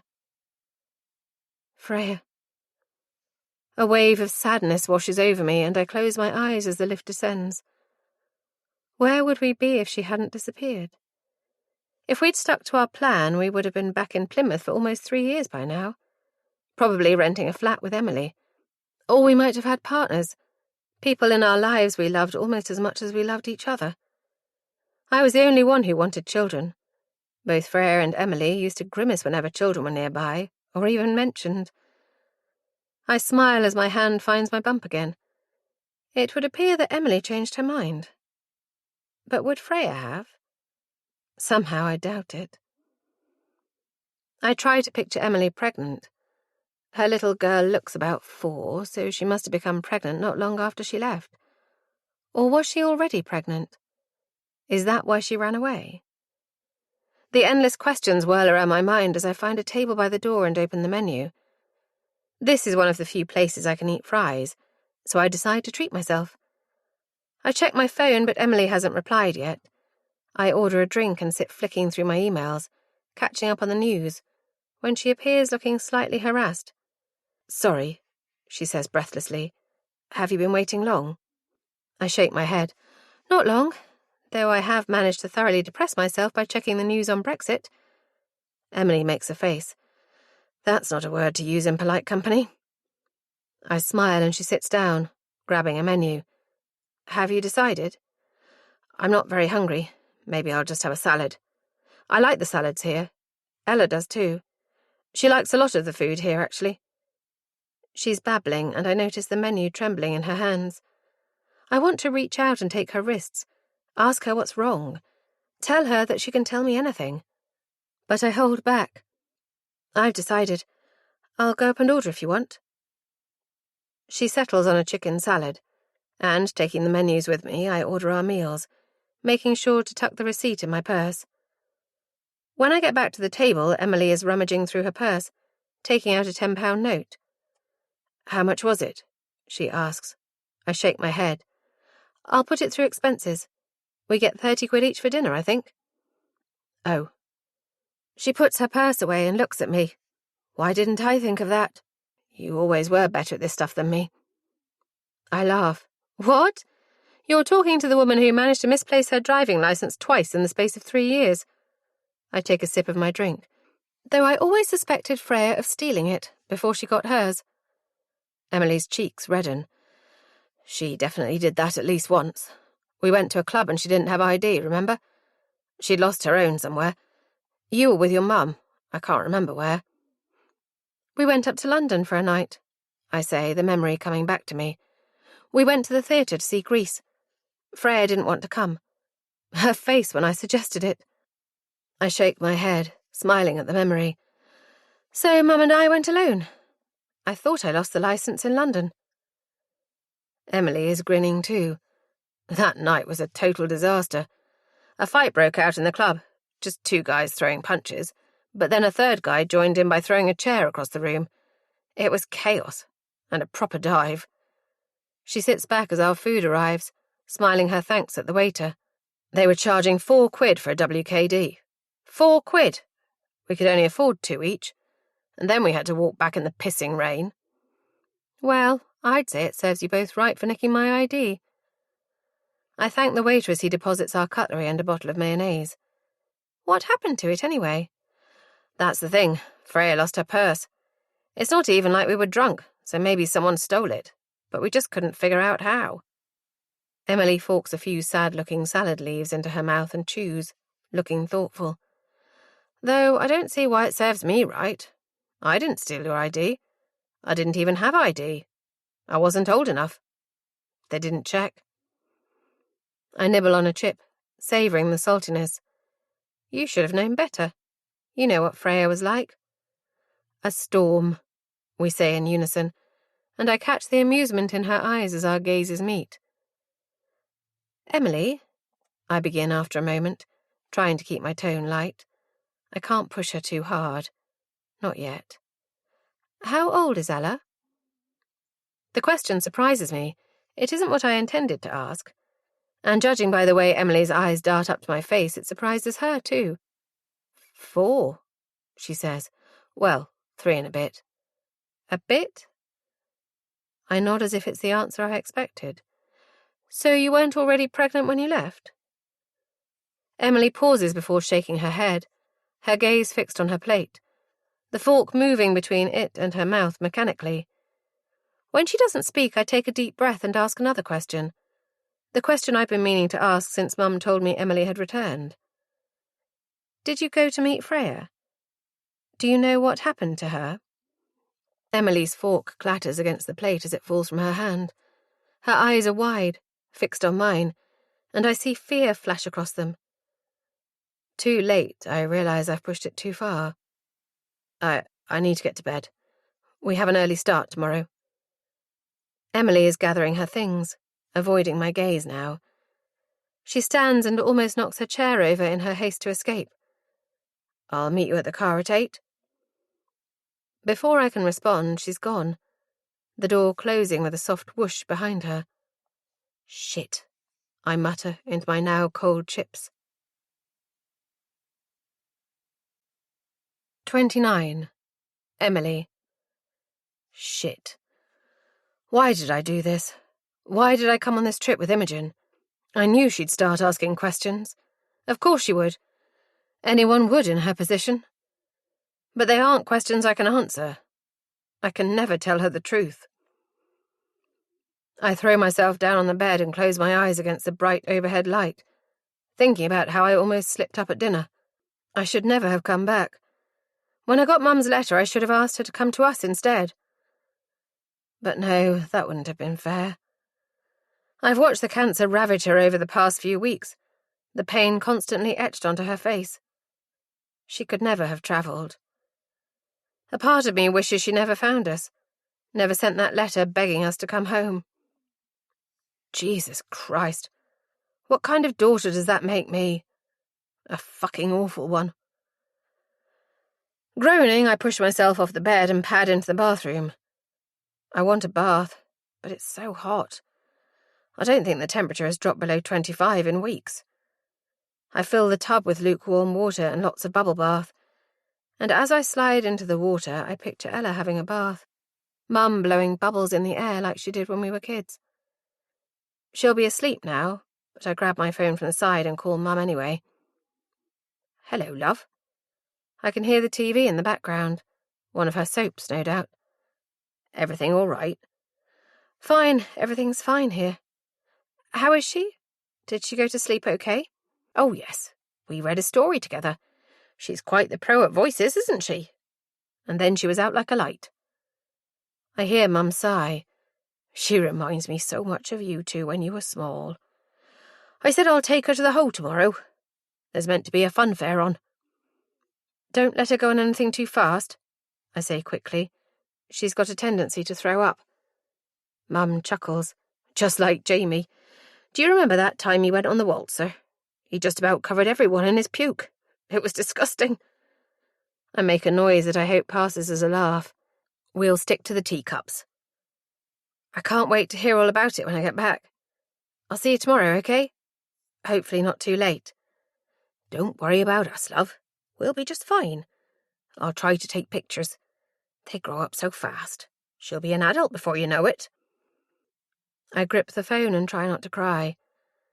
I want Ella to remain young and carefree forever, concerned only about her magazines and stories and who will give her a bath. I don't want her to grow up, not in this world of fear and pain. I don't want her to look at me one day and wonder why I wasn't a better mother. I'm sitting on the low wall in the car park, a latte in hand, a cup of tea for Imogen sitting beside me. The Costa across the way was barely open before I pushed my way inside, desperate for caffeine. I light a cigarette and blow the smoke into a sky streaked with red, wispy clouds like candy floss drifting across. Morning. Imogen stands a few feet away, hands in pockets, a tentative smile on her face. Last night comes back to me and I cringe inwardly. We just have to get through today. Grinding out my cigarette, I jump up and hand her the cup. Tea, 1 sugar, I say, matching her smile, and her eyes meet mine. She knows what this is. A peace offering. Thanks. Imogen drives in silence, following the sat-nav. It only takes about 10 minutes, despite the hour. Rush hour here doesn't appear to mean the same thing as it does in Plymouth. She parks in front of the building, a sprawling metal construction with a domed roof which reminds me of a farm. Imogen turns to me and smiles before unclipping her seatbelt. Here we go, she says. Ready? Just about. I check the clock on the dashboard. Time for a cigarette? Imogen laughs. I wish. You go ahead, though. I get out of the car and light up, trying to breathe deeply. I need to relax, focus on the day ahead. As I'm finishing up, a man opens the front door, propping it open with his foot.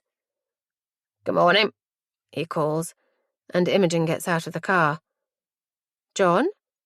She strides across the car park, hand outstretched. Nice to finally meet you. I'm Imogen. I know who you are, he says, grinning as he shakes her hand. And this must be Emily. He turns to me and shakes my hand too. Right then, let's get you inside and set up. Kettle's just boiled. You have a kettle? Imogen asks, hoisting her laptop bag onto her shoulder. We're not allowed one. Health and safety. John taps the side of his nose. The perks are being tucked away up here. I smile and follow Imogen inside, pausing to coat my hands in the alcohol gel fitted to the wall. John leads us into an office with 2 tables pushed together, chairs dotted around the edges. Plugs are either side, John says, pointing, and I make my way over to the far side, Imogen settling down opposite me. Right, cup of tea? Coffee? John rubs his hands together. I'm afraid we don't have any gin. Mother's ruin, Imogen jokes, her hands going to her stomach. I look away. Tea, please. I settle for water and boot up my laptop while John is in the kitchenette next door, and open the plan Imogen and I made for today. I'm going to be checking the distributed products for compliant labelling, while Imogen visits the clean room. I'm not technically trained as an internal auditor, so I'm just making notes and Imogen will write it all up.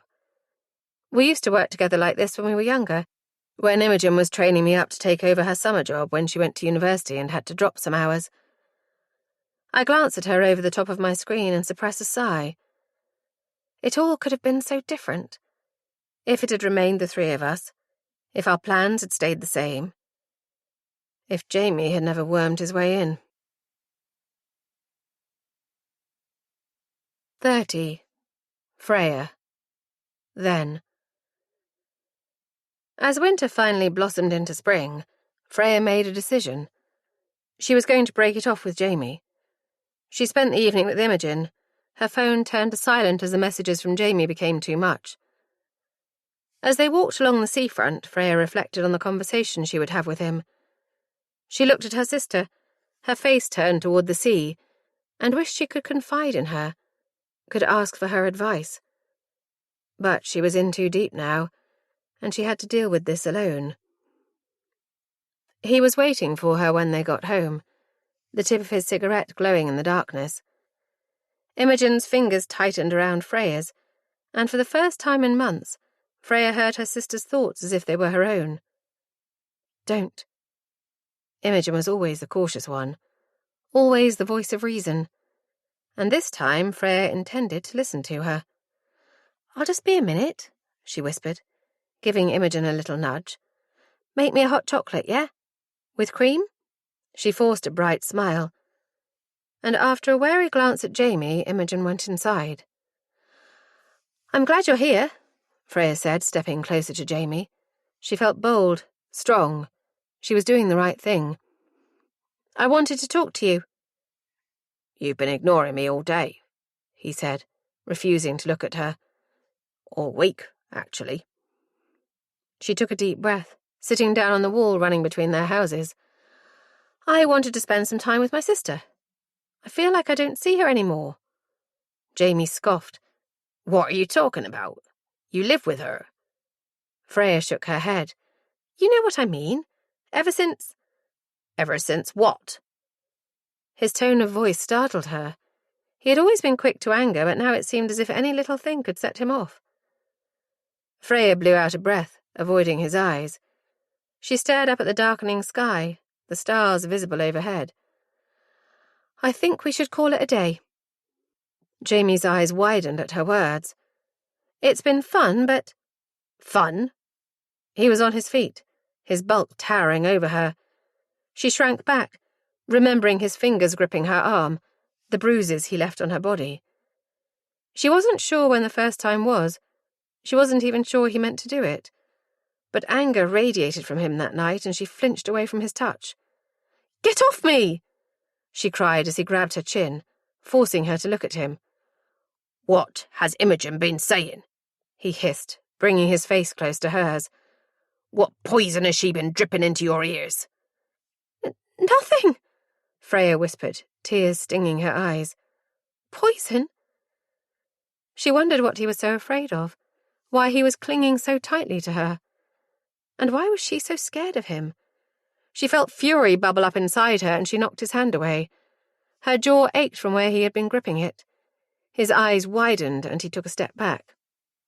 We'll talk about this tomorrow, he growled, then turned on his heel and disappeared inside, slamming the door behind him. Freya sat for a moment, massaging her jaw, trying to make sense of the conversation she just had, trying to make sense of him, of his behaviour. He had always been possessive, she realised now, always trying to monopolise her time, prone to sulking if she said she was busy. But it had all been new and exciting, and she hadn't listened to the warning bells.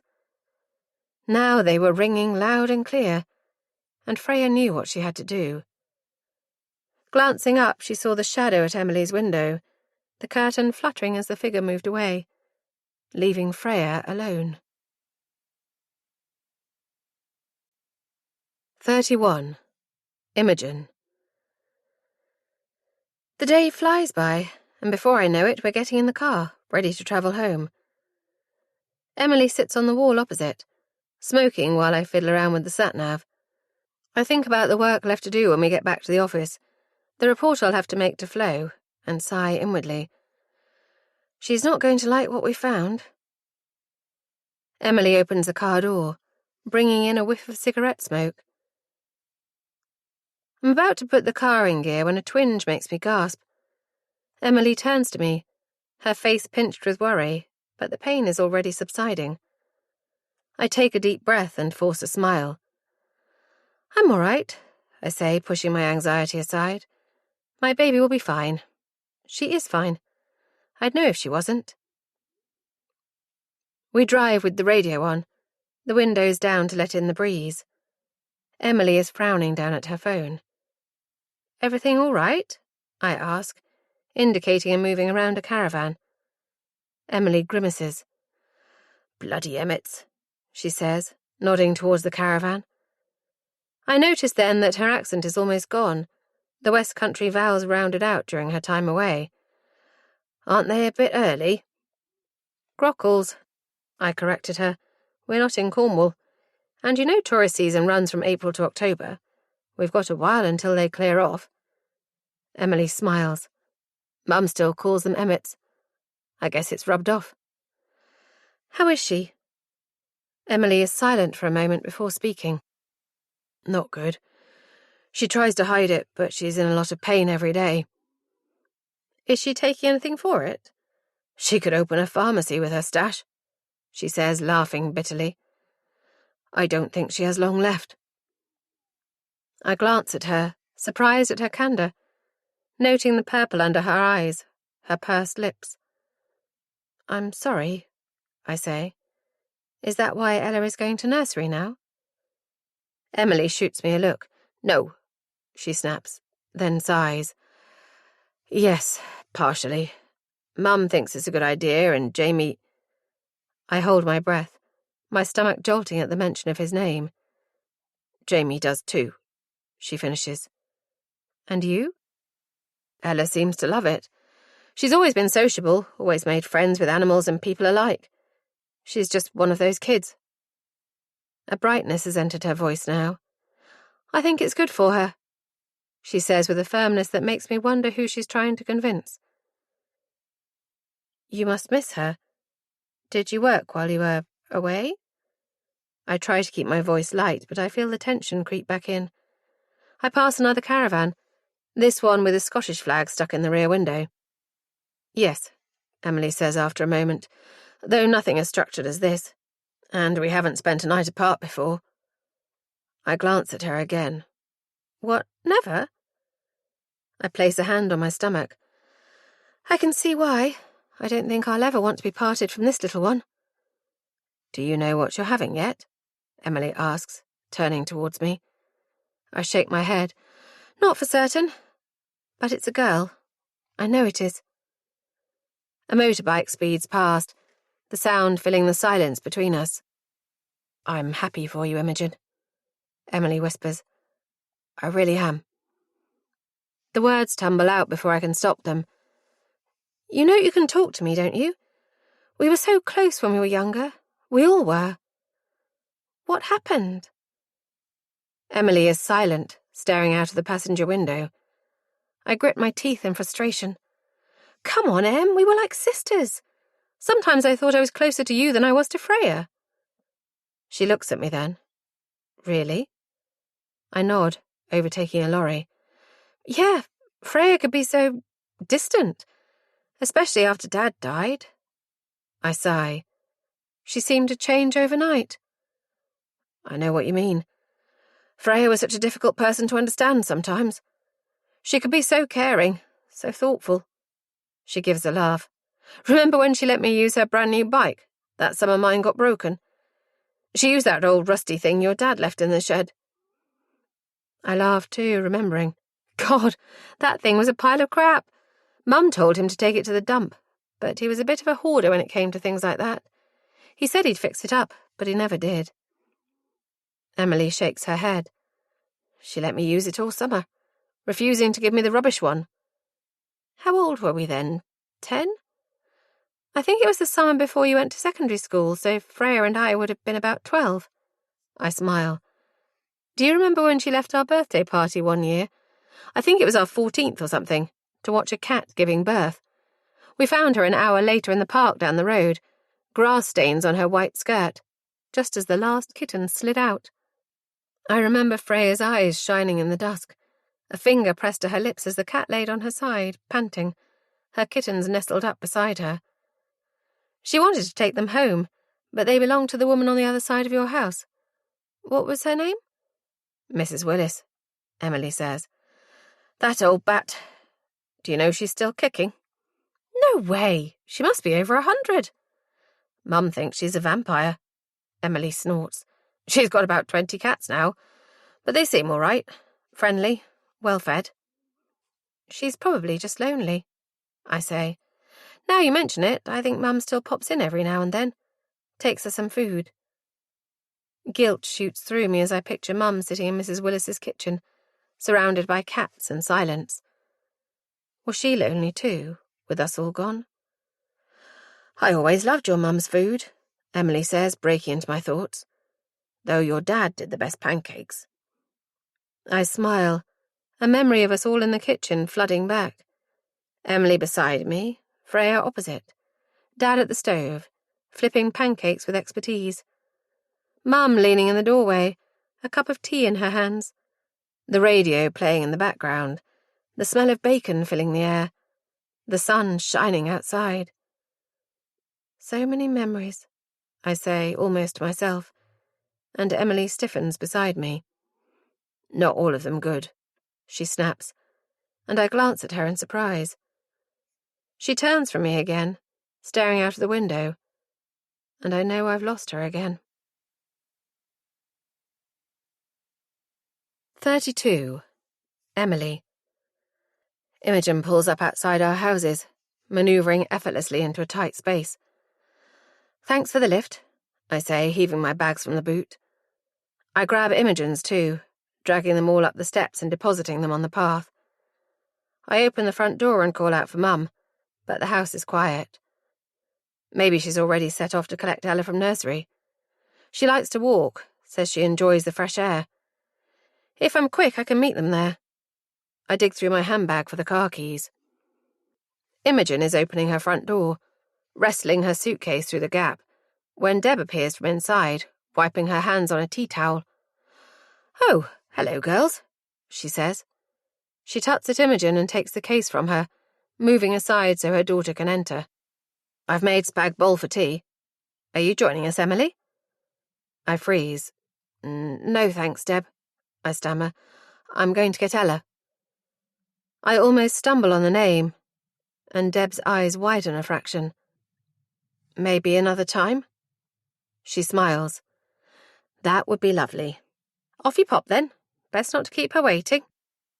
Her eyes are shining as she closes the door, and I take off down the front path, memories snapping at my heels. I pull up outside the nursery 5 minutes later, parking at an angle right outside the gates. I ignore the looks from other mothers and, spotting Ella's teacher, run across the playground. "Hi, Jane," I say breathlessly. She turns and frowns at me. "Oh, hi, Emily. What are you doing here?" "I got back early, so I thought I'd get Ella. Is Mum already here?" I look around for her. Jane takes a step closer. "She's already been collected. About 10 minutes ago. Jamie said." The air flies out of me. "Jamie?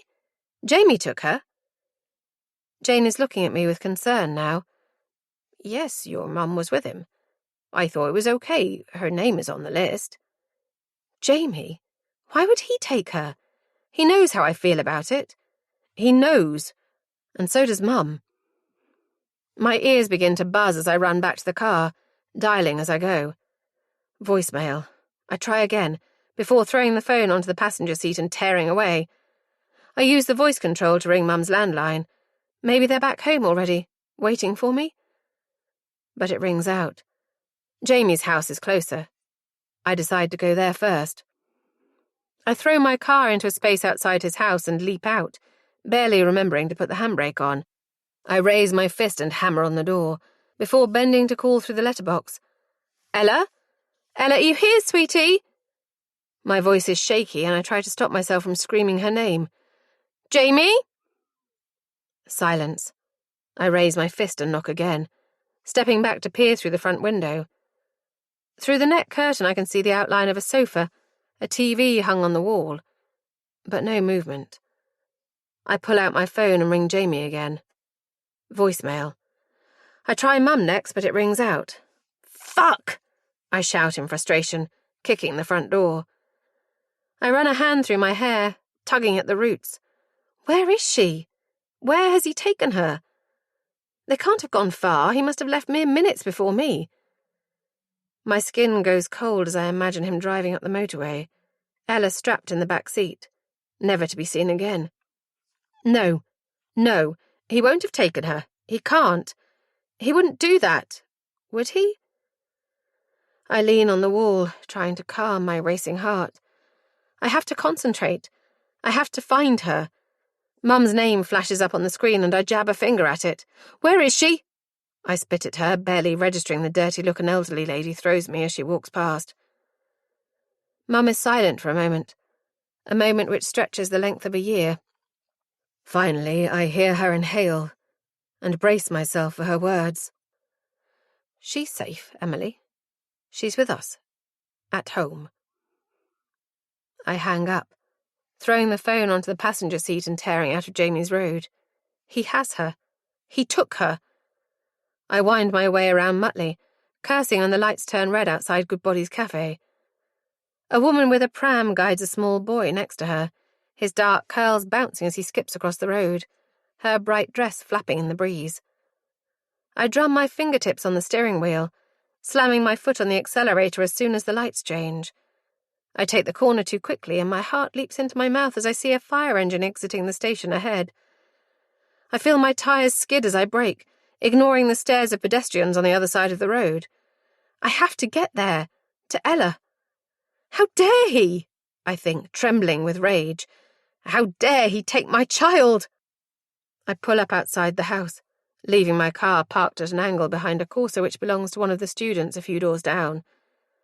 The front door opens as I run up the steps and I push my way in, shoving past him. Where is she? My voice is too loud and Ella looks up from the kitchen table and the picture she's drawing. I feel my heart clench as I take her in, my eyes roaming over her, checking for injuries, for distress. Mummy! She exclaims, holding up the paper. Look, it's you! She's drawn a woman with ridiculously long arms and a large head. A lopsided cabin is in the background, and the breath catches in my throat. Our cabin, where Ella learned to read, to walk, to swim. Where I learned her moods, the way she tips her head to the side when she's thinking. How to care for her curls, running my fingers through the tangles in the bath, cupping them in my palm and gently scrunching out the water. Where we learned of her illness and how to cook for her. Where we curled up together at night, her little toes pressed against my back, her fingers in my hair. Tears fill my eyes as I crouch beside her. Thank you, sweetie. It's lovely. She grins and reaches out to touch my cheek. Are you okay, Mummy? She asks, tilting her head, and I smile, pushing the tears away. I am now, I say, mirroring her and placing my hand on her cheek. Now I'm with you. I stand and turn to find Jamie in the doorway. Signalling for him to follow me, I stalk into the back garden, digging in my pockets for a cigarette. Jamie removes an e-cigarette from his back pocket and raises an eyebrow at me. You know they'll kill you, he says as I light the cigarette. I blow the smoke out, the breeze carrying it away, and fix him with my gaze. Rage makes my heart pound, hatred filling me at the sight of my brother's smug face, the glee in his eyes. Come on, Em, he says, his lips turned up in a smirk. What's the big deal? She's fine. She's had a great time with me. Her dad. His words are meant to wound, designed to seek out my weak spots and hurt me enough so I can't fight back. But it's too late for that. I'll kill you if you take her again. The words leave my mouth in a whisper, so quiet I might not have spoken at all. But I can see in his eyes that they register. I drop the cigarette butt and stamp on it, before taking a step closer, our eyes locked, our noses almost touching. Do you understand me, Jamie? I will fucking kill you. I turn to see Mum leaning against the back door, her eyes wide with shock. You are your father's daughter, she says, and shaking her head, turns back into the house. 33. Imogen. I head into the office the next morning, intending on spending the day writing up the audits. Mum is redecorating the bathroom, which for some reason includes a lot of loud banging and the radio playing at full blast, so I settle down at my desk with a cup of tea, enjoying the relative peace of the office, and skim through my emails, stopping suddenly on one with the subject, Notice of Withdrawal of Services. I stare at the email, unblinking. Even as the words burn themselves into my mind, I try to convince myself it isn't real, that I'm misreading. Maybe I'm dreaming. But no, it's happening. We are writing to inform you that KS Quality Assurance are withdrawing their notified body services, effective immediately. Words, more words, floating before my eyes as the message sinks in. I knock gingerly on Flo's door, taking a deep breath as she calls out for me to enter. She glances up from some papers on her desk, giving me a warm smile. "Ah, Imogen, come on in. Are you—" She falters as she registers the look on my face. I've never been good at delivering bad news. That was always Freya. I remember the way her eyes held mine when she told me Dad had died. "He's dead, Immy," she said, her voice steady, her emotions carefully controlled. But I could feel them rolling off her like waves, in the way only a twin can. And her hand stroked my hair as I wept, face buried in her shoulder, her perfume filling my nose. The comfort of her, the similarity. I watch Flo's face drain of colour as I explain the situation to her. I tell her that we have 90 days to find a new notified body, that I will start looking immediately.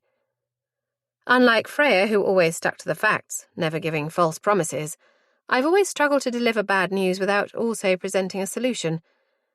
But Flo is shaking her head. I can see her mind whirring, processing the news, considering all the possible options. "There are only 3 notified bodies left in the country." She frowns. "2 now. Only one of those is designated under the new regulation. And with Brexit coming, there's little point switching to a European one." "But the UK will recognise EU notified bodies," I protest, faltering as I remember the webinar I joined last week. The new requirements imposed by the UK should a no-deal Brexit occur. The additional registrations, the cost. It always comes down to the cost. "There's no point, Immy," Flo whispers, and fear floods me as I understand her words. "It's over." Mum shakes her head as I fill her in over dinner. "Oh, what a mess," she says. "Poor Flo. And poor you. Is there really nothing to be done?" I sigh, laying my fork aside. My plate is still half full, my appetite gone. "Not really. We have a few options, but the money made from the products wouldn't begin to cover those costs. Financially, it makes sense to discontinue them."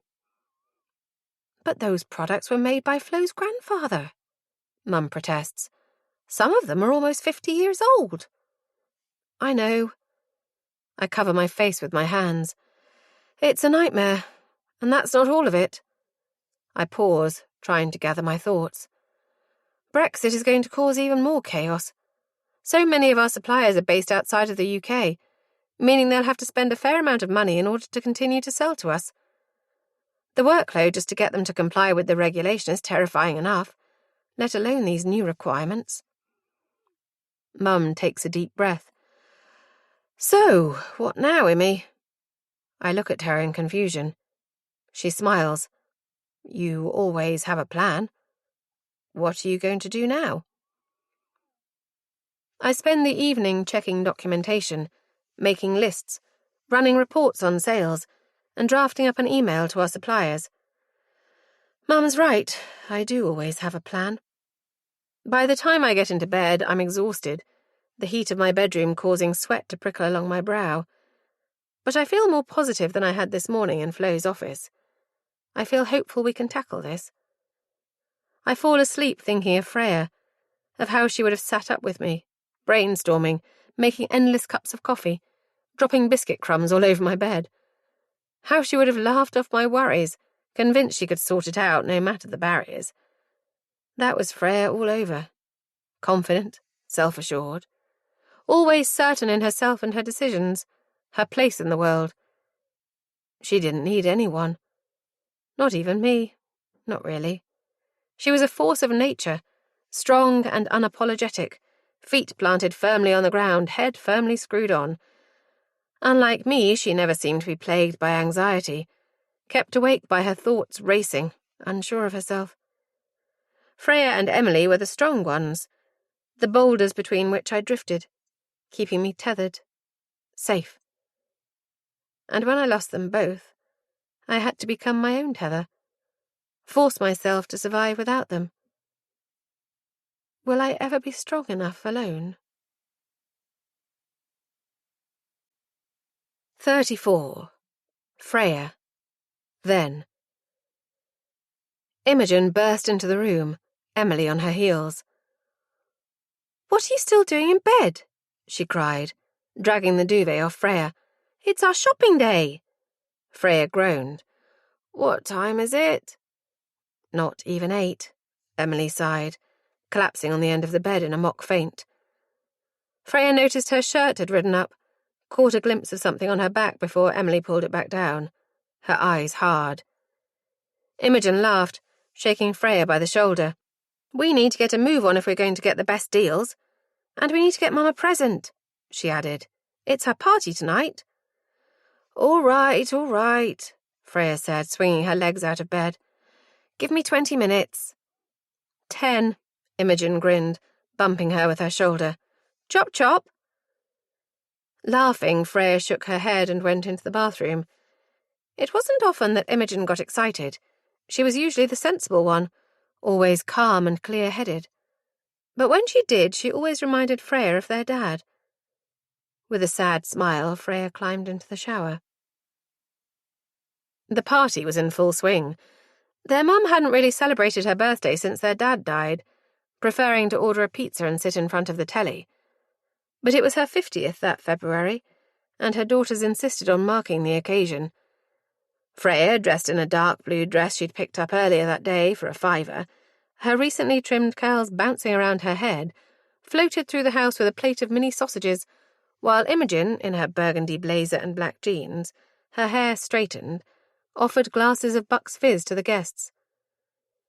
Emily was sitting on the sofa with her mum, a glass of wine in her hand, her eyes glittering, her laughter slightly too loud. Freya caught Imogen's eye and they smiled. Emily never could handle her drink. She saw Jamie through the patio door, leaning against the tree, smoking. As if sensing her eyes upon him, he turned, catching her gaze before Emily appeared, blocking their view. "You all right, Frey?" Emily slurred, leaning against the counter. Freya smiled. "Yeah, you?" Emily laughed and shook her head. "I think I've had too much to drink." "You think?" Imogen said from behind her, depositing her empty tray on the side. "Come on, Em, let's get you to bed." "Do you need a hand?" Freya asked, watching her sister take Emily by the arm. A feeling shivered through her, one she'd tried to ignore countless times over the years. The feeling of being left out. Imogen shook her head. "I think Mum's ready to open her presents," she said, holding Emily close as she led her out of the room. "Can you tell her I'll just be a few minutes?" "No worries." Freya watched Emily loop her arm over Imogen's shoulders, their heads pressed together, their laughter tinkling above the music and voices in the other room. Imogen and Emily had always been close. Sometimes Freya wondered if she and Emily should have swapped places, if Emily was more like a sister, a twin, to Imogen. She felt a pang as she saw the distance grow between her and her sister, the girl she grew up with, was supposed to grow old with. Twins were supposed to be close, to stay as close as they were in the womb. What happened between them? Freya didn't know, but she had a feeling it was her own fault. "Freya?" Flo sashayed into the kitchen, reaching out and taking Freya's hands, bangles glinting on her wrists. "How beautiful you are! Where have you been hiding?" Freya smiled. She'd always liked Flo, had even gone to her for advice when she was growing up, when she couldn't go to her own mother, or to Imogen. She wondered if she should ask for her advice now. "Your mother was just telling that story again. You know, the birth story," Flo said, eyes twinkling. Freya sighed. Every time her mother had a drink, she would start telling anyone who would listen about how Freya and Imogen were born. Freya came first, slipping out after a couple of hours, but Imogen had the cord wrapped around her neck, and they couldn't get her out without an emergency cesarean. "Come on," Flo said, breaking into her reverie. "It's time to open the presents." She looked around. "But where is that sister of yours?" "She took Emily home," Freya said, feeling that familiar emotion wrapping around her like a blanket. She tried to shake it off, catching Jamie's eye through the window, seeing his hard eyes and smirking mouth. She looked away quickly. "Yes, Emily had a glass too many, I think," Flo laughed, putting an arm around her shoulders and squeezing. "Never mind. Come on, let's not keep your mum waiting." When Freya handed her mum the gift she and Imogen had chosen, Deb's smile had faltered for a moment, her eyes flicking to the empty space behind her daughter. The words, "Where's Imogen?" hung in the air between them, and Freya felt her mood darken once more. She was never enough. Not without Imogen. 35. Emily. Ella is quiet that night, content to let me wash her hair without demanding stories or that I play with her octopus. She's always been able to sense my mood, even when she was a baby. Such a sensitive child. I run my fingers gently through her curls, separating the tangles, feeling myself relax in her presence, as I always do.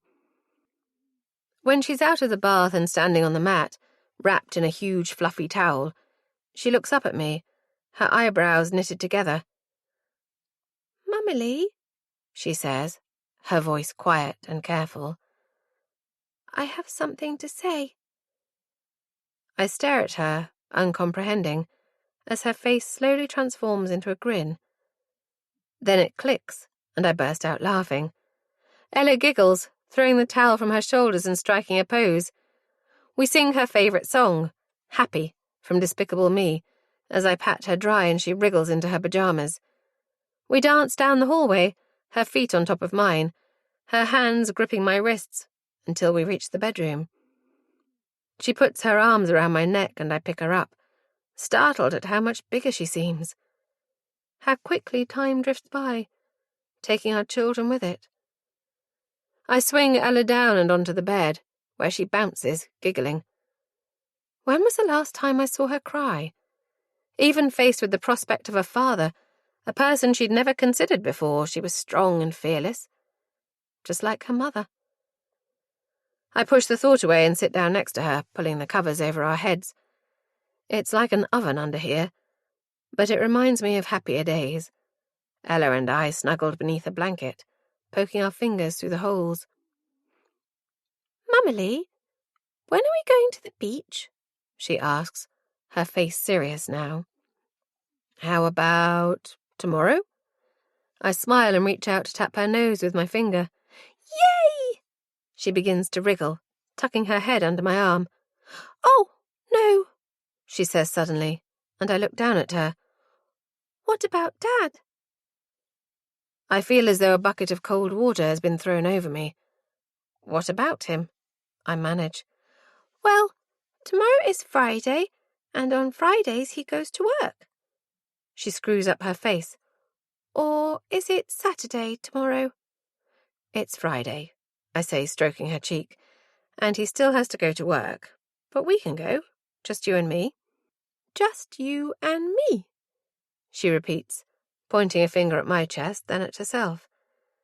She looks as if she's considering it, and I don't know whether to laugh or cry. Has she forgotten what it was like to just spend time with me? Has she already lost her memories of those early years, the days spent in the cabin and the woods and the river? The spiders she used to bring me, how she used to brush my hair until it shone. "Yes," she says after an eternity, nodding once. "Just you and me. Like it used to be." And I feel tears sting my eyes. I decide to take her to Perranporth. Mum told me about a cafe which does proper gluten-free meals, and a shop which sells gluten-free ice cream cones.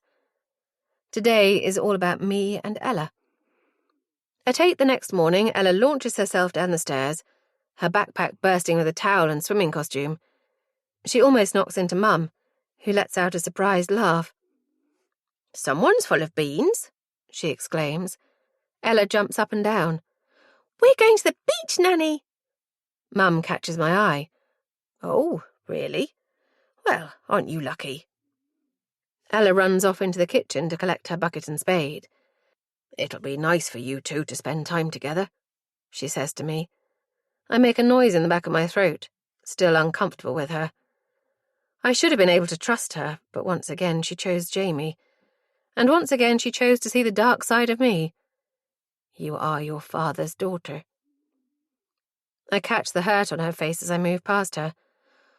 "What time will you be back?" she asks. I shrug. Not sure. Don't bother doing us any dinner, we'll be eating out. I hold out my hand to Ella, who is still grinning widely. Say goodbye, Ella. "Goodbye, Ella," she says, eyes twinkling with mischief. "Have a lovely time," Mum says, bending down to kiss Ella's cheek. Without looking at her, I open the front door and stride out into the sunshine. It's already hot inside the car, despite the early hour. I clip Ella into her seat, then slide into the front. "All right," I say, catching her eye in the rearview mirror. "Who's ready for the beach?" "I am!" she cries, hugging her bucket to her chest. The drive is easy, no caravans blocking up the roads, and we arrive in good time.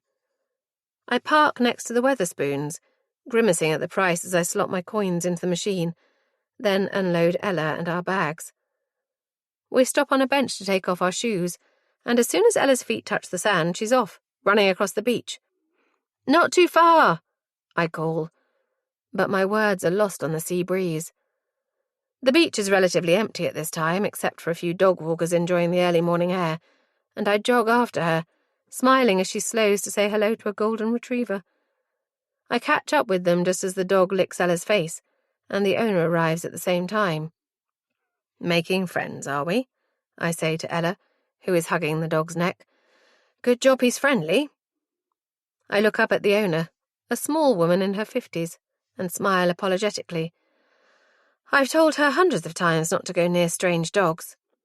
"He's not strange," Ella exclaims, throwing me a wounded look, and I laugh. The woman smiles. "It's no problem, but he is a she. This is Ruby." She has a strong Cornish accent, and her short grey hair blows in the breeze. Ella gasps. "Ruby? Oh, what a lovely name." She hugs the dog tighter, who seems perfectly content to let her. I shake my head, still smiling. The woman holds out a hand. "I'm Robin," she says, taking back her hand when she realises I'm laden down with Ella's beach paraphernalia. "Why don't we find somewhere to sit while these two play? I could murder a cup of tea." I feel the usual jolt of unease at the idea of spending time with a stranger. But Ella is looking up at me, the dog at her side, her eyes wide with excitement. "Can I throw a stick for her?" she asks Robin. "Of course you can," Robin says, bending down to Ella's level. She reaches out to stroke her dog. "It's one of her favourite games." "Not near the water, though, all right?" I add, giving Ella a stern look. "Toes only?" "Yes, yes," Ella sighs in her usual way, which makes her sound far older than her years, and I can't help but laugh. "Toes only. I know." "Go on, then. We'll be just here. Look for the pink towel." I set down Ella's bag and lay her towel out in front, before shaking out the beach sheet and settling down on it. Robin watches Ella run across the sand, Ruby at her heels. "She's a precious girl," she says, shading her eyes with a hand. "Now, how about that tea? I'll nip over to the watering hole. Sugar?" "2, please." I watch Robin make her way across the sand to the cafe, before turning back to Ella and Ruby. Ella has found a stick almost as big as her, and she's struggling to throw it for the dog. But she's laughing, and Ruby is jumping around her ankles. Maybe we should get a dog. A little house in Cornwall, close enough for daily walks on the beach. No, this is a dangerous train of thought. One full of memories I've been running away from for 5 years. Here we are. Robin appears beside me, holding out a cup of tea. 2 sugars. Thank you. She sits next to me and stares out to sea. How old is she? She asks, blowing on her cup. 4. I follow her gaze, catching sight of birds whirling in the distance. Ella has found a small stick now and is throwing it into the surf. Ruby barks excitedly before diving after it. She loves dogs. How old is Ruby? 6. Robin smiles. I rescued her a couple of years ago. Terrible business. She was skinny as a rake when they brought her in. Her fur was all matted and she had the saddest eyes I'd ever seen. She turns to me. I volunteered at a rescue place since I retired. She came in and I knew immediately that she was coming home with me. I watch the dog playing with Ella, try to imagine her in such a state. Poor thing, I murmur. What did you do before? I was a police officer, based out of Truro. My heart starts to hammer at her words. She's still watching me, her eyes trained on my face. Are you local? She asks, her voice light. No. I take a deep breath. Plymouth. There's no hiding my accent, even after all these years. Out of the corner of my eye, I see Robin nod. Ah, yes. Now I see it. You're her, aren't you? I tear my eyes away from Ella to face Robin, her brown eyes searching. I don't speak. I can't. I daren't. Local girls missing. I think of the officers who came to our house, the way the younger one looked at me. He hadn't believed a word of my story. Does Robin suspect there's more to it? Did she investigate our disappearance? I try to remember the names of the police officers from the articles, but fear has left me frozen, my mind empty. Time to go, she says almost wistfully, and I feel my heart leap into my mouth, thinking she means to take me with her, drag me into the police station to answer more questions. But she stands and dusts off her trousers, before putting 2 fingers in her mouth and whistling. Ruby runs over immediately, Ella on her heels.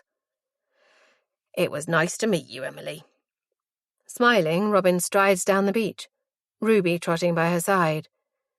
She turns to wave once and Ella waves back, stretching her arm high above her head.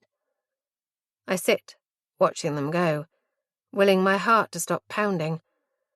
Ella drops into my lap and I jump, startled. Ruby is a nice doggy. Can I have a doggy? I put my arms around her and squeeze. Ella giggles. Maybe one day, I whisper, watching as Robin disappears from view. 36. Imogen. I spend the weekend with Mum, both of us dressed in Dad's old t-shirts as we paint the living room walls. It's called greige, she said when she dug the tin of paint out of the shed. I raised an eyebrow at her and she smiled. I know. I didn't name it. In the living room, we move the furniture into the middle, covering it with dust sheets, and take down the photo frames from the walls. I pause, staring at a collage of Freya and me. It shows us aged 4, with wide, gap-toothed smiles, in matching yellow dresses covered in white flowers. At 7, bundled into red coats with fur-lined hoods, blue wellies on our feet, the soles covered in mud. At 12, awkwardly posing in our secondary school uniforms, my shirt untucked, Freya's odd socks peeking from beneath her trouser legs. At 14, our skin coated in a too dark shade of dream matte mousse, our lips glossy, our hair poker straight. At 16, our GCSE results in our hands, our arms raised grinning at the camera. At 18, sitting in the beer garden of a local pub, sipping from pints of beer. At 19, Freya dressed in a long skirt, me in denim shorts, our feet bare as we walked along the beach, hand in hand. At 21, our dissertations printed and bound and held in front of our faces, our eyes just visible above them, tired but crinkled in joy. On and on they go, documenting our lives together. Freya in her Starbucks uniform sticking out her tongue, me and Emily in fancy dress, getting ready for a night out. I smile as I remember Emily puking all over my duvet when we stumbled home, before passing out on the floor. I tiptoed into Freya's room, sliding beneath her duvet like I had done so many times before, our limbs used to being close together. I remember her nose wrinkling at the scent of alcohol and perfume and cigarettes as I climbed in beside her, her giggling when I told her about Emily, and the bartender who gave me a free drink because he thought I was Freya. "Oh, God, him!" she whispered, snorting with laughter. "He comes into Starbucks every day at the same time and orders the same drink, a medium latte with sugar-free caramel syrup." She rolled her eyes. "I gave him a free cookie one day. We were giving them out to everyone. I think they were about to go off. And ever since then, he's tried to shut me up." I smile at the memory of us giggling together in the dark, limbs tangled like when we were kids. Mum comes up behind me and lays a hand on my shoulder. "Oh, look," she says, pointing at another photo. "Do you remember that day? Oh, I was furious with your father when you came back. Covered in mud, all of you." I peer at the photo, at our white jeans splashed with dark mud, our trainers filthy, smudges on our cheeks and in our hair. Dad standing between us, an arm around us, grinning from ear to ear. We got our hair colour from him, though his has faded to a sandy blonde in this photo, and our smiles look identical. "Not so furious you couldn't take a photo," I murmur, smiling as I remember the walk Dad had taken us on that day. We were about 8, still dressing the same, still close enough to finish each other's sentences. We'd been to a forest somewhere and got caught in a downpour. Dad took a wrong turn and we had to trek through a muddy field, our trainers sticking as we tried to outrun the rain. I remember how, once across the field, Dad had bent double, hands on his knees, tears running down his face as he howled with laughter. "I'm going to need a hand here, Deb," he called when he opened the front door, all 3 of us staying out on the porch, and Mum had come down the stairs, the washing basket in her arms. "For Christ's sake, Tom," she'd shouted, dropping the basket in the hall. "What have you been doing?" "We went on an adventure," Freya piped up, grinning, and Mum had dissolved into laughter, running to grab her camera to take a photo. This photo. "So many memories," Mum says quietly, stroking Dad's face beneath the glass. "We had such fun, didn't we?" We were 21 when Dad died, barely 3 months out of uni, preparing for the rest of our lives. It was sudden, the kind of story you expect to read about in the paper. It wasn't supposed to happen. Not to us. Not to Dad. He was so young. Not even 50. Too young. "We were supposed to have more time," Mum continues, squeezing my shoulder, and I smile sadly. She's right. We should have had years, decades left. She and Dad were supposed to grow old together, still sitting in the same chairs, reading their novels, sipping tea in contented silence. Freya and I were supposed to go off travelling together, see the world, then come back and start our lives. We should have had careers, loves, birthdays, Christmases, arguments, nights in and nights out. We should have had each other for longer. Much, much longer. I turn and give Mum a hug, tears brimming in my eyes. "I miss him too. I miss them both." She nods, pulling away. "Oh, Im, there's been so much heartache in this house." "There was a lot of fun too," I say firmly, taking her gently by the shoulders and forcing her to meet my eyes. "So much fun and laughter and love. We had so many good times." "We did," she murmurs, her gaze unfocused, lost in her memories. "We did have a lot of fun." "What would Dad have thought of this greige, then, Mum?"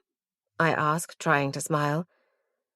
She snaps out of her reverie and laughs, taking the photo from my hands and laying it carefully on the floor. "He would have said, 'What on earth is greige when it's at home eating its cornflakes?'" A tear spills out, trickling down her cheek, but she's still smiling. "And then he probably would have tried to have a paint fight." She gives me a look. Don't get any funny ideas. I laugh. I wouldn't dream of it. But when she turns away, I bend down and dip my finger in the paint, smudging it across her cheek. She gasps, batting my hand away. You are your father's daughter, she says, shaking her head. I pull a face and she laughs. Get a move on, or we'll be sitting on the floor this evening to watch the telly. A car door slams and a voice drifts through the open window. Mummy! Mum looks at me with fresh grief, and I put an arm around her as I watch Ella dance up the front steps, Emily on her heels.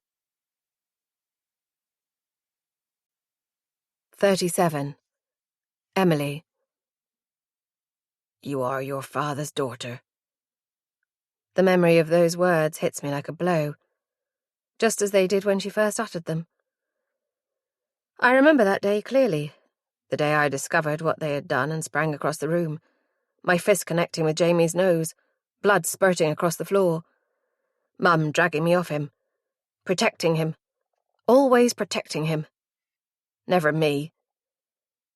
You are your father's daughter, Emily. I force the words from my mind as I watch Mum move painfully across the kitchen. She's getting worse, I realise. Guilt floods me as I remember how I shouted at her, pushing past her to get to Ella the other day. To Jamie. He's the one who deserves my anger right now. Not Mum. She never deserved any of this. Mum, let me do that, I say, taking a dirty mug from her and placing it in the dishwasher. She's holding onto the counter with one hand, still bent forward, pain twisting her features. Go and have a lie down. I'll get dinner on.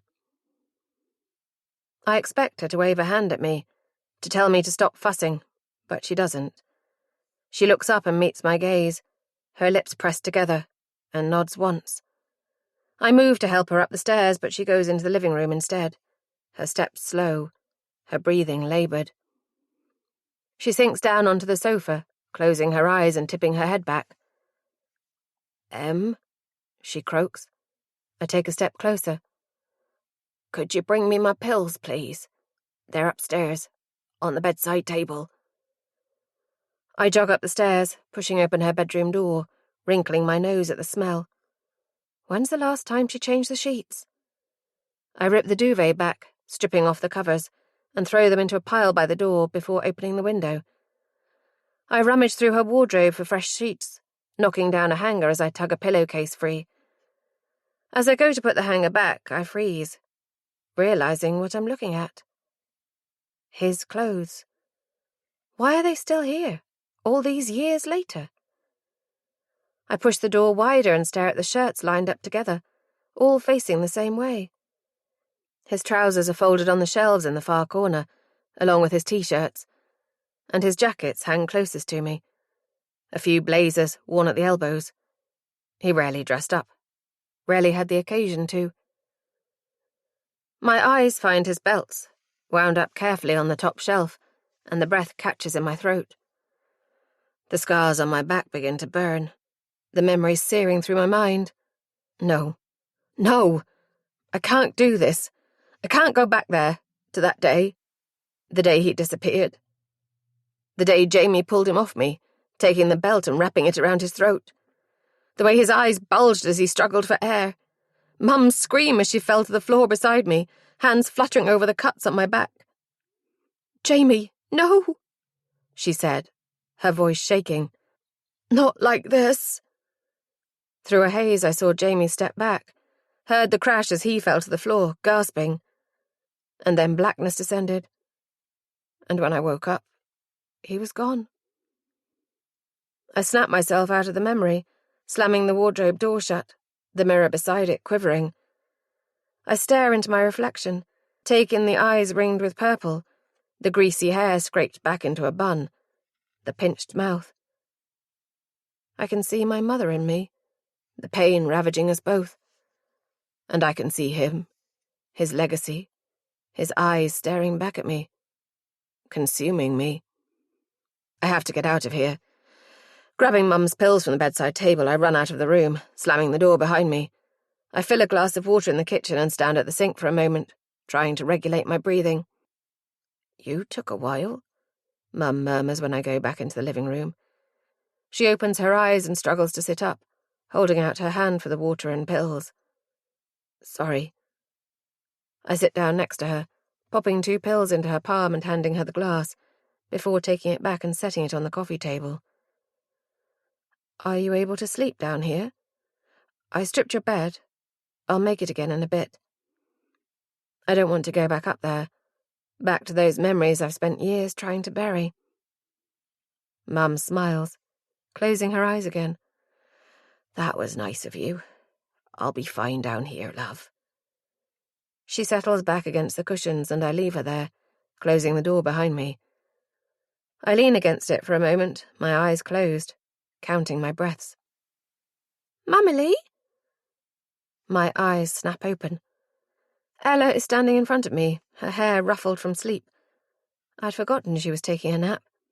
Hey, sleepyhead, I say, crouching down. Nanny's having a little sleep too, so we have to be quiet. She nods seriously. What should we do? She whispers. I'm going to make dinner. Do you want to do some colouring at the table? Ella frowns. I can help make dinner.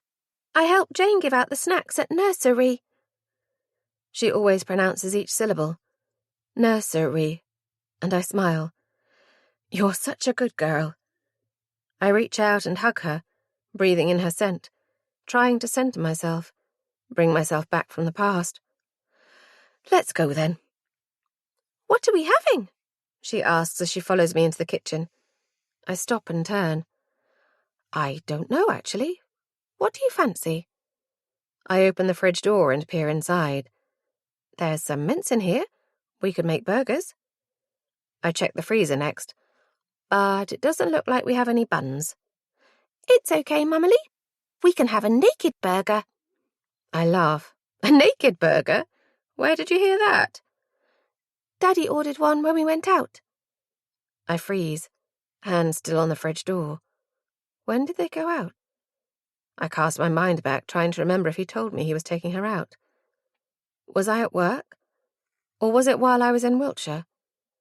Did Mum lie to me again? I realise suddenly that I'm losing control of the situation, of Ella.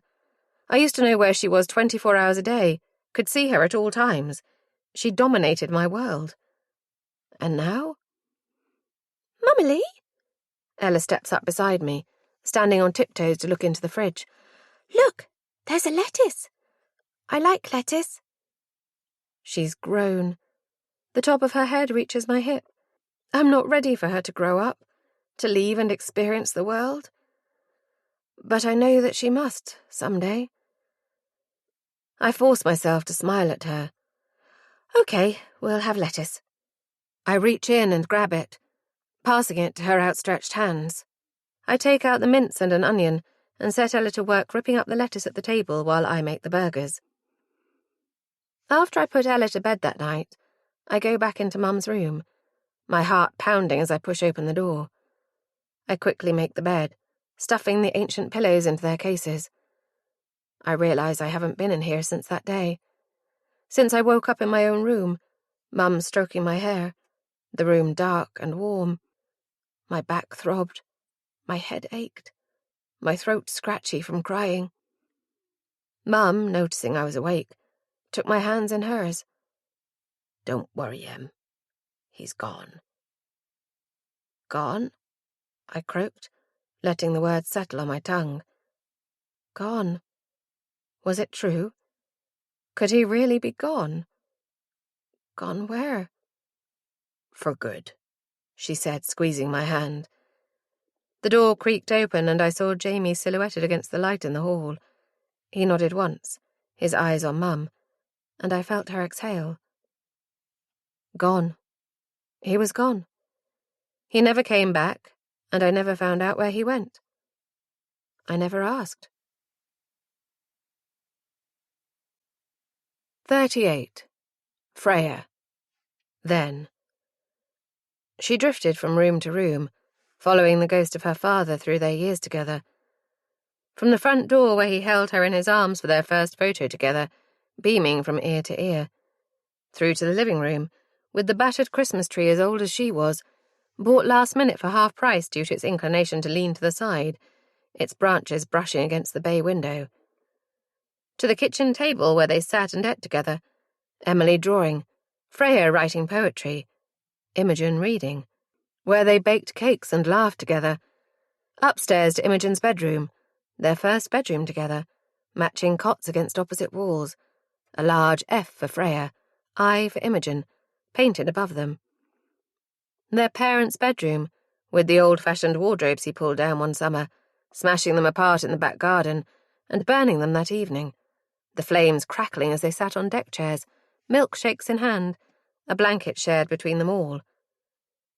To Freya's room, where he painted the wall above her bed a deep blue, to match your eyes, and then Imogen wanted the same. The white, fluffy rug he brought home one day, which she'd promptly spilled nail polish on, the pale coral stain still visible.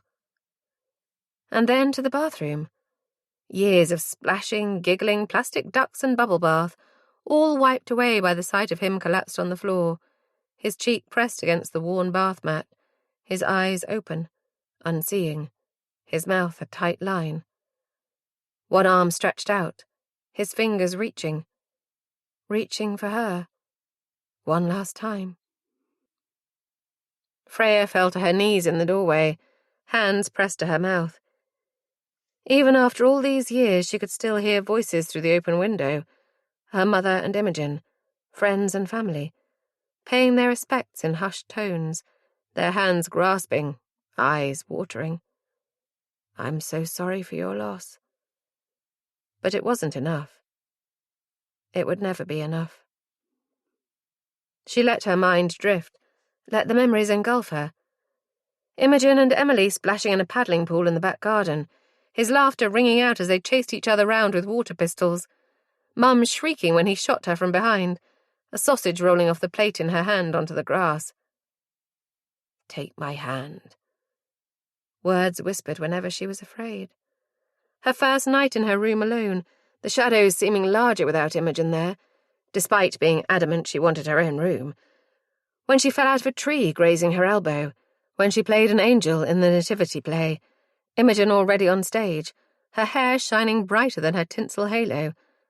But Freya had been too nervous to go up and join her. When she fell out with some girls at school, and then when she punched one of them, ripping her hair out, landing her with a 2-day suspension and a black eye of her own. When she heard Sam next door shouting, and she cowered on the stairs, listening to Emily cry. Take my hand. It was his answer to everything. If she could feel the warmth of his palm, his fingers clasped around hers, then nothing bad could happen to her. She was safe. She would never take his hand again. He was gone. His love, his laughter, his ability to get her through anything. The way his eyes twinkled when he was up to mischief, bringing a finger to his lips as he crept up behind Imogen, placing a plastic spider on the sofa next to her. How he brought flowers home every... Thanks for listening. Before we move ahead, take this peaceful moment to simply be. This free audiobook continues shortly.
Friday, making the girls guess the colour before revealing them with a bow, presenting them to Mum, who tutted at the expense, smiling as she filled a vase.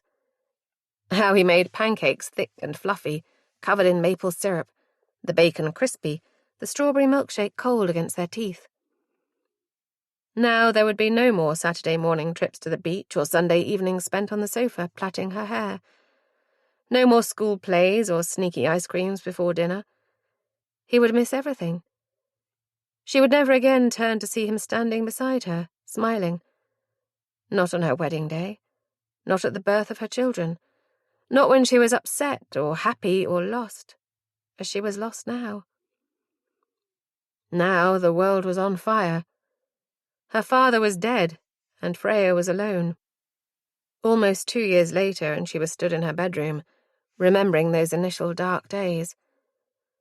She wondered if she'd ever have looked at Jamie if her dad hadn't died. If she would have felt the desperate need to be loved, wanted.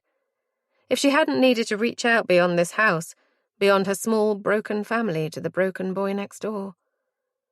2 broken pieces can never become whole, she knew now. She stared up at the map on the wall, at the future she had planned. It was all going to unravel. She hadn't told anyone about the test, hidden at the bottom of the bathroom bin. She kept it to herself, curling up in bed at night, whispering to the child growing inside her. She didn't tell Imogen or their mother. She didn't tell Emily, and she didn't tell Jamie. She knew what she had to do. She knew he couldn't be a father, knew she didn't want him to be. As the child grew, Freya knew she would do anything to protect her. Finally, she had her missing piece. The piece that would make her whole. 39. Imogen. Flo calls me into her office on Monday morning, her face drawn and pale. I sink down into the chair opposite, my stomach clenching. She looks at me sadly. "You know what I'm going to say, don't you?" She sighs, slumping back in her chair. "What with my sister still so unwell after the crash, and the kids, I just can't keep this business afloat anymore. Not after this." I reach down and pull my phone out of my bag. "But I've come up with a plan, Flo," I say, scrolling through my notes. "I think we can get through this. We'd have to lose a lot of the legacy products, but they were more trouble than they were worth, documentation-wise." I take a breath. "If we cull all the higher-class products, we won't need to find a new notified body. And then we can—" I trail off as she shakes her head. "It's not just that, Im. The MHRA have announced new rules for medical device manufacturers located outside the UK if a no-deal Brexit goes ahead. The financial and administrative burden would be, well, I've spoken to some of our biggest suppliers, and it will be too much for them." She takes a deep breath. "They're pulling out, Imogen. It's over. I'm closing the business." I sit back, reeling. I know Flo wouldn't make this decision easily. The company has gone through 4 generations, passed down through the family since the 1940s. Now everyone here will lose their jobs. And it's not me I'm concerned about, not really. It's everyone else. The people with mortgages and loans and children. I place a hand on my stomach. Noticing, Flo smiles. "I'll see everyone right, please don't doubt that. So many people here have been with us for a long time. I'd hate to see them struggle. I'm meeting with the other directors later today, but we're going to draw up a redundancy plan." I nod, unable to speak. "And that will include you," she continues, holding up a hand as I open my mouth to protest. "And Emily. You've not been back long, granted, but you were with me when you were younger, and the work you've both done here has been excellent. You've saved us a few times, as I recall." A memory of an unannounced visit by the notified body enters my mind. Emily and I were in the warehouse, sticking labels over incorrect CE marks, when an auditor strolled in, clipboard in hand, assistant hurrying along behind him. His shiny shoes squeaked on the floor as he made a beeline for the warehouse manager's office. "Excuse me," Emily said, stepping out in front of him. "Can I see some ID, please?" I remember staring at her in awe, as I always did when this side of her came out. This assertive, confident side. The man indicated the lanyard around his neck and attempted to walk around her, but she moved to block him again. "I'll need to verify your identity," she said, reaching out and inspecting the badge closely. "Follow me, please." She turned and led them towards the meeting room, mouthing, "Get Flo," at me. Flo smiles knowingly, as if reading my mind. I smile back. I get to my feet, holding out my hand for her to shake. She steps around the desk and pulls me into a hug. "Thank you, Immy," she whispers, squeezing me. "Your mum would be so proud of you. Your dad, too." She steps back, holding me at arm's length. "I just have one more favour to ask of you." I head upstairs, the weight of Flo's decision dragging me down. I've been sworn to secrecy for now. Flo is going to make an announcement once her plans are in place. Sitting down at my desk, I slide a USB stick into my laptop and start to transfer all of the technical files over. They need to be kept for 5 years after the last sale of the device, so Flo has asked me to back them up. While the files are copying, I begin drafting a letter to the MHRA, notifying them of the closure. Flo will ask the customer service manager to write to the customers, urging them to buy the existing stock, and Flo herself will deal with the suppliers and subcontractors. It feels strangely easy to wrap up a business like this, but I know there's a lot more going on in the background. I sigh heavily, attracting the attention of Lucy. "Everything all right?" she asks, raising her arms above her head in a stretch. I wonder what she'll do next. Maybe I should offer to help her with her CV, or provide a reference. There's not much else I can do. I smile at her, forcing my anxiety away. "Just tired. Did you have a good weekend?" "I did, actually. I went to Newquay with my girlfriend on Saturday. I'm still feeling it now. I'm too old to go out clubbing." I shake my head. If 22 is old, I don't know what that makes me. "Dead?" We both laugh. "What did you get up to?" she asks. "Oh, I helped my mum paint the living room. She went for greige." I raise an eyebrow. "It looks good, though." "Where is it you live?" Lucy asks. "We're looking for a place to rent. Get out of our parents' hair." "Lipson, in one of the Victorian terraces." "We've seen some flats by the park that look quite nice. Is it all right round there?" I shrug. "There are some student houses dotted about, and I think teenagers like to frequent the chippy at the end of my road, but it's not too bad. Pretty quiet. The parking can be awful, though." Lucy makes a face. "I lived in Mutley when I was a student, near Good Bodies. Glad I didn't have a car then. With the student houses and the doctor's surgery, it was an absolute nightmare." I can imagine. I take a sip of water. "What does your girlfriend do?" Lucy's face brightens. "She's still studying, doing her master's. Creative writing. She wants to be an author." I try to remember the last time I read a book and inwardly berate myself. I used to love reading, spending an evening curled up on the sofa, a blanket across my legs, a cup of tea at my elbow. And Freya always wanted me to read her poetry, despite my protests that I never really understood it. She had a vague lyrical way of writing, full of metaphors that were beyond me.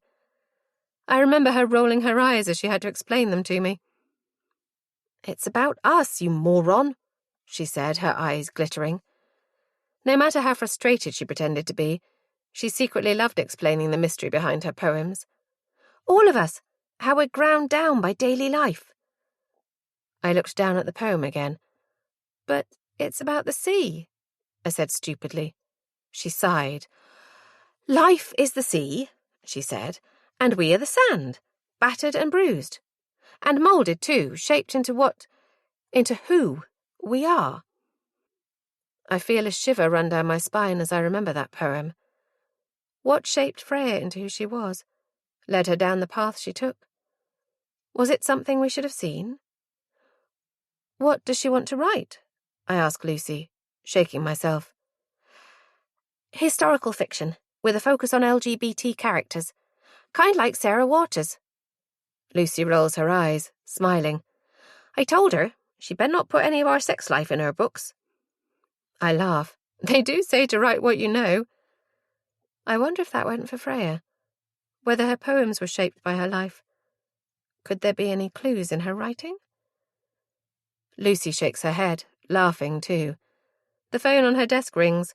She glances at it and groans. Christ, I'd better get this. No worries. I'm going to pop out. Do you want anything from the shop? She shakes her head as she picks up the phone. Good afternoon. Lucy speaking. Stretching, I grab my bag and head out of the office, wondering how many more times I'll walk down this corridor, when I'll leave this building for good. 40. Emily. The sky is tinged with purple when I step outside after putting Ella to bed. The air is thick, the concrete slab still hot beneath my bare feet. Will this heat wave ever end? A cloud passes overhead, its shape reminding me of a leaf. I look down at the tattoo on my arm, the vines crisscrossing from elbow to wrist, the watercolour leaves bright against my skin.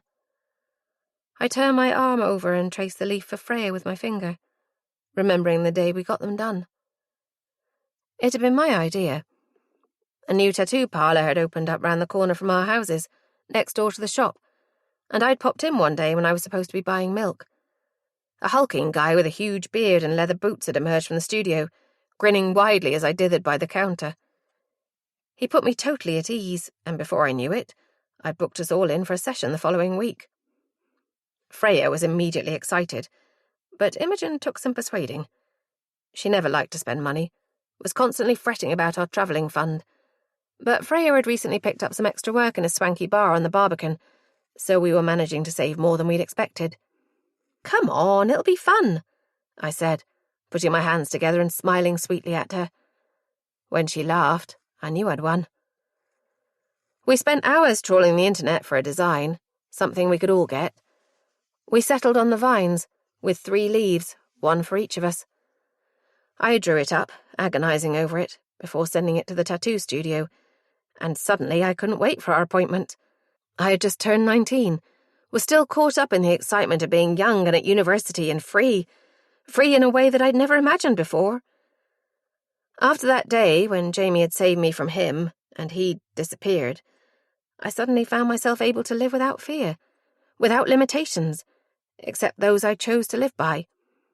It was exciting and scary, and I felt breathless with the idea that I could do whatever I wanted, that this was my life and I was in control. When the day came, I decided to go first. Imogen and Freya sat on a sofa opposite me, squirming as the tattooist started. The pain wasn't as bad as I'd expected, and I watched with fascination as the needle moved across my skin, small pinpricks of blood bubbling in its wake. Before I knew it, it was over, and my arm was clean and wrapped in cling film. Then it was Imogen's turn.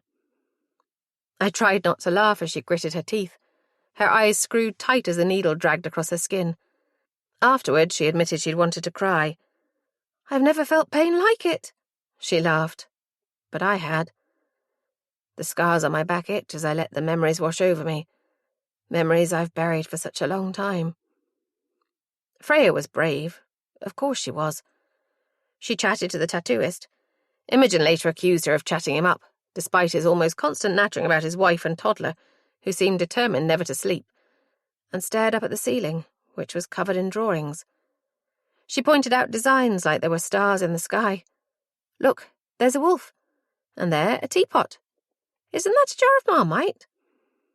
And our eyes searched, trying to follow her gaze as she jumped from drawing to drawing. That was how it was with Freya, her running ahead, Imogen and me trying to keep up with her.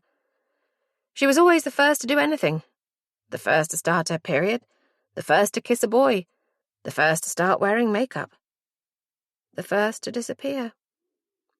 I shake my head. I can't go there, not right now. Not ever. 41. Freya. Then. Freya laid across the bed, watching her sister curl Emily's hair in front of the full-length mirror. It was her first night out with them in ages. She had been focusing too much on Jamie, and she realised just how much her confidence had dipped over the past year. Enough's enough, she thought, flicking the page of her magazine. It's time to get back to the old me. Will you keep still? Imogen cried, tapping Emily's shoulder with the hairbrush as she reached out for her drink. Ouch! Emily giggled, slurping the bright blue alcopop through a straw. I was thirsty. Imogen shook her head, meeting Freya's eyes in the mirror. Freya smirked and lifted a shoulder. I feel like we're 15 again, Emily mused, tapping her feet to the music playing in the background. It's been ages since we had a night out like this. For some reason, Freya thought she heard a note in Emily's voice, a note that said it was Freya's fault. And isn't it? She thought, her cheeks growing hot with shame. Isn't it all my fault? I know, we're proper adults now, Imogen said, laughing. Mum even makes us do our own washing. She tried to catch Freya's eye again, but Freya stared down at the pictures before her without taking them in. Do you remember that night you tried to do the Rattler challenge, Frey? Freya looked up to find both of them looking at her. She smiled. Tried being the operative word. Didn't I only make it to 3 before I puked? I thought it was 2, Emily said, taking another sip. Immy managed 4, didn't you? Freya felt that old feeling rise up, the feeling she'd tried to bury for years, the feeling that she was on the outside looking in, the spare part in their trio. She shook herself. They were going to have a good night tonight. She had to get herself out of this funk. Are you done yet? She asked Imogen, who was sliding the hair straighteners through Emily's auburn locks. Yep, her sister replied, picking up the hairspray and spraying a liberal amount over Emily's head. Emily coughed dramatically before beaming. Thanks, Im. I've never been able to do my hair like you do. Freya suppressed the urge to roll her eyes and jumped off the bed, pulling off her top and rummaging through the wardrobe for her dress. She'd bought it the week before with tonight in mind, a black skater dress with lace sleeves that ended at her elbows. She turned so Imogen could zip her up, then stepped in front of the mirror. With her hair, even brighter than usual after weeks spent in the sun between shifts, and bright red lipstick, she looked striking. Imogen stood behind her, smiling. It really suits you, Frey, she said quietly, giving her shoulder a squeeze.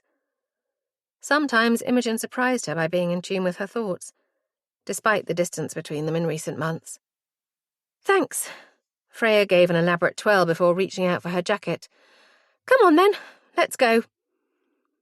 They entered the club to booming music, lights flashing across their eyes. Freya watched Imogen's hair go pink, then green, then blue as they walked across the dance floor to the bar. Emily hopped up onto a stool, twisting to shout, What do you guys want? In their ears. White wine, the twins answered in unison, and smiled at one another. Was it the alcohol that brought them closer together? Did it switch off the part of their brains that kept them apart? But Freya had no intention of drinking tonight. Glasses in hand, the trio turned to face the dance floor. It was packed with women in high heels and short skirts, guys lounging around the edges, watching the women over their pints. Freya wondered if the women realised they were being sized up, analysed for their apparent willingness to get off with a strange guy in a dark club. She suppressed a shudder. Want to dance? Emily asked, nudging Imogen with her elbow. Imogen grinned and nodded, helping Emily jump down from the stool. She turned to Freya. Coming? Freya shook her head and Imogen shrugged. Freya knew her sister inside out, despite the distance that had grown between them over the past year, and she could almost hear her thoughts. Freya did what she wanted, always had. Or so everyone thought. As she watched her sister and Emily make their way across the dance floor, Freya wondered if Imogen knew how Emily felt about her, if she had noticed the way she looked at her, how Emily's eyes trailed after Imogen as she left a room. She watched Emily draw Imogen close and smiled. Perhaps she did know. Perhaps they were having a secret relationship. How bittersweet that would be. Freya and Jamie, Imogen and Emily, Rivers and Bly, bound together forever. Someone bumped into Freya and her eyes snapped to the left, ready to berate the clumsy dickhead for spilling her drink. But the words died in her throat as she realised who it was. What the hell are you doing here? She hissed at Jamie as he leaned against the bar beside her. He raised an eyebrow. Can't a man get a pint without the third degree? He winked at her and she felt her cheeks flush. Of all the places in all the world, and I find you here. Having a good time? I was, she thought, almost taking a sip of her wine before stopping herself. Until you showed up. She remembered the last time she saw him, the bruises on her arm where he'd gripped her. Again. She shook her head, placed her glass on the bar and reached for her jacket. Jamie's hand shot out and caught her wrist. Where are you going? She glared at him, hating herself for ever getting involved with him. Are you my fucking keeper? The words spilled out before she could stop herself, and she saw the anger flash in his eyes. She turned before he could speak, wrenching her arm from his grip and pushing her way through the writhing bodies towards the back door. Outside, the air was cool, refreshing. She breathed in the cigarette smoke of the people gathered outside and grimaced. The music pumped out of the open door, and she wondered if Jamie had seen their sisters dancing together. Wondered if he saw what she did. She was just about to go back inside when he filled the doorway, his eyes trained on her. She let out a breath, glancing sideways to check they weren't alone. A small group of guys stood a few feet away, laughing loudly, plastic cups of beer in their hands. 2 women sat on overturned crates, sharing what Freya suspected wasn't a roll-up. Jamie stood beside her, leaning one shoulder against the wall. She closed her eyes for a moment, waiting for him to speak. But he was silent, staring at her. What do you want? She said after a moment, her voice quiet. She felt anger swell again at her weakness, at the power he seemed to have over her. I wanted to talk to you before you go, he said, his mouth close to her ear. She felt his breath tickle her cheek and she shuddered. You've been like a ghost lately. Have you been avoiding me? He reached out and tucked her hair behind her ear and she flinched. Are you afraid of me, Freya? He whispered, and she closed her eyes again. Yes, but she wouldn't admit it. Couldn't admit it. Refused to. How dare he? How dare he treat her this way? Like she was his property, something he could control and manipulate and terrorize. No, she wouldn't allow it, and she wouldn't let him do it to her child either. She pushed off the wall, her fury filling her, and met his gaze. Stay the fuck away from me, she hissed, her voice louder now, drawing the attention of the people around her. I mean it. Stay away. She spun on her heel, turning towards the door, intending on joining her sister and Emily, hiding within their circle, where he couldn't touch her. But his hands gripped her wrist, wrenching her backwards, and she yelped in surprise. Oi! One of the men said, their laughter gone now. They glared at Jamie and he dropped her wrist, putting his hands up as if in submission. Watch it, mate. Another man stepped closer to Freya. You all right, maid? He had a thick Cornish accent and a gentle smile. But she didn't want him. She wanted Imogen. She needed, her sister. Forcing herself to nod, Freya hurried past the men and back inside the club, eyes on her feet. She bumped into someone and gasped, an apology on her tongue, before realizing who it was. Oh, Immy, she said, throwing her arms around her sister's neck, who hesitated for a second, before wrapping her arms around her. Can we go? Imogen pulled away from her sister, looking deep into her eyes. Freya knew she could hear her thoughts, knew what she was feeling, even if she didn't understand it. After a beat, Imogen nodded, pulling Freya close again. Of course, we'll go get a pizza and watch a terrible movie. She signalled to Emily, who grabbed their bags from the bar and hurried over. At the mention of her brother's name, Emily's eyes widened. Let's go, she said, taking the lead, clearing a path through the writhing bodies to the exit. Imogen held Freya's hand as they left, their fingers linked. Freya smiled. Soon they would be speeding away from this place, away from Jamie. Maybe forever. 42. Imogen. That evening I eat a quiet meal with Mum, lost in our own thoughts. I wonder how Flo is going to tell everyone about her decision. I wonder how Emily will react. Does she need this job? Something tells me that she doesn't intend on staying for long, but there must be a reason she took the job in the first place. I glance up at Mum, notice the way she's pushing her food around her plate, remember the way her face had dropped when I told her about Flo's decision. Oh no, poor Flo, and those poor people who are going to lose their jobs. She wrapped her arms around me. I'm sure you did everything you could, Immy. But did I? I'd been tormenting myself all day, thoughts going round and round in my head. Did I do everything I could? Did I try my hardest to give Flo another option? But her mind was already made up, her instincts telling her it was time to close the business. And with her sister so ill and those kids needing their aunt, what other choice did she have? No, there was nothing more I could have done. But it doesn't stop the guilt from pulsing through me, my gut clenching every time I think about it. About the people who are going to suddenly find themselves out of a job. Everything will be turned upside down, and I can't help feeling partially responsible for it. The bleeding starts at 3 a.m, cramps waking me from a troubled sleep. Sweat prickles my forehead, blood seeping from between my legs, sticking my skin to the covers. No! I cry, my voice breaking as realization dawns. Oh no! No! I struggle to sit up, try to tuck my t-shirt between my legs to catch the blood. There's so much of it. I turn back to find the bedsheets covered in murky red. A sob rises in my throat and I force it down, drag myself off the bed and stumble down the hall to the bathroom.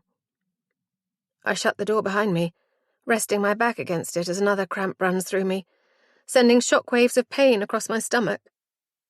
I slide down onto the rug, back against the door, my child's life draining out from between my legs. There's nothing I can do. It's too late. She is gone. Just like Freya, I am alone. In that moment, I realize suddenly what happened to her. Freya. The memory rises up through my grief, the memory of the pain I felt all those years ago. But no, not mine. It wasn't my pain. I've never experienced this pain before. But the loss. I recognize this loss. Images flash before my eyes. A balled-up sheet, a dingy room, dark wood panelling and yellowish walls. A figure in the doorway, face in shadow. And blood. So much blood.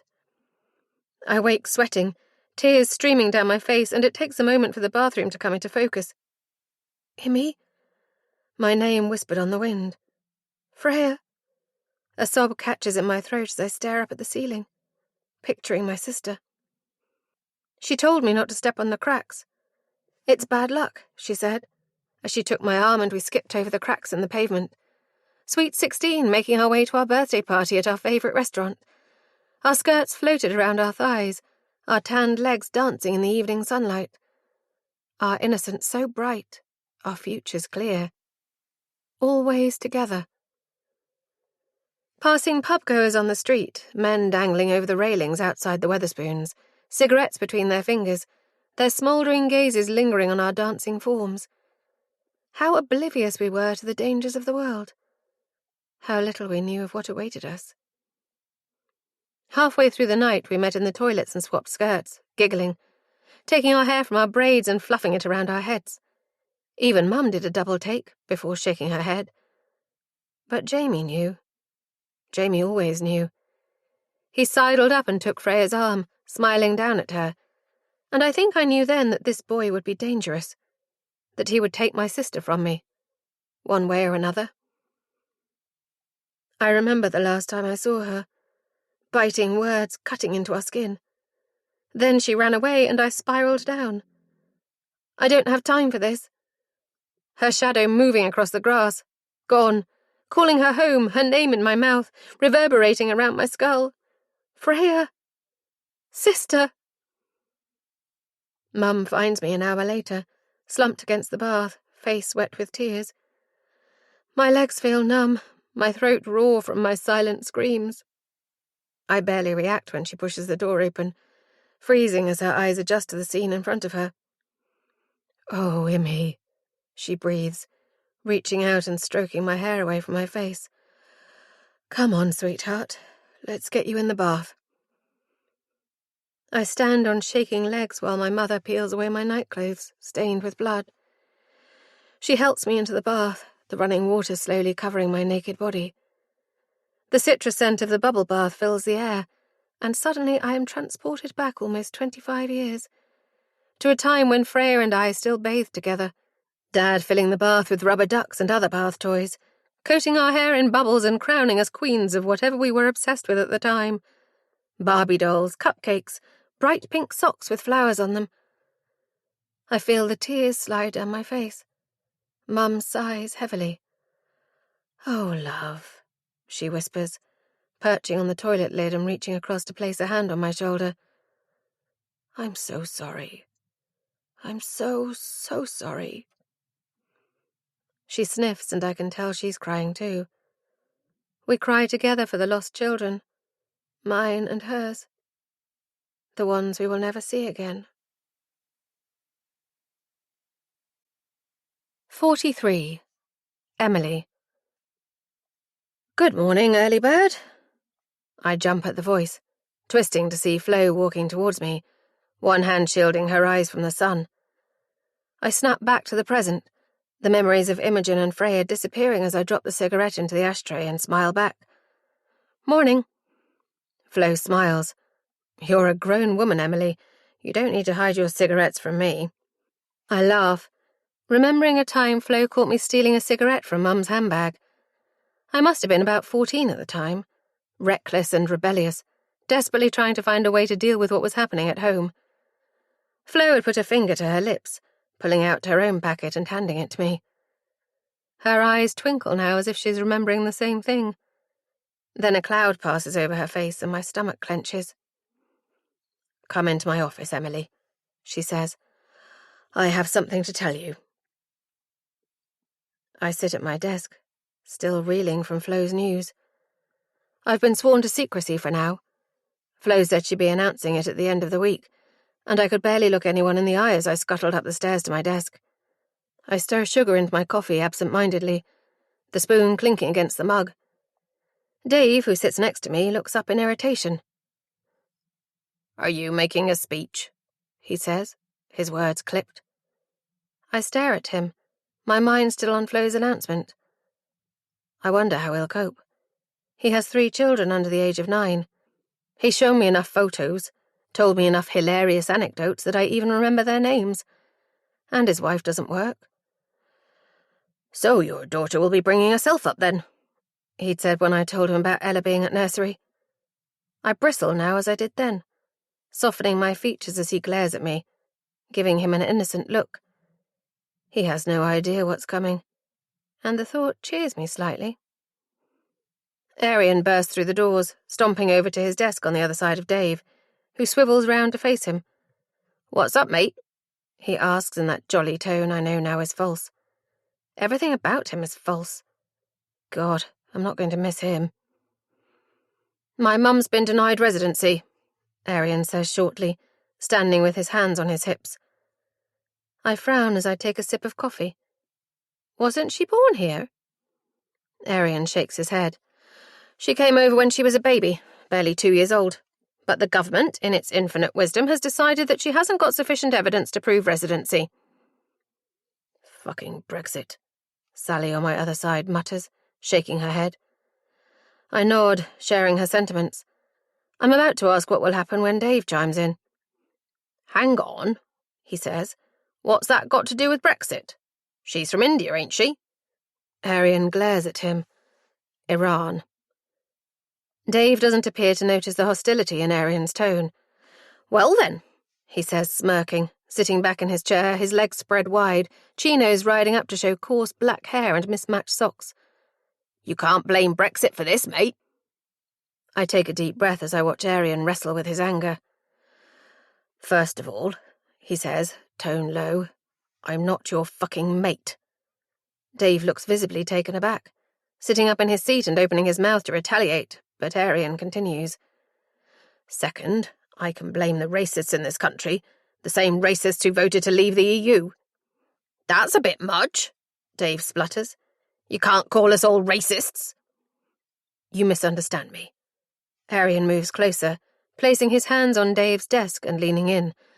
I didn't say everyone who voted to leave was racist, but I'd be willing to bet that all the racists voted to leave.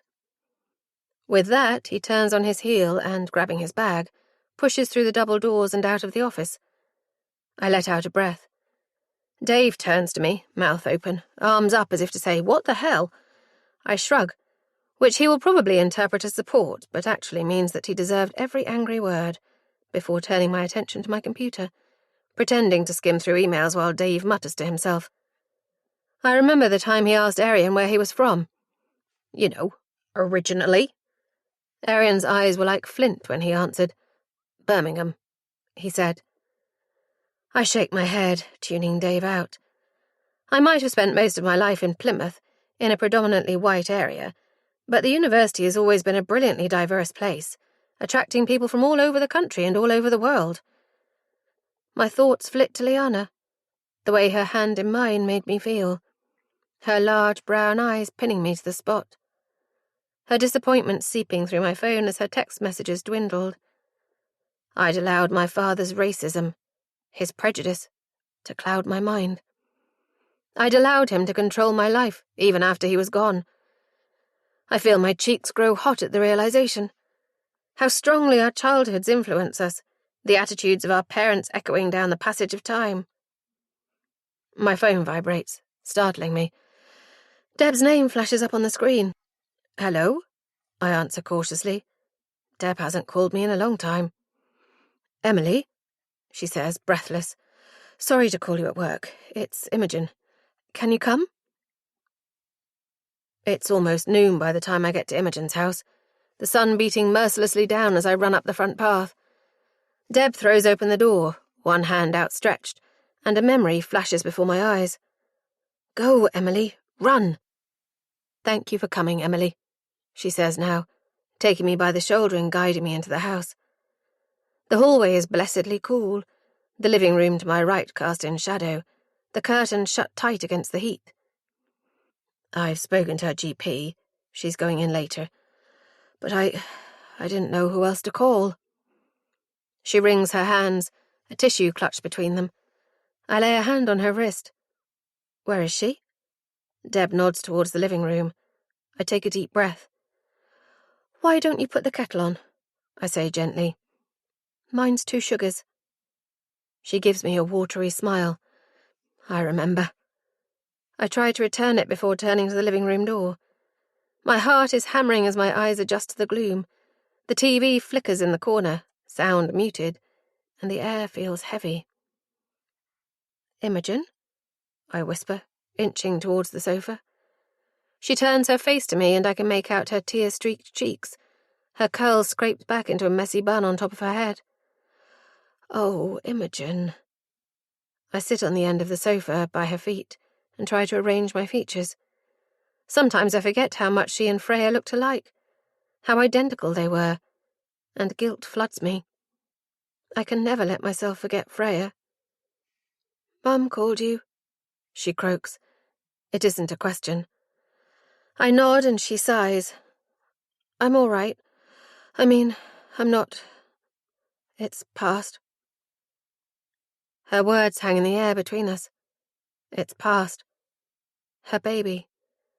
Sadness engulfs me and I feel a sudden urge to hug her. I wrap my arms around myself instead. I'm so sorry, I say, feeling the inadequacy of my words, of my presence. I shouldn't be here. Not after Freya. Not after what we did.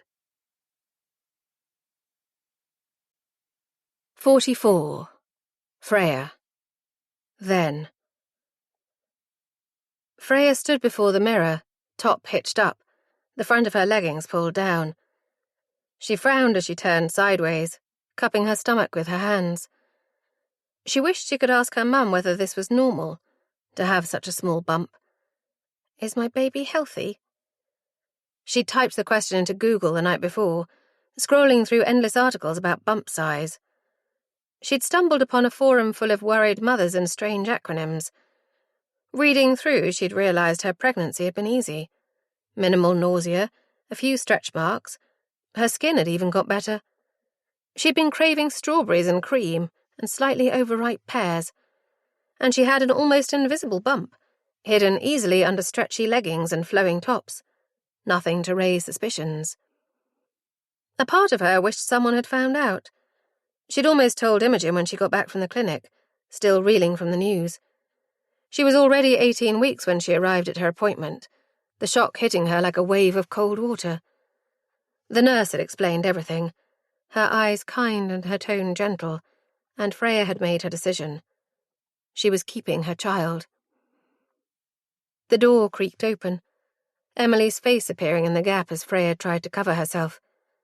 Emily's eyes widened as she took in the sight of Freya's stomach. You're...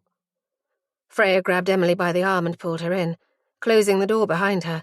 Shh, she hissed, glaring at Emily, who stood in the middle of the room, frozen. You can't say anything. Emily just stared at her, mouth open, eyes wide. Freya took a step closer to her. Please, Emily, she whispered, taking her friend by the shoulders.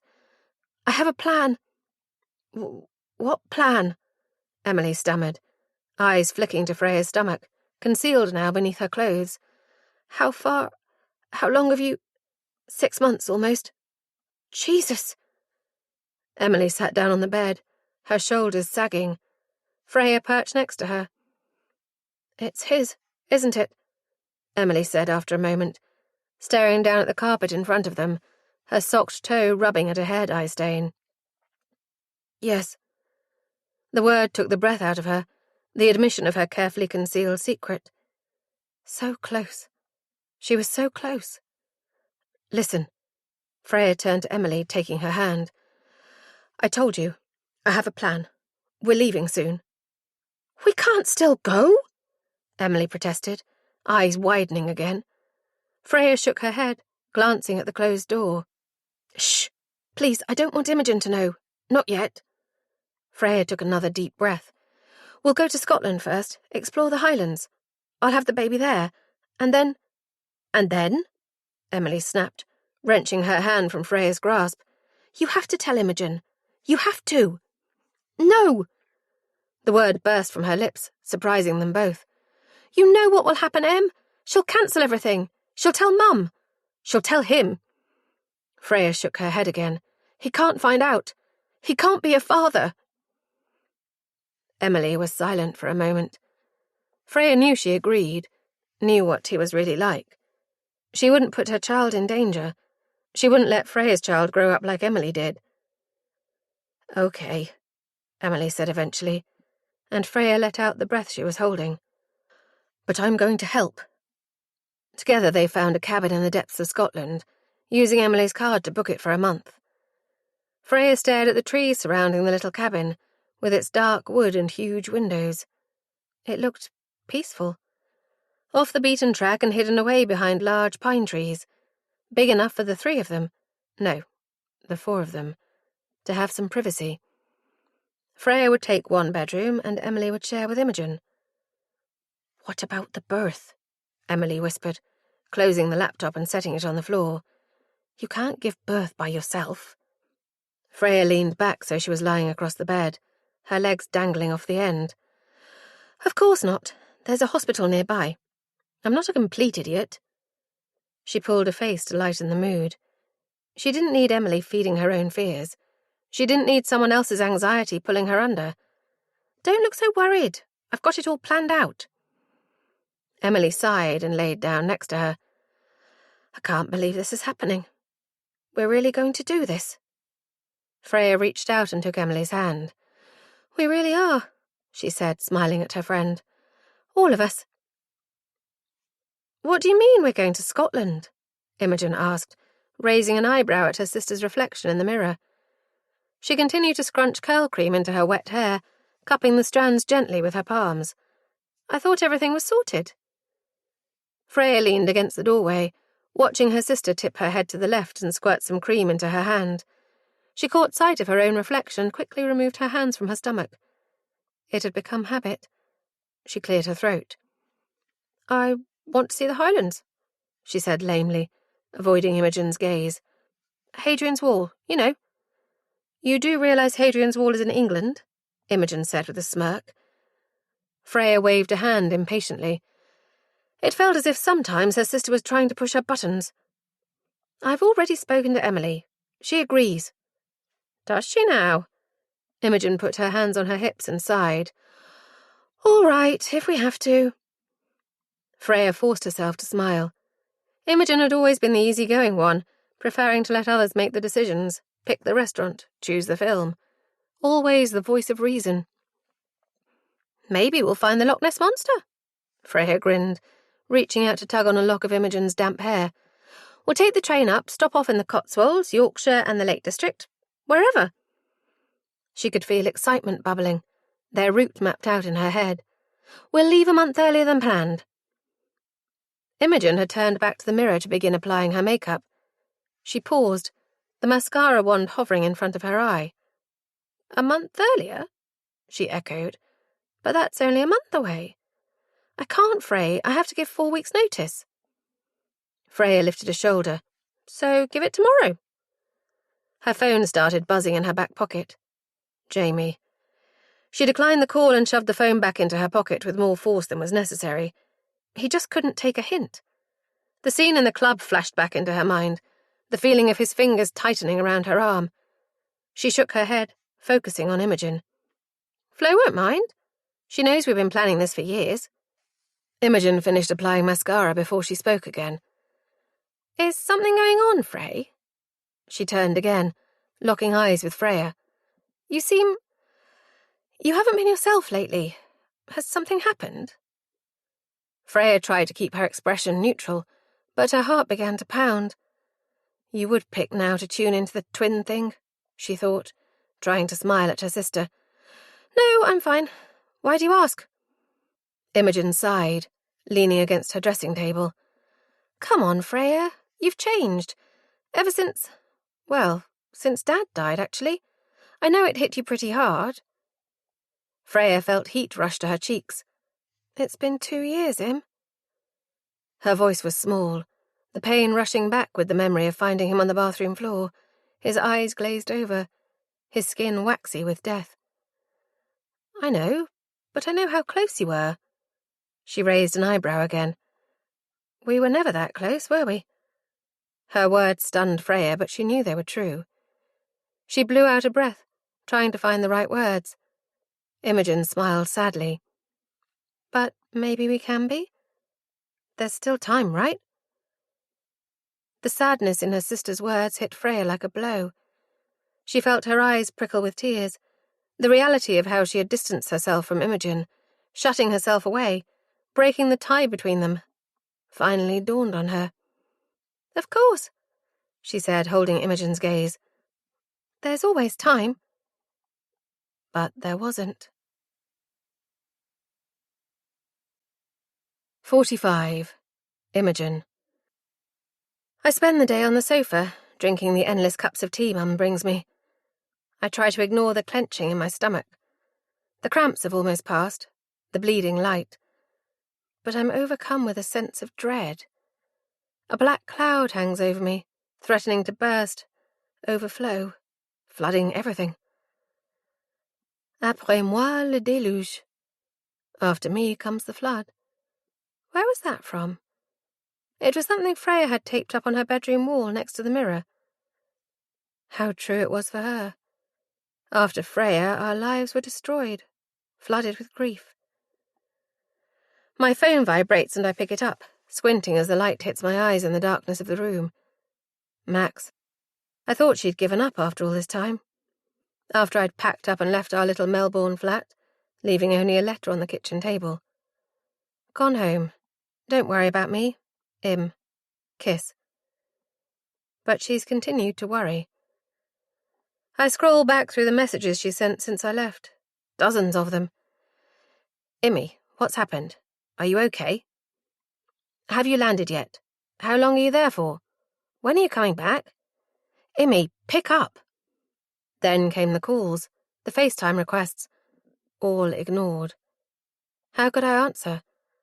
How could I tell her what had happened that night with her boyfriend? I'd been alone in the flat when he'd let himself in, letting the door bang shut behind him. I poked my head out of the kitchen, expecting Max. "Oh, hi, Finn," I said, wiping my hands on a tea towel. "Where's Max?" "She's at mine. I'm just popping back for a makeup bag." He rolled his eyes. "Can't live without it." I laughed. "You know Max. She wouldn't be caught dead outside without her eyebrows on." Finn hovered in the hall, not making a move towards Max's room. I hesitated. "Do you want me to grab it?" He grinned, showing even, pearly white teeth. "Nah, you're all right, Eam." I always liked the way my name sounded when he said it, how he stretched out the I. He disappeared into her bedroom for a moment, and I turned back to the pasta sauce I was cooking. The smell of garlic clung to my fingers, and I moved over to the sink to scrub my hands again with washing-up liquid. When I turned back to the hob, I caught sight of Finn in the doorway, makeup bag in hand, a look in his eye that I'd almost gotten used to from him. That glint as his hand lingered too long on my waist after a hug goodbye, as he brushed up against me at a party or in the hallway, as he sat too close on the sofa between me and Max, his thigh pressing into mine. The glint that should have warned me, warned Max, what kind of guy he was. The glint we ignored, telling ourselves that it was just Finn, just the way he was, over-friendly and touchy-feely. A good guy. He was one of the good guys. He had to be. We'd have known it if he wasn't, wouldn't we? I still don't understand how it happened.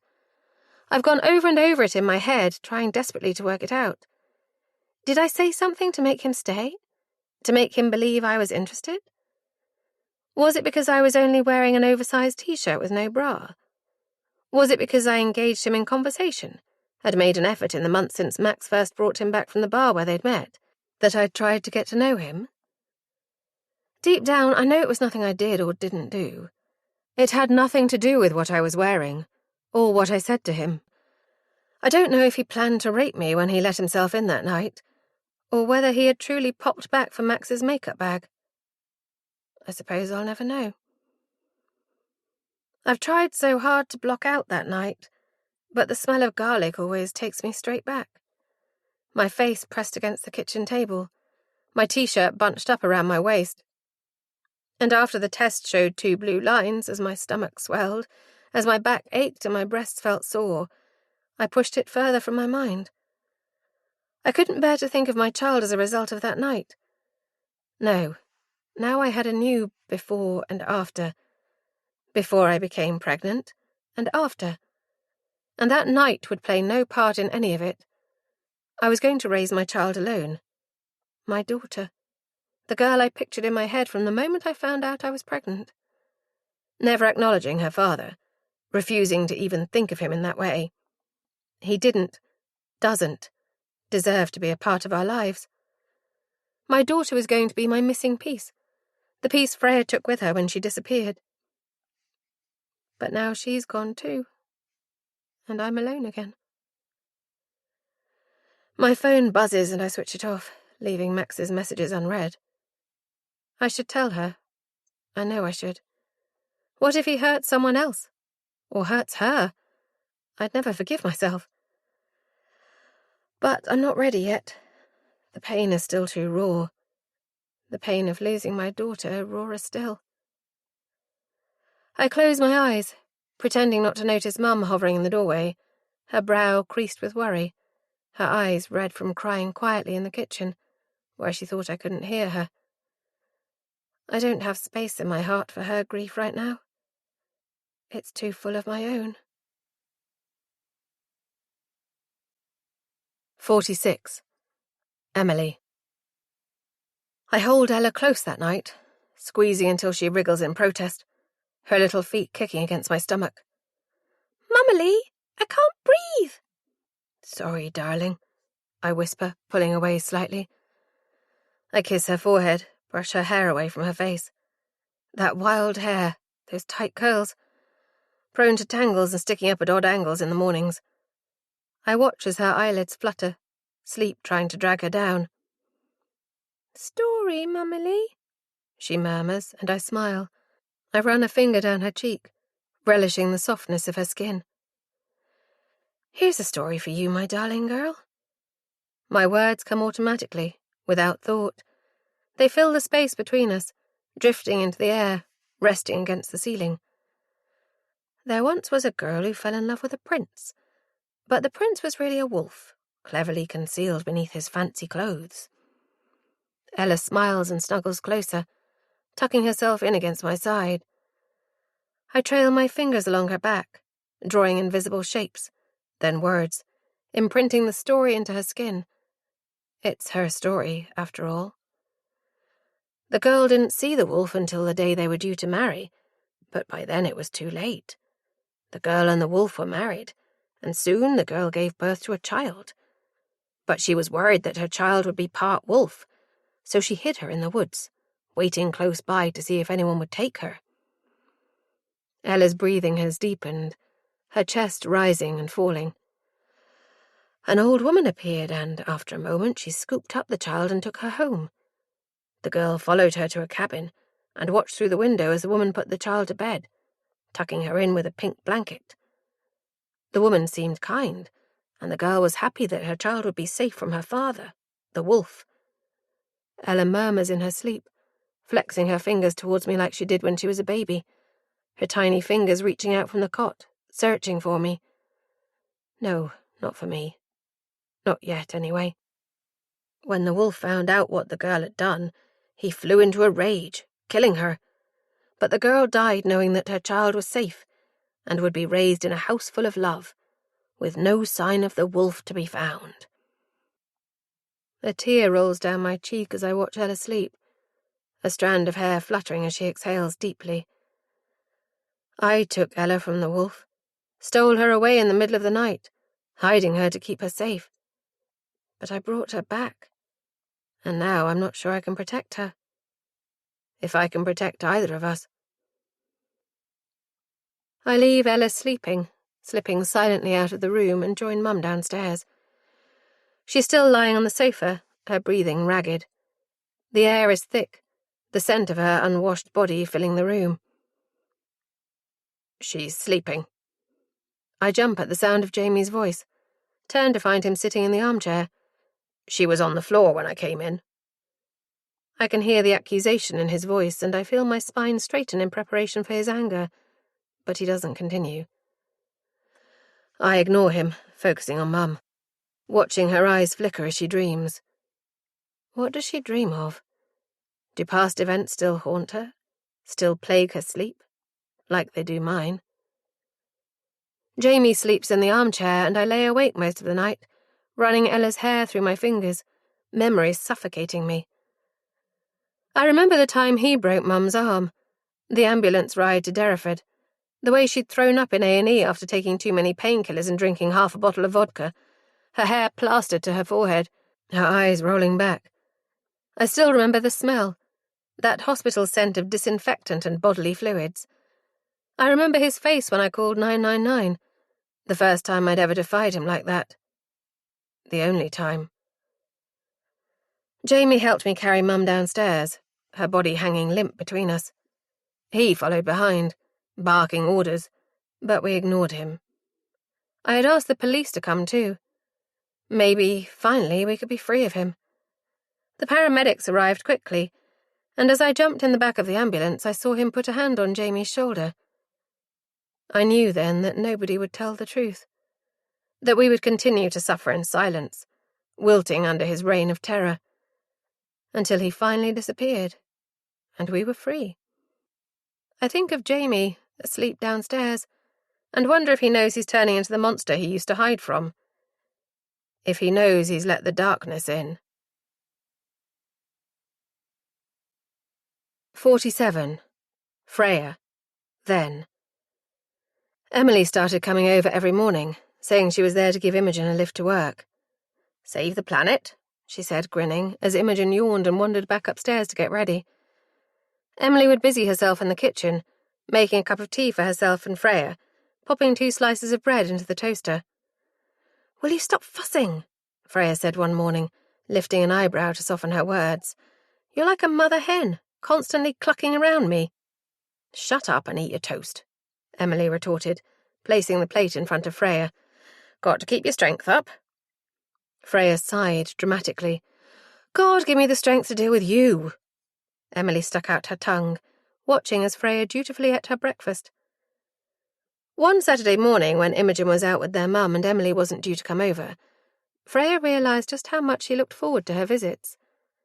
She felt better having someone to talk to, someone who knew her secret. She ran herself a bath, squirting too much bubble bath into the water, and lit a few candles on the windowsill. Maybe she would text Emily later, ask her to go out for lunch. They were leaving in less than 2 weeks.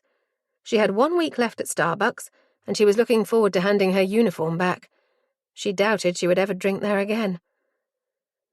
A noise from the hallway startled her. Turning her head, she saw Imogen walk past the half-open bathroom door. Freya sank beneath the water, hiding her bump. She was starting to show, but she wasn't ready to tell Imogen yet. Not until they were safely on the train to Scotland. "Frey?" Imogen called, popping her head round the door. "Christ! Can I have some bloody privacy, please?" Freya shouted, the water up to her chin. Imogen laughed and turned her head pointedly in the opposite direction. "All right, keep your hair on." "I thought you were out. Where's Mum?" "I've just nipped back for my purse. We're going out for lunch. I was going to ask if you wanted to join us." "No, thanks. I wanted some peace and quiet." Freya knew she was snapping, knew that Imogen didn't deserve it, but her heart was racing. It was getting harder to conceal her pregnancy. Just 2 more weeks. "All right, Moody. See you later." "Later." Then the front door slammed and she breathed out. "You need to tell her," Emily said later, sitting across from Freya in good bodies, a stack of pancakes in front of her. Freya sipped her milkshake. "Not yet. I told you she'll cancel our plans. I'll tell her when we leave." Emily sighed. "I hate keeping secrets from her. I keep worrying I'll accidentally talk to her instead of you." Freya laughed. "Can't you tell us apart, after all this time?" She shook her head. "Jamie never had that problem." The name made them both freeze, the atmosphere thickening. Emily reached out and laid a hand on Freya's wrist. "We're doing the right thing, aren't we?" she asked, her brow creased. "Of course we are," Freya said, but her stomach clenched.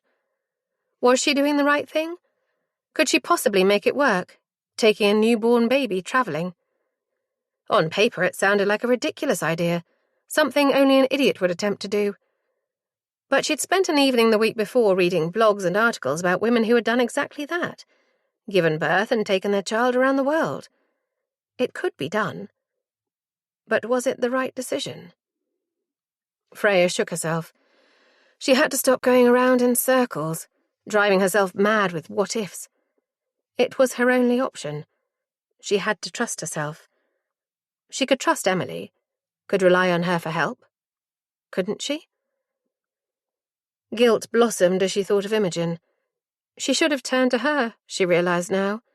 She should have let her in, told her everything. About Jamie, about how at first she'd loved being with him, the way he made her feel. How she'd seen a side of him she hadn't expected, and how much she'd enjoyed spending time with him. And then later, how he scared her, his moods changing like the tides, how unpredictable he became. But Freya had never been good at asking for help. She was too proud, her dad always said, preferring to suffer in silence than reach out. Now she felt alone, trapped inside her own head, building walls between herself and her sister. "I'll tell her soon," she promised herself, sipping her milkshake. "Once we're away from here. Once we're safe." 48. Imogen. "What are you doing?" I stand in the doorway to Freya's room, staring at the clothes littering the floor, Mum kneeling in the middle of the chaos. "Oh, Imogen, good. Do you want to go through these, see if you want anything?" Mum gestures to the pile on the bed. Christ, she had a lot of clothes. Most of it can go to charity. I don't think she wore half of this stuff. And boots. I'd almost forgotten how much she loved boots. I'm silent, too shocked to speak. She turns to me. I should have done this a long time ago, she says. There's no point in it all gathering dust. But what if she comes back? I whisper. Mum sighs. She's not coming back, Imogen. She swipes at the sweat trickling down her forehead. It's been 5 years. If she's out there somewhere, she's not coming back. If she's out there. Her words fill the air between us. Emily came back? I whisper. Freya could... Do you truly believe she's coming back? Mum snaps, her eyes blazing. You're her twin. You should know, because I do. She's gone, Imogen. Tears fill my eyes. You don't know that. Nobody knows. I do, she says sadly. I really think I do. Mum leaves a pile of clothes on the bed, bagging up the rest and putting them by the back door. I want to scream at her, to cry and smash my fist through the wall, but I don't. That was always Freya's way. But what is my way? I drift into Freya's room later that night, pulled by an invisible thread. I lift the blue dress she only wore once and hold it to my nose, but all I can smell is washing powder. Mum's right. Freya is gone. I've been lying to myself for 5 years, convincing myself that my sister was still alive, that she is out there somewhere just waiting to be found. But I know, I've always known deep down, that she is gone. A sob catches in my throat and I hug the dress to my chest, rocking back and forth. I've lost everything.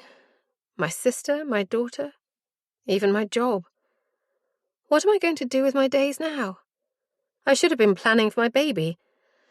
I'd bookmarked so many websites, but I hadn't bought anything yet. A cot, a pram, clothes. Nothing. And now I would need nothing. I drop to my knees, peering under Freya's bed. Dust fills my nose as I pull out shoebox after shoebox, full of yet more boots. I'm looking for a particular pair, black faux leather with a blocky heel. They were one of her favourites, ones I'd always coveted but she never let me borrow, and suddenly I want them, need them. I yank the lids off boxes, some empty, others with different shoes in, one full of nail polishes and files, before throwing them aside. The carpet is rough beneath my cheek as I reach in for another box, tucked up next to her bedside table, almost hidden from view.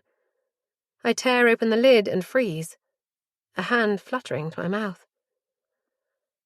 I lift out a baby grow, cream in colour with a baby elephant on the front. Next, a pair of booties and a blanket, pale pink with embroidered edges. A few muslin cloths, a sleep suit. A purple dummy, a cat toy with soft ginger fur. A photo album, empty but for a scan photo. A scan photo? I rifle through my pockets, pulling out my own, the edges creased from where I've been clutching it to my chest, and place it next to the one in the album.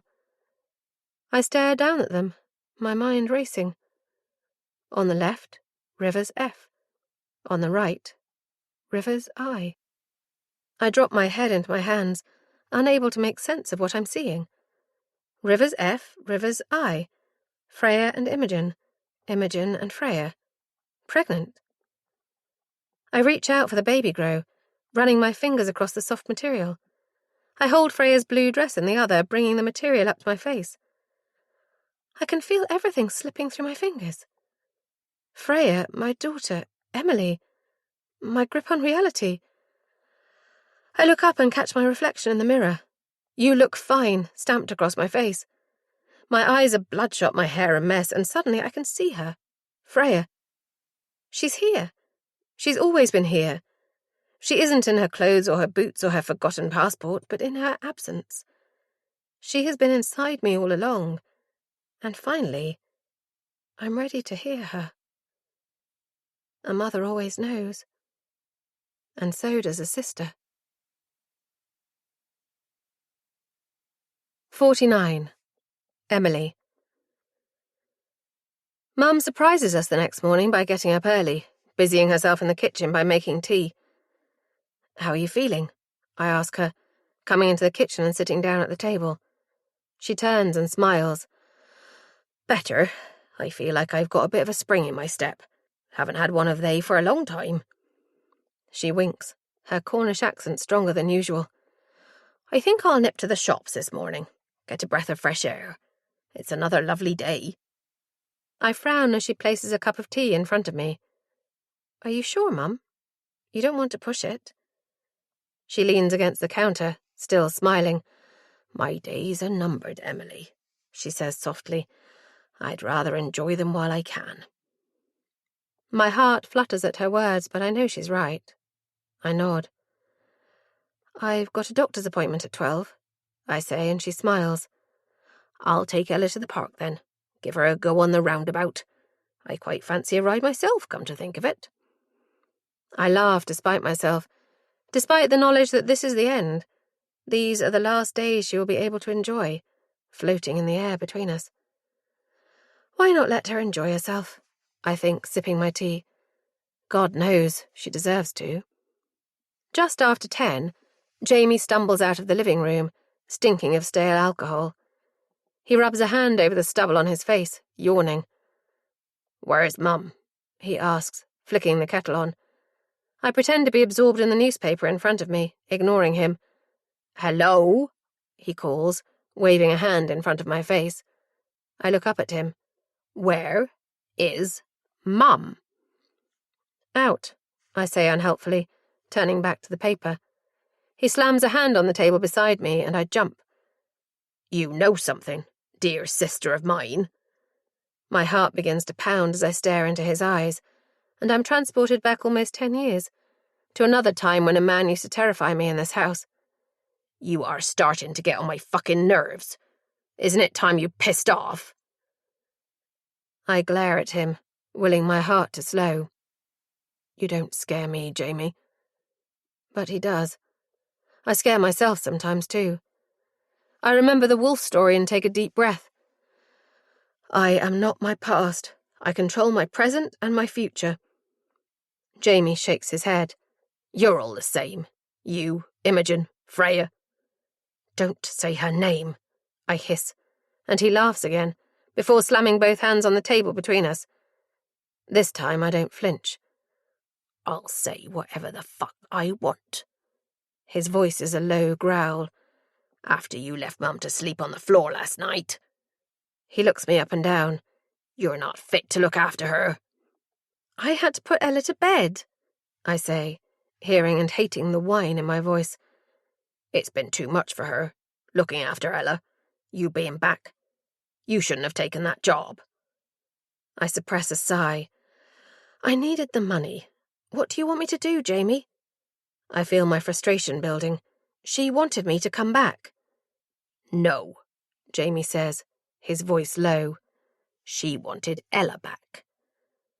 I recoil from his words as if slapped. Could it be true? Did she only want me to bring Ella?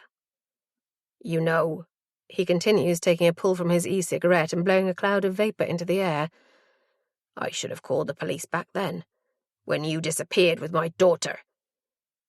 I feel my heart harden. "You know full well why I did what I did," I snap. "I did the only thing I could." "Oh yes, that's right. Poor little Emily never in the wrong." He sneers at me. "Always the victim." "You're sick," I hiss. "But you're right. I never should have come back. You don't deserve to be in Ella's life." I go to leave the room, but in a flash he's behind me, grabbing my wrist and yanking me back. I let out a yelp. "Who do you think you are?" His face is too close to mine, his shoulders squared, his fists now clenched at his sides. I feel my heart begin to pound. "You should be in prison." "You should be in prison," I growl back at him, planting my feet, clenching my own fists. "How dare you? Who the fuck do you think you are?" I poke a finger into his chest, pushing him off balance. "You know what you did. You know exactly what happened, why I had to take Ella. You gave me no choice." Jamie takes a step back, his eyes widening for a moment, before he smiles menacingly. "You've changed," he says, his eyes narrowing. "I can see him in you now." The wolf. My heart gives a lurch, and I feel my shoulders slump. The fight leaving me as quickly as it entered. He was always there, I say sadly, almost to myself. I just try not to feed him. 50. Freya. Then. The sun was going down. The sky rippled with red and indigo. She sat on a rock, legs dangling over the edge, head tipped back towards the sky. It was her favourite time of day, dusk. A flock of birds danced above her, whirling around in formation, and she watched them disappear over the horizon. Waves lapped below her, droplets of water cold against her bare feet. She ducked beneath a "Do Not Enter" sign, pushing her way through to this forbidden place.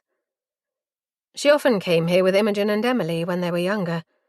14, 15 bottles of vodka and packets of cigarettes tucked into their pockets. A blanket in her bag, a few packets of crisps. They'd always preferred their own company, just the three of them, laughing and talking. Emily was, Freya realised, like another sister, able to inspire both love and hatred in equal measure. Wasn't that what sisters did? Got under each other's skin, knew one another better than they knew themselves, shared their secrets, kept them safe. She thought of the box underneath her bed, the booties Emily had bought last week, and smiled. She was so different to her brother. Though still haunted by the violence of her childhood, she hadn't let it consume her. Emily was nothing like Jamie, and nothing like Freya either. Emily would be a good influence in her child's life, with her strength and courage. Imogen would bring her level-headedness, her ability to see the bigger picture. And what will I bring? She wondered, her doubts plaguing her once more. Could she be a mother to this child? Could she manage? Yes, with Imogen and Emily by her side, she could. The three of us, plus one more. She glanced down at the bruise blossoming on the side of her thigh and rubbed at it with her thumb. Her heart pounded as she remembered him ripping open the car door and grabbing her the night before, when she'd pulled up outside the house. She tumbled out, catching her leg on the steering wheel and almost falling onto the pavement. She'd quickly shielded her stomach as she fell, and Jamie had noticed, reaching down to yank her upright. "Do you really think you can just run away?" he hissed in her ear. "Do you really think I'm going to let you go now?" For a second she thought he was going to hit her, before Emily came flying down the path, her fists clenched as she stood between them, her chin tilted towards her brother in defiance. Freya took a deep breath, inhaling the crisp sea air, trying to push away the memories. She wasn't running away. She was escaping. She was protecting herself and her child from him, from the bad decision she made to ever get involved with him. She leant back, tipping her head toward the sky. The day had been hot, but the evening was cooler, the rock damp beneath her. But she was content. They were leaving tomorrow. She could hardly believe the day had come, after years of planning and saving. Finally, they were ready to go. She put a hand to her stomach, rounded now, pressing against the waistband of her leggings. Tomorrow she would tell Imogen the truth. She would let her sister back in as they sped away from this place. From him. She rummaged in her pocket and pulled out the small black box. Nestled inside was a necklace, the silver glinting off the evening sun, colours rippling like the waves beneath her. Smiling, she ran a finger across the letters. It was perfect. She was ready. 51. Imogen. I stare up at the moon, fat and full, and watch as a wisp of cloud floats across it. Freya would know what type of moon it is. She always seemed to know. She read our horoscopes every day, did numerology readings for everyone, even strangers in the pub. Apparently, the night we were born, the moon was in Taurus, making us crave comfort and security. "Taurus is an earth sign," she said, reading an article from her phone. It means we don't like change and we like to acquire things. She glanced around my room, at my collection of candles, and raised an eyebrow. We also need a running away fund, she laughed, and we don't know how to let go. Oh, how right she was. No matter how different I thought we were the same in so many ways. Freya could hold a grudge and would never be the one to concede in an argument. And when I get an idea into my head, I can never just let it go. Like today.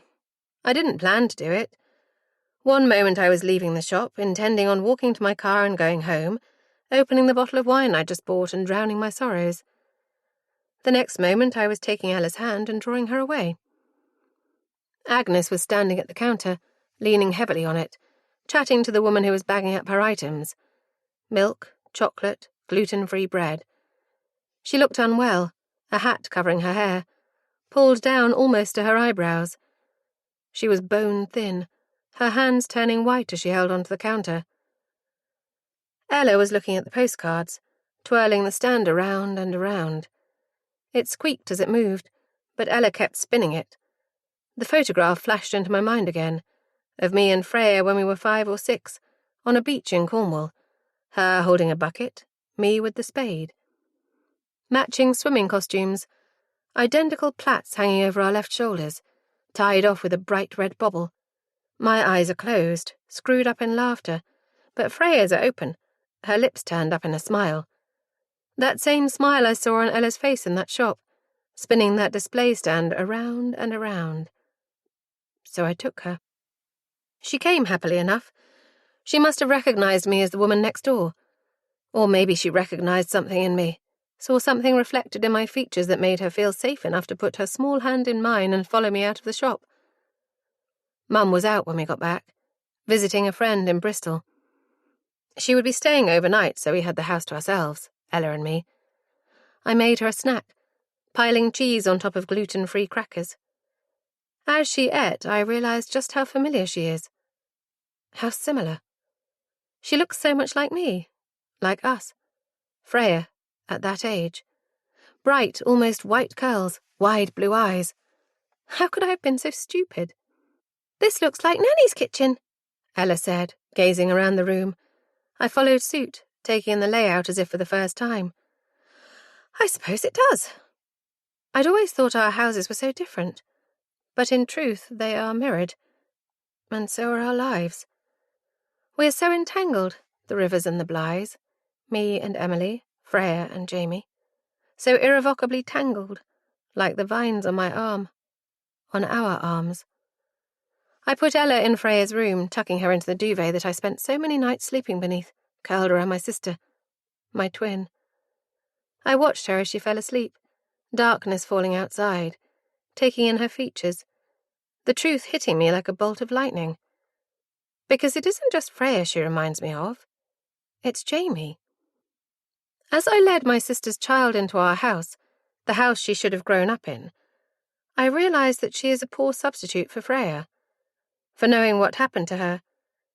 But she is all I have left now, and I intend to fight for her. I pull out my phone, scrolling down to the photograph I took earlier. I find Emily's number and press send, and wait for it all to come crashing down. I'm ready. Are you, Emily? 52. Emily. Night has fallen, and Ella is still missing. It's been hours since Mum rang me, sobbing, her words distorted. Emily, It's... She gasped for breath, and I waited, my heart hammering in my chest as I gathered up my bag and left the pharmacy without my prescription. Where are you? I could hear voices in the background, cars rushing past. Mum? At the shop. I only turned my back for a moment. She's gone, Emily. She's gone. History was repeating itself, the past coming back to haunt me as I always knew it would. I told Mum to go home, to wait for me there. Should I call the police? She sobbed. How could we call the police? They'd find out who she is, what I did all those years ago. But what if the person who took her wanted to hurt her? My chest tightened and I felt the edges of my vision darken. Then it hit me. Jamie. "I'll ring you back," I said to Mum, hanging up before she could respond and dialing Jamie's number. "Have you got her?"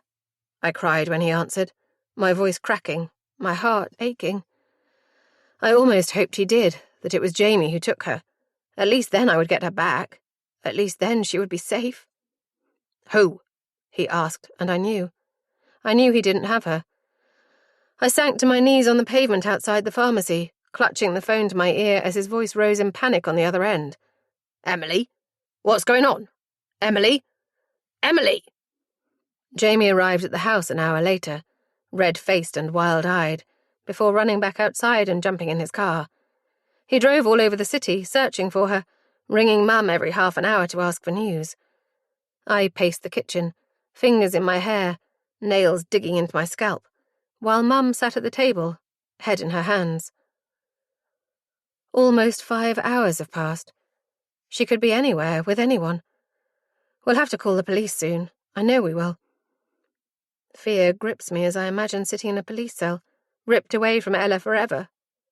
But it's a risk I have to take. I have to get her back. I have to keep her safe. My phone pings now and I snatch it up, frowning when I see the name flash up. Imogen. I click on the message and a photo loads excruciatingly slowly. A gasp rips from my throat, my hands beginning to tremble as I take it in. Ella. She's asleep in a bed, hair falling in her face, her little body covered by a duvet. She'll be hot, I think stupidly, before scrutinizing the rest of the photo.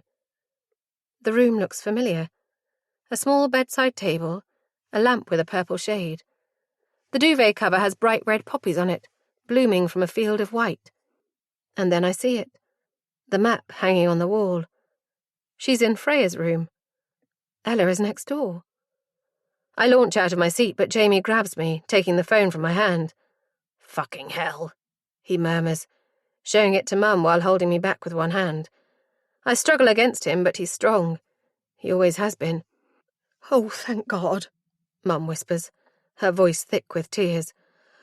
"At least she's safe. She's safe, thank God." I close my eyes as Jamie turns me to face him. He shakes me. "Emily, she's next door. She's with Imogen. She must have found her, or... Are you really that fucking stupid?" My eyes fly open and the words hiss from my mouth. Jamie's eyes widen in surprise. She took her. Imogen. She knows. Jamie releases me then, and I stumble toward the front door, tearing it open and jumping over the low wall that runs between our houses. The wall Freya used to sit on, legs bare and tanned, waiting for Jamie that summer. The summer it all started to go wrong. "Imogen!" Once again I'm banging on this door with my fist, terrified. "Imogen, open the door, please!" A sob escapes me and I screw my eyes tight to stop the tears from falling. "Please, give her back! Imogen!" The letterbox opens and I fall to my knees, the pain barely registering as they connect with the paving slabs. We're level now. I'm finally looking into those eyes that have haunted my dreams, the eyes I've seen every day for almost 5 years. Imogen's are full of rage. "How could you?" Her words batter me like fists. "How could you do this to her?" My mouth opens and closes, but I can't find the words. I always feared this day would come. I dreamt of it, always waking to Ella placing a cool little hand on my forehead, soothing me as if she were the mother and I the child. But I have never been her mother. And desperate though I was to believe it, she was never my child. Imogen's eyes are still blazing at me, the same eyes that pinned me to the spot all those years ago. Freya's eyes. "Get her away." "I can explain." Imogen raises an eyebrow at my words, but I press on. I can explain everything. Just let me see her, please. Let me see she's all right." "I would never hurt a child," Imogen hisses. "I sent you the photo. She's asleep." I see it in my mind, the photo she sent. Her eyes, his mouth. The same nose as me and Mum. The same temperament as Deb. I've seen us all in Ella over the years. Even him. But she is not just the sum of our parts. She is my sunshine child, the girl I swore to protect, to give my life for, and I would give it now 10 times over just to keep her safe. Let me in, I'll explain, and then you can decide what to do. My fate is in her hands. I can tell she knows that. I see her eyes close for a second, then fly open again at a noise behind me. Jamie. No, Jamie, I say, getting clumsily to my feet, but he shoves me aside, and I realise that he is all him, all anger and self-righteousness. Don't! He crouches so his eyes are level with Imogen's. Give me back my fucking daughter! His voice is a low growl, and I shudder. Your daughter? Imogen sounds incredulous. Her eyes dart between me and Jamie. You don't deserve to have a daughter. Not after what you did. And what did I do, Imogen? Jamie slams his hands on either side of the letterbox, and I see Imogen flinch. You've got no fucking idea, and you never will, if you don't give her back. Imogen hesitates, then I see her decide in an instant. Only her, she says, looking at me. Back away from the door, and I'll let her in. I rush at Jamie, pull him back by his t-shirt. He growls, but I throw all my weight into him, shoving him backwards. You've done enough, I hiss at him, shoving him again. Now I can feel him pulsing through my veins. The violence I've spent a lifetime running away from. I will embrace it if I need to. Jamie seems to see it in my eyes, and he takes a step back, then another, until he's halfway down the front steps. As I turn back to the door, I hear the letterbox clang shut, then the jingle of keys. She's opening the door. Oh, thank God, she's opening the door. My knees feel weak as I walk forward, my legs like jelly, but I force myself to move, inching through the gap before Imogen slams it shut. But not before I see the look on my brother's face. The hatred. The violence. I imagine it's the look Freya saw, the hints of his true nature beneath the mask, which made her try to flee. 53. Imogen. We stand facing each other, in the hallway of my childhood home. The home we were born in, Freya. The home where we learned to crawl and walk and talk. The home we played in, Emily snuggled beneath a duvet between us, her hair smelling of cigarette smoke. The home that was a refuge for them, the Bly children, where my dad taught Jamie to play the guitar and Mum baked cookies with us. The kitchen where Freya cut my hair and Dad had to fix it, before cutting Freya's too so we'd match, and then having to cut Emily's the same way. The bathroom where Dad collapsed, half naked, dead from a heart attack before he hit the floor. The bedroom where Mum spent her days crying, empty wine bottles creating a minefield between her bed and the door, plates of uneaten toast congealing in the dark. The living room where we opened our GCSE results, then our A-levels. The sofa with 2 bum prints, mine and Freya's, where we sat writing our dissertations for hours on end, cups of coffee cooling at our elbows, her Spotify playlist on repeat. I lead Emily upstairs, to the room where we made our plans, the 3 of us, pointing at the map tacked to the wall. The room which contains our dreams, those foolish, happy dreams of the young. And in the bed Emily used to top and tail with Freya is Ella. Emily lets out a cry and rushes to her, pulling up at the last moment and laying a hand gently on the little girl's cheek. I watch Emily's back heave up and down as she sobs silently, her hair dangling in front of her. Ella doesn't stir, doesn't react to the grief of the woman she has believed is her mother, her mummy, her mummily. Sadness grips me and I turn away, tears pricking my eyes. Then I feel my heart harden. No, this isn't the time to be the voice of reason, the peacekeeper, the doormat. Tell me. My voice is too loud in the quiet room and Emily jumps visibly. She turns to me slowly, eyes wide. I watch her, see the expressions flickering across her face, the thoughts racing behind her eyes.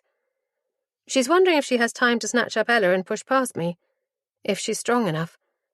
I see her weighing up her options, then I see her deflate, as if the past 5 years have hit her all at once. Her shoulders sag, and I know it's finally over. Better yet, I say. Show me. I make Emily walk ahead, Ella slung over her shoulder, her light blonde curls tangling with Emily's in the wind. The night sky is heavy with clouds. For the first time in months, I think we're going to have rain. I can smell it in the air. I close the back door behind me and follow 3 paces behind Emily as she walks down the garden to the alley beyond, and my waiting car. I picture Jamie with his face pressed to the letterbox, shouting through to an empty house, and smile. I secure Emily in the front seat, Ella on her lap, and jog around to the driver's side. As I start the car and pull away, I hear Freya's voice on the wind. You've lost it, Immy. And maybe I have. Maybe I lost it all those years ago when Freya was ripped away from me, when I lost my other half, my reflection. Maybe I've only been clinging on to reality for the past 5 years. Maybe this was inevitable. I follow Emily's mumbled directions, but I don't need them. I know where we're going. There's an old house on top of Trevenant's Cove which used to belong to Emily's uncle. And as we cross the Tamar into Cornwall, I curse myself for not thinking of it sooner. For not realising where my sister lost her life, and where she gave Ella hers. 54. Emily. Terror grips me as we fly across the bridge, the water below reflecting an ever-darkening sky. Ella still hasn't stirred. I wonder if Imogen gave her something to make her sleep. It's not the Imogen I know, but by the wild look in her eyes, I wouldn't put it past her. I stop giving directions as soon as she gets on the A30. She knows where to go. Maybe she's always known, deep down. I've always believed she and Freya were linked, that twin thing going far beyond their quirky similarities, the way they wore their hair, how they bought the same outfit without consulting one another. No, this ran deeper. And so I've been waiting for this day to come, for Imogen to finally realise what happened, what we did. I should never have come back. I cry silently into Ella's hair, whispering apologies into her ear. I did this. I put her in danger by coming back here. I might deserve whatever's coming tonight, but she doesn't. Please, please let Ella go. Imogen rifles in the centre console and pulls out a packet of cigarettes. Want one? She asks. I stare at her, unable to speak. She shrugs and uses the car cigarette lighter, unaware of the box of matches that must have slipped into the dark crevice under her seat, just inches away from me. Like old times. Her grin is manic, her hair flying around her head as she rolls down the window to let the smoke out. I try to speak, but my throat is too dry. She must hear me because she glances over and grins again. I have nothing left to lose, she says, and I go cold. As Imogen pulls off the A30 towards St. Agnes, I notice a drop of rain hit the windscreen.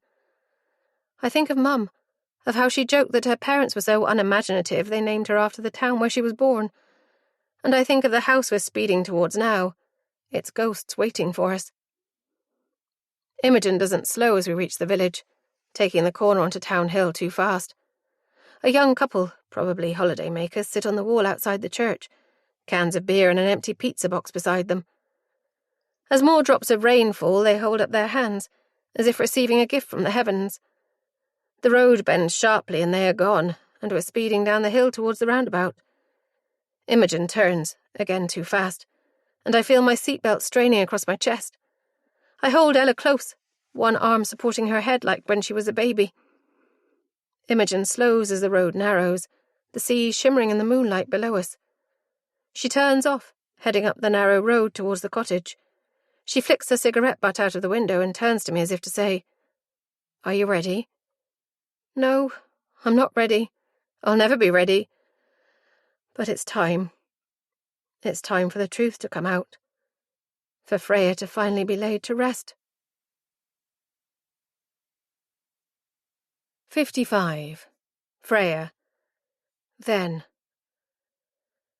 Shadows in the corner of the room, whispered voices. Pain tore through her and her vision blurred, the low ceiling spiralling until she felt nausea rising. I can't breathe. I can't breathe. Another shadow darted across her vision and she tried to raise her head, but hands pushed her down. Come on, you can do this. You have to. She shook her head, squeezing her eyes shut tight. No, I want to go home. Imogen, where is she? Another wave of pain gripped her as she thought of her twin. She remembered the last time she'd seen her face pressed against the window of her bedroom, hair swept up in a bun on top of her head, watching as Freya disappeared into the night. Freya hadn't wanted to go. She'd tried to fight, but her eyes were so heavy, her limbs refusing to move. The memory hit Freya as she felt a gush between her legs, a needle slipping into her arm, the world spinning as she fell to the ground, hands reaching for her. Whose? She tried to scream, but nothing came out, and she couldn't fight the darkness that dragged her down. Now hands were pressing her into the bed, fingers gripping her shoulders. Come on, the voice said again, and she shook her head. She wouldn't forget to scream this time. No! The word tore through the room, leaving a trail of fire blazing down her throat. Get off! Let me go! She tried to move her arms, but they were tied to the headboard, the rope burning her wrists. She kicked out and screamed as another wave of pain hit her. Mum? The voice was quiet, and Freya wondered if she'd imagined it. Was it Imogen come to save her? Her vision blurred, making it difficult to see the face to her right, the features hidden in shadow. Mum, stop it. We need to get help. The hands gripping her suddenly let go, and she felt the presence to her left move away. She heard a sigh. I can't. It's too late, Emily. It's gone too far. Emily. Freya turned her head sharply and finally found her friend's face in the darkness. She croaked, tears welling up.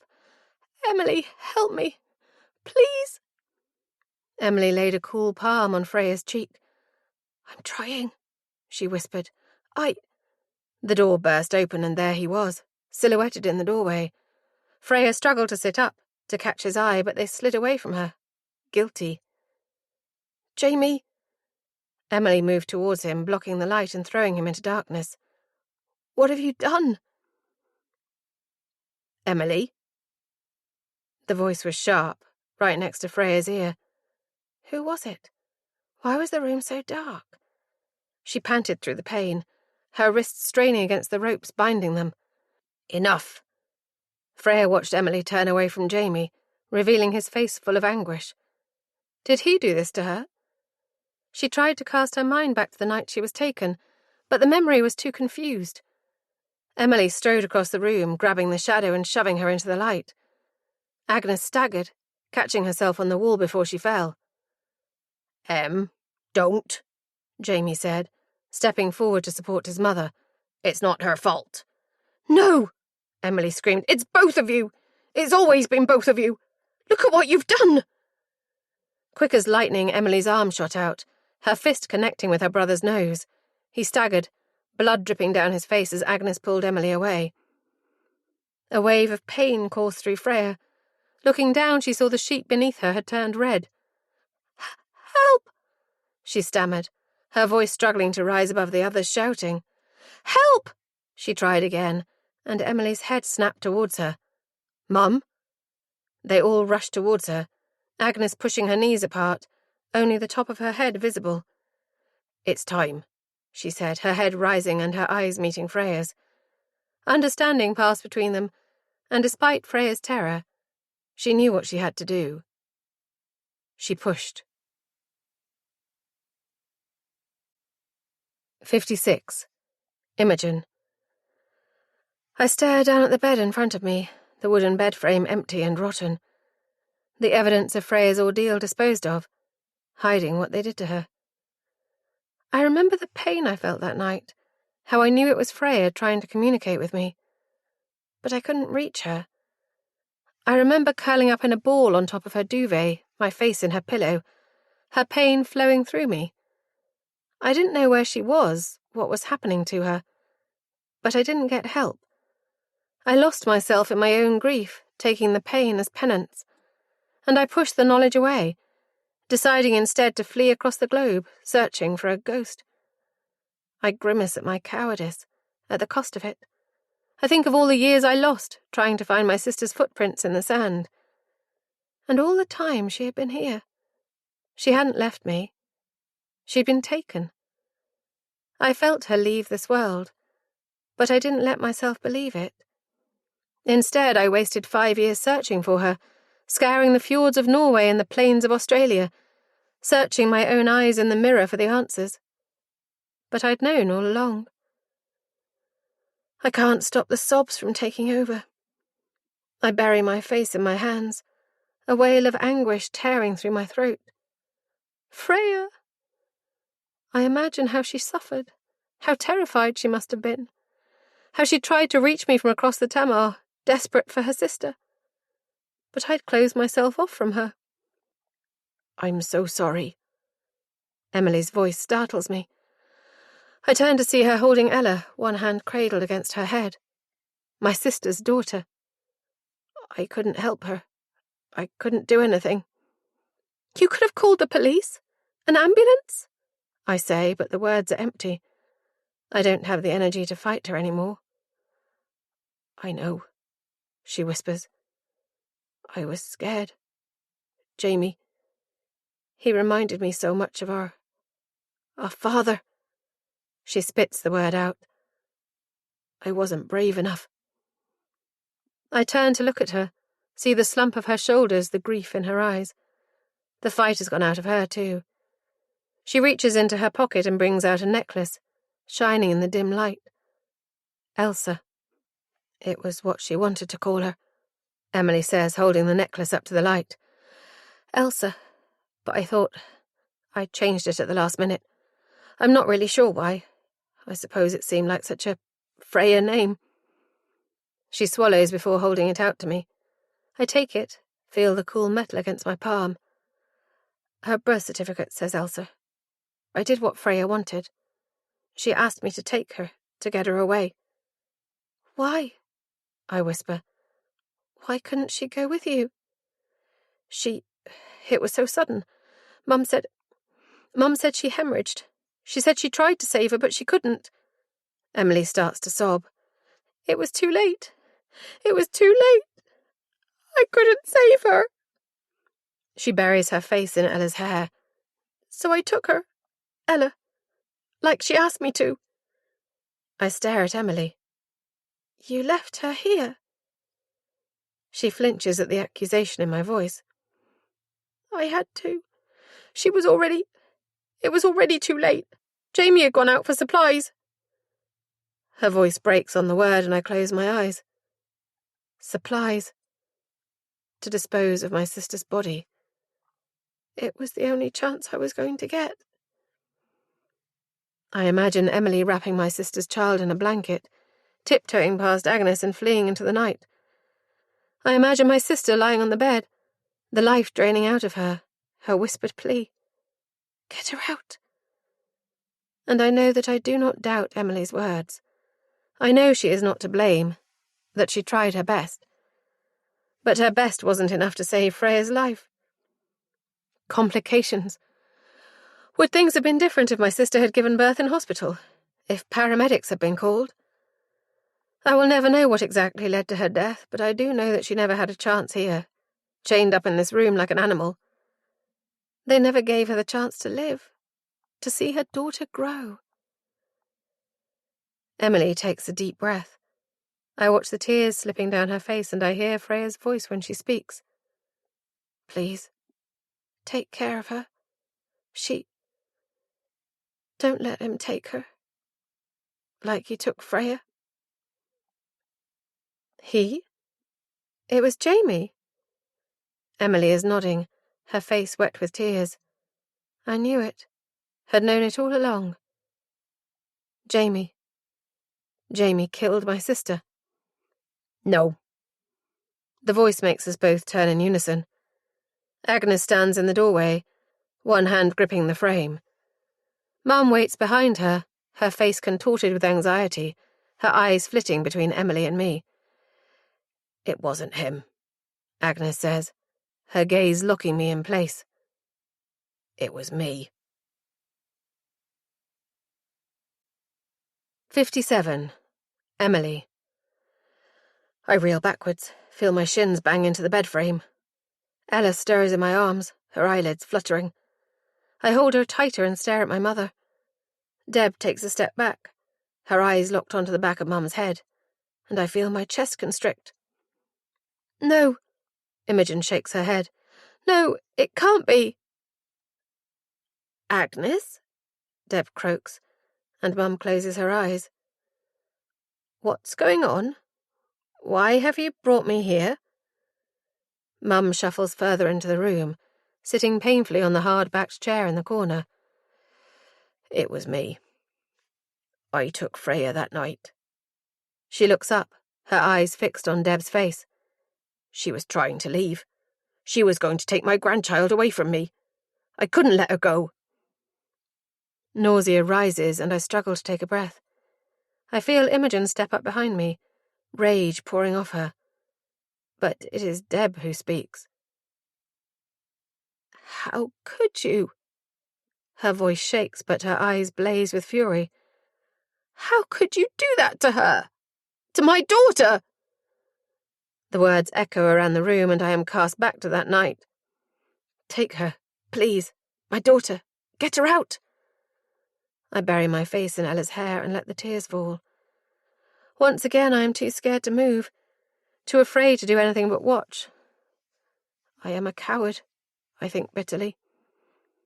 Mum doesn't move as Deb looms over her shrunken body made smaller by the size of Deb's fury. I watch her arm fall in slow motion, hear the crack as her palm connects with Mum's cheek. But she doesn't flinch. She stares up at Deb, her eyes hard as flint.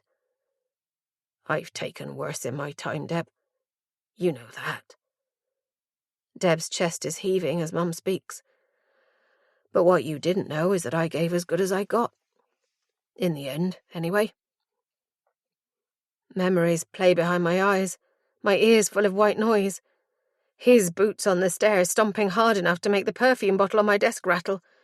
I switch the light off, hiding under my duvet, the small computer chair pushed ineffectually up against the bedroom door. I watched his shadow pass my room without stopping, his boot connecting with his door, kicking it so hard it smashed through the plaster.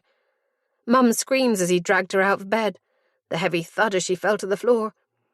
His breathless anger as he hit her, breaking her arm, his foul words muffled by the duvet pulled tight around my ears. Her sobbing, begging, the soundtrack to my childhood.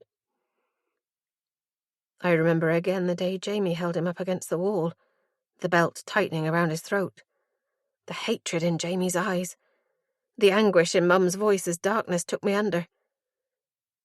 You killed him, I whisper, my eyes flying open. Mum shakes her head. We all get what we deserve, she says with a watery smile. But I didn't kill him, though I wanted to. Oh, how much I wanted to. She looks up at the doorway, and I feel the world tilt sideways as my gaze follows hers. Jamie. Imogen grabs me as I sway backwards, one hand going to Ella's head, the other to my shoulder, holding me upright. She takes Ella from my arms, murmuring softly to the still sleeping child. Jamie's confession rings in my ears as I stare at him, the memories threatening to swallow me whole. He was going to kill her, he says, his eyes locked on mine. He was going to kill you that day. I had no choice. I shake my head to clear it, but he must think I disagree because he takes a step forward. Em, you know it's true. He's right. He would have killed her. Might have killed all of us one day. I stare at my brother, see his features morph into the teenager he was. The child who killed his own father. But why take Freya? Imogen cries, looking between Mum and Jamie, her eyes wide with grief. I told you, Mum sighs. She was trying to take my grandchild away. She was going to ruin Jamie's life. I couldn't let her. Not after what he did for me. You killed her? Deb screams, her face so close to Mum's their noses are almost touching. Mum just stares straight ahead, unflinching in the face of Deb's fury. Jamie moves towards Deb, taking her by the shoulders and trying to move her away. She fights against him, elbowing him in the chest, and I watch anger flicker across his face. But I can't move to help her. I can barely breathe. My brother, the murderer. My mother, the abductor. How many lives have been ruined by this family? How much more pain can we take? And yet, Mum says, her face still impassive, you finished the job, didn't you, Deb? Her eyes meet mine and I realise that she knows. She's always known. You helped Emily escape. With Ella. I hear Imogen gasp behind me, and Deb's eyes close for a second. The room's silent as she speaks. Yes, I did. I had to get them, away. I'd always known what went on in your house, Agnes. We heard it all too often. When Emily turned up on my doorstep that night, Her voice breaks and I want to step forward, to take her weight as she crumples to the floor, her mouth open in a sob. But I'm frozen, caught in the memory of that night. The wild drive from this house to Plymouth, desperately racing ahead of Jamie, Ella wrapped up in a blanket laid precariously on the passenger seat. I kept one hand on her stomach the whole way, trying to keep her still, praying, begging her to be okay. For us to be okay. I thought she was yours, Deb wails, staring up at me through her tears. I thought he'd hurt you. She points at Jamie. Or maybe Sam had come back. I didn't know. I didn't. She breaks down again and my heart lurches. I crouch down beside her and wrap my arms around her shoulders. I'd pulled up outside our house, intending to run in and grab the rucksack I'd packed for our trip. We were travelling light, taking only the essentials, but Freya had hidden the things for the baby in my bag in case Imogen went through hers. It was ready, sitting beside my bed upstairs, my passport and some money tucked into the front pocket. I only had to run in and grab it. But Deb had appeared on the front path, cigarette dangling between her lips, and her eyes took in my wild hair, the blood on my clothes, the baby in my arms. She'd misunderstood, and I'd let her. I'm so sorry, I whisper, grasping her as she leans into me, pouring out her grief. You couldn't have known. It's my fault. It's all my fault. I look up at Imogen, who stands in the opposite corner of the room, Ella on her hip. How alike they look, I realise with a jolt. Like twins. As Deb and I cry together, I notice Jamie slinking around the edge of the room, his eyes trained on Imogen. I rise, bringing Deb with me and guide her towards the door. Jamie is watching me now. I have to act fast. Suddenly the roles are reversed. With my eyes, I beg Imogen to take Freya's daughter away from here, from us, from the poison that has infected us all. She knows what to do, what we have to do. As Imogen runs past, Ella cradled in her arms, Jamie lets out a roar. I stand in the doorway, blocking him from following them. I plant my feet, fumbling in my pocket for the box of matches I'd taken from Imogen's car as Jamie comes for me. I am finally facing my family. The mother I trusted, the brother I ran from. The match sparks and flares, illuminating his features. I'm not running anymore. 58. Imogen. I urge Mum down the hallway, one arm around her shoulders, the other holding Ella close. I breathe in her scent and find Freya, and my heart twists with pain. I hear Jamie bellow behind us and we run faster, bursting through the front door. I can almost feel Freya's hand in mine, fingers gripping tight as I stumble through the rain. Mum trips and I reach out for her, pulling her towards the car. Come on, I say over the rain. We need to leave, now. Mum sniffs, tears still flowing down her face, mingling with the water pouring out of the sky. Immy, oh Immy, what have I done? You didn't do anything, I hiss, fumbling with the car keys in the darkness. You didn't know.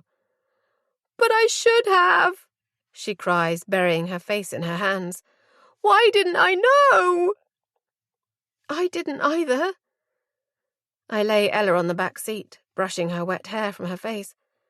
She mumbles and rolls over, and guilt washes over me. I should never have taken her from Emily. If I'd known what she'd done to protect her... I get into the car and start the ignition with shaking fingers. Mum clicks her seatbelt in and I take a deep breath before putting the car in reverse.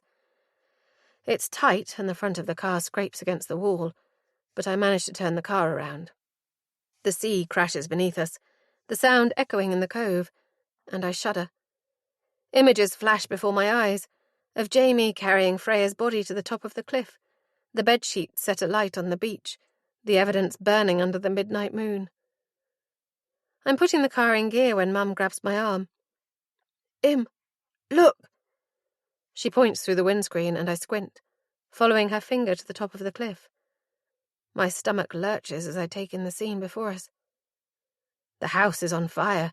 Flames crackle up the side of the building, smoke billowing out of the windows. I press a hand to my mouth, watching the fire take the curtains in the living room window, blossoming like a flower in the darkness. A crack of lightning splits the sky open, and the rain begins to pour. But it isn't enough to put out the flames. The house continues to burn, and for a split second I think I see Freya's face in the window, her eyes fixed on mine, her mouth open in a shout. "Go!" she screams. "Immy, now!" Ella groans in the back seat, and I turn to look at her. When I turn back to the window, Freya is gone. I slam my foot on the accelerator, the headlights on full, the windscreen wipers flashing furiously across the glass. As we round the corner and the road opens up, a figure is caught in the headlight, blocking our escape. Jamie. And he has Emily. I stop and rip open the door, jumping out into the pouring rain. I hear Mum scream my name, but I keep running, thunder booming above our heads, drowning out her cries. Jamie has Emily's hair in his fist, his eyes blazing as I approach. "Let her go!" I shout above the rain. The sea rages beside us, the waves smashing against the rocks to my left. "It's over, Jamie! Let her go!" Lightning splits the sky open as his lips curl into a sneer. "I let her go? When you give me my daughter!" "She's not your daughter!" Emily cries. Jamie silences her by tugging on her hair. "Give her to me," he growls, "and you'll never see us again." I glance over my shoulder, take in Mum's terrified face. Ella is sitting up now, just visible between the front seats as she stares at us. "What have I done, Freya? I took your daughter, brought her here to this awful place. And for what? You're still dead and Jamie is still haunting us. Jamie is still controlling our lives." I turn back, meeting Emily's gaze. She tries to shake her head, her lips moving silently. "Don't. Please." But before I can speak, a shape appears from the darkness and slams into Jamie, knocking him sideways. Agnes. She must throw all her strength into it because his grip on Emily loosens. She stumbles, feet slipping in the mud as she tries to grab hold of a rock, her eyes wide with fear. But Jamie still has hold of her, his fingers curled tightly in her hair, and before I can move, all three of them disappear over the edge. "No!" I scramble across the mud and slide down the rocks, my fingers gripping the slippery heather. The fire rages behind me. A window bursts and I hear glass shatter as I let myself drop to the ledge beneath. Something glints in the darkness. I inch towards it and pick it up, holding it in the air. I swipe at the rain pouring into my eyes. It's the necklace. Elsa. I call Emily's name, trying to pick her out in the darkness. A flash of lightning, and there! I catch a glimpse of her, the top of her head. She's gripping onto the side of the cliff, her fingers caked in mud. "Emily!" I yell, pocketing the necklace and searching desperately for a way down. I have to help her. I can't lose her again. I turn and begin to climb down, my foot seeking the next ledge below. A hand grabs me by the ankle and I scream, trying to scrabble backwards, my fingers desperately grasping the muddy earth beneath me. I kick my leg, trying to dislodge the hand, but it clings on, fingers tightening around my ankle.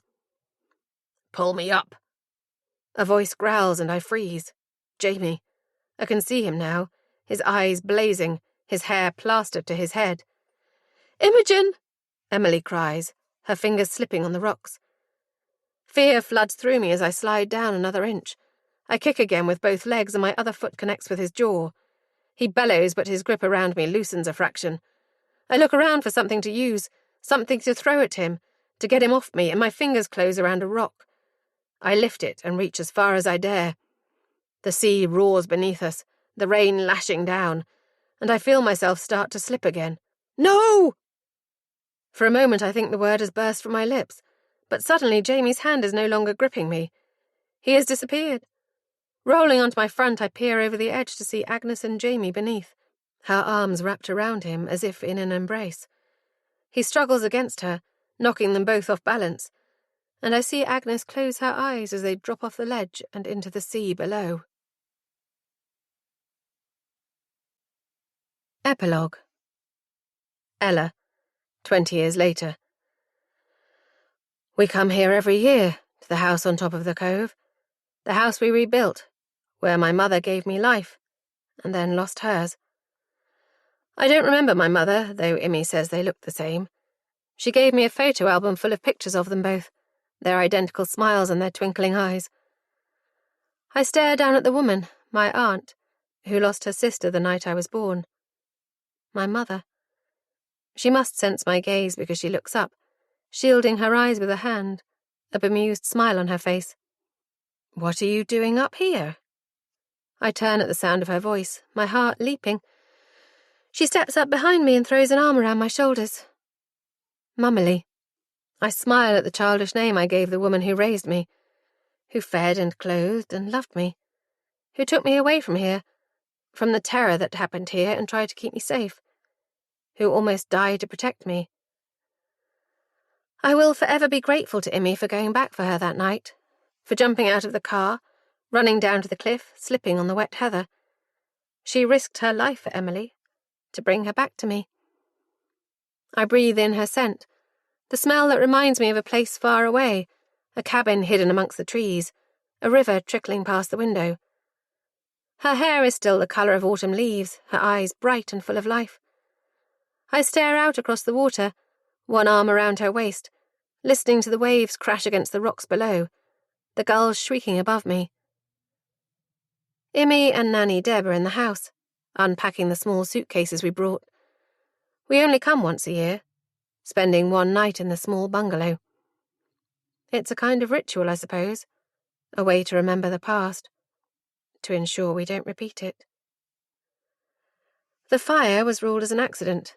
The storm put out the flames long before any emergency services were called, and the blackened cottage was discovered by an early morning dog walker. It's always a dog walker, isn't it? They'd reported it as arson, what they'd thought were kids messing about, but we knew what it really was.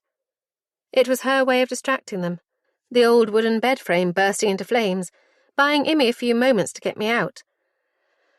But it wasn't enough.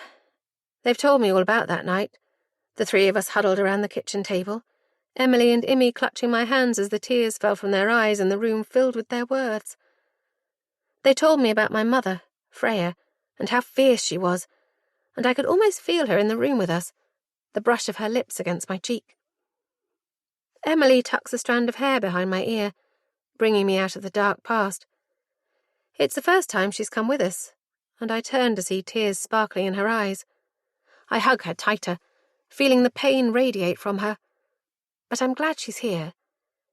Every year I've imagined her rattling around in that house, the house she grew up in, which is now ours, which is now full of our memories, our laughter, our lives. I always imagined her sitting alone in the growing dark, waiting for us to come home. This time we're together. This time she can lean on me as I have always leaned on her. I can see the ghosts dancing behind her eyes, the way the past wraps her up when she thinks I'm not looking, threatening to drag her down. But I won't let it. She's my mum, after all.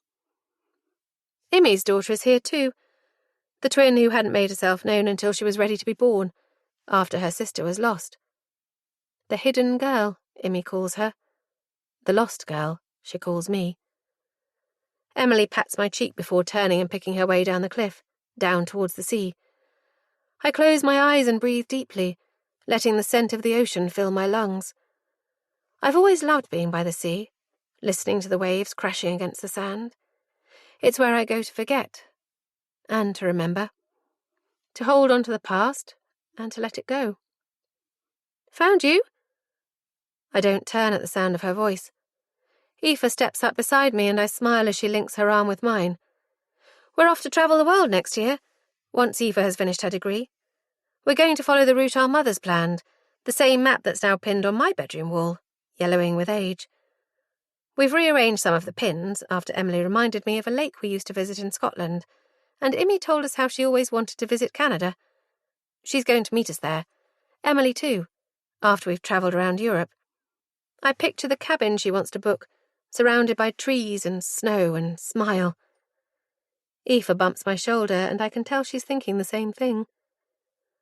We've become inseparable over the years. Cousins, best friends, sisters. Together we look out over the water. Imogen's daughter and Freya's daughter. The hidden girl and the lost girl. Found. The end. The recording of Girl Lost was presented by Dreamscape Media LLC. Narrated by Esther Wayne and produced by Pete Cross. Text copyright 2020 by Vikki Patis. Sound recording copyright 2020 Dreamscape Media LLC. Thank you for listening. Please check dreamscapepublishing.com for Dreamscape's latest releases.